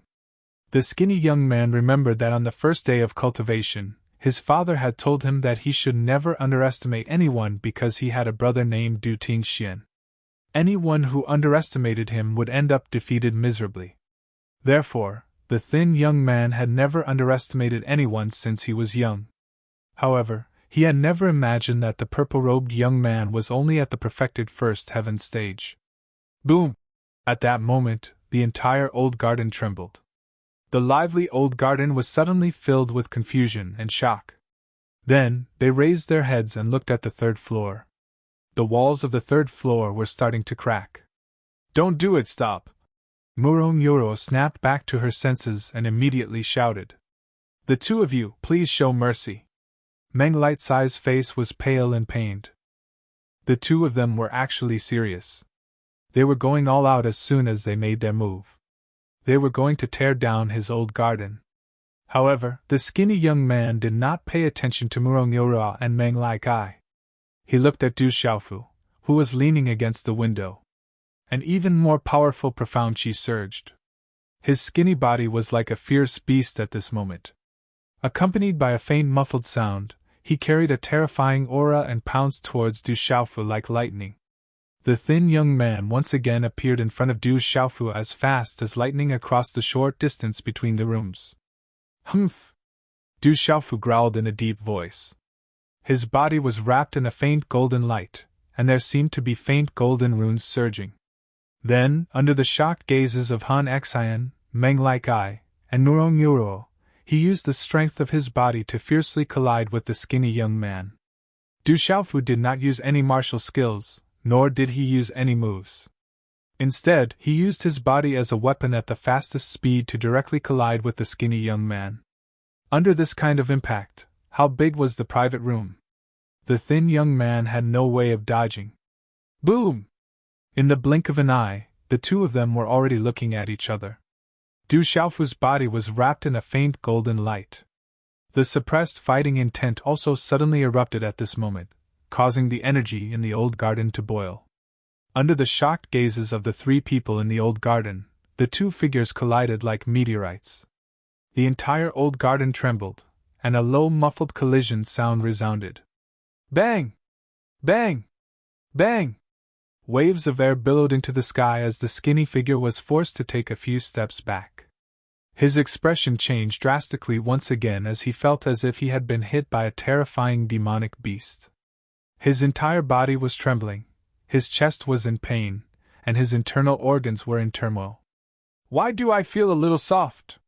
Du Xiaofu's body only trembled slightly. At the moment of impact, he felt as if his hard chest had hit something soft.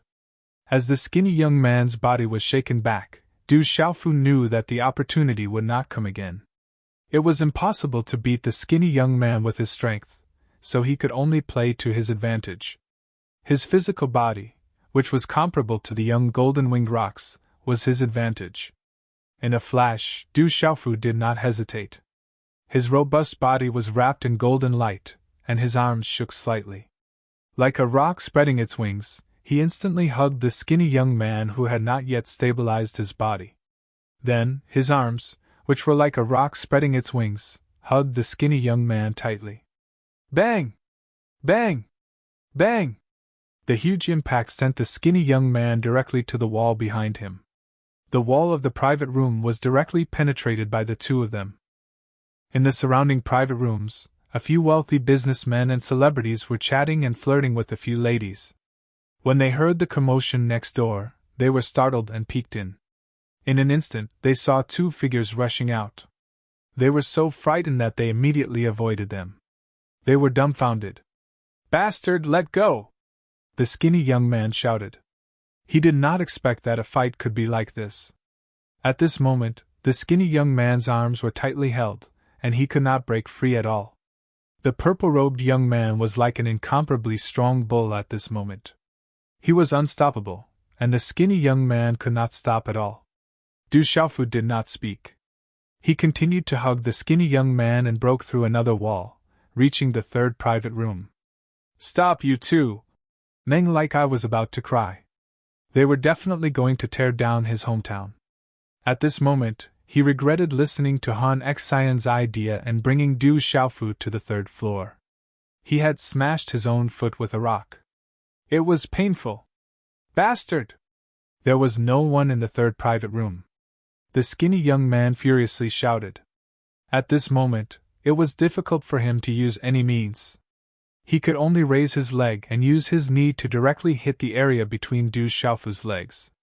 Du Xiaofu knew that the area between a man's legs could not be kicked no matter what. His body immediately sped up and directly hugged the skinny young man tightly, making it impossible for the skinny young man's leg to kick out. Bang! Bang! However, with Du Xiaofu's strength, the skinny young man's leg, which had just gathered momentum, was immediately unable to kick out. Then, he directly tripped on Du Xiaofu's leg. In the end, the two of them directly fell to the ground. The two of them were still exerting their strength. A terrifying aura erupted, and the two of them suppressed and clashed with each other. The two of them rolled on the ground and immediately smashed into the wall of the third private room. Ka! How could the wall of the window withstand the impact of the two of them? Suddenly the wall cracked, and then directly broke open a hole. The two of them directly fell through the window. Everyone on the first floor of the old garden had already raised their heads to look at the commotion on the third floor. Then, they saw two figures falling from the third floor. Everyone was so frightened that they scrambled to get out of the way. Then, everyone on the first floor was dumbfounded. Falling from the third floor, the two of them were still tightly hugging each other. In the end, they fell heavily on the ground. However, it was Du Xiaofu who fell at the bottom. Rumble! The ground trembled and cracked. The entire hometown seemed to be on the verge of collapse. Du Xiaofu fell to the ground, but his hands were still tightly hugging the skinny young man's arm like pliers. Walala! Under the huge impact, the two of them continued to roll on the ground. One moment, Du Xiaofu was on top, and the next moment, the skinny young man was on top. Under the impact of the terrifying aura, the first floor of the hometown could be said to be in chaos. Everywhere they passed, the ground cracked, and the decorations were destroyed. It was a tragic sight. Commander Zhang, Huang San, and the others were having fun in the hometown. Beside them, there were ladies accompanying them. This kind of life simply made these men fall into a land of gentleness. They felt that today was the right day to come. They had definitely profited. Suddenly, a shocking sound came from the third floor. Commander Zhang and the others immediately focused. Then, they saw two figures falling from the sky and falling to the ground. Commander Zhang, Huang San, and the others looked at each other. Why did the two figures that fell feel so familiar? Even the aura was familiar. Suddenly, they were shocked. They did not even care about the ladies beside them and immediately rushed forward. Bastard, I will not let you go. The skinny young man finally reached the top once again. He had been unable to break free from Du Xiaofu's grip. Finally, he was completely enraged. After letting out a loud roar, he had no choice but to use his head to headbutt Du Xiaofu's forehead. Bang! Under this kind of impact, the skinny young man felt that the other party was fine. However, his head was buzzing and he almost fainted. This was definitely the toughest head he had ever seen. Let go of me. The skinny young man went crazy. As if he had lost control, he actually opened his mouth and bit Du Xiaofu's nose. Du Xiaofu's body was protected by the body refinement technique and profound energy, but his nose was not protected. Ah! Du Xiaofu screamed. It was a real scream. It was definitely an excruciating pain. It felt as if his nose was about to be bitten off. 6 watch period, 3:30 a.m. Xiao Yu continues to write. Brothers who are still reading, remember to vote for today's recommendation. It's Monday, the recommendation is very important. You're tuning into the Phoenix Knights YouTube channel. Don't forget to subscribe and join us on this journey to catch the most captivating stories.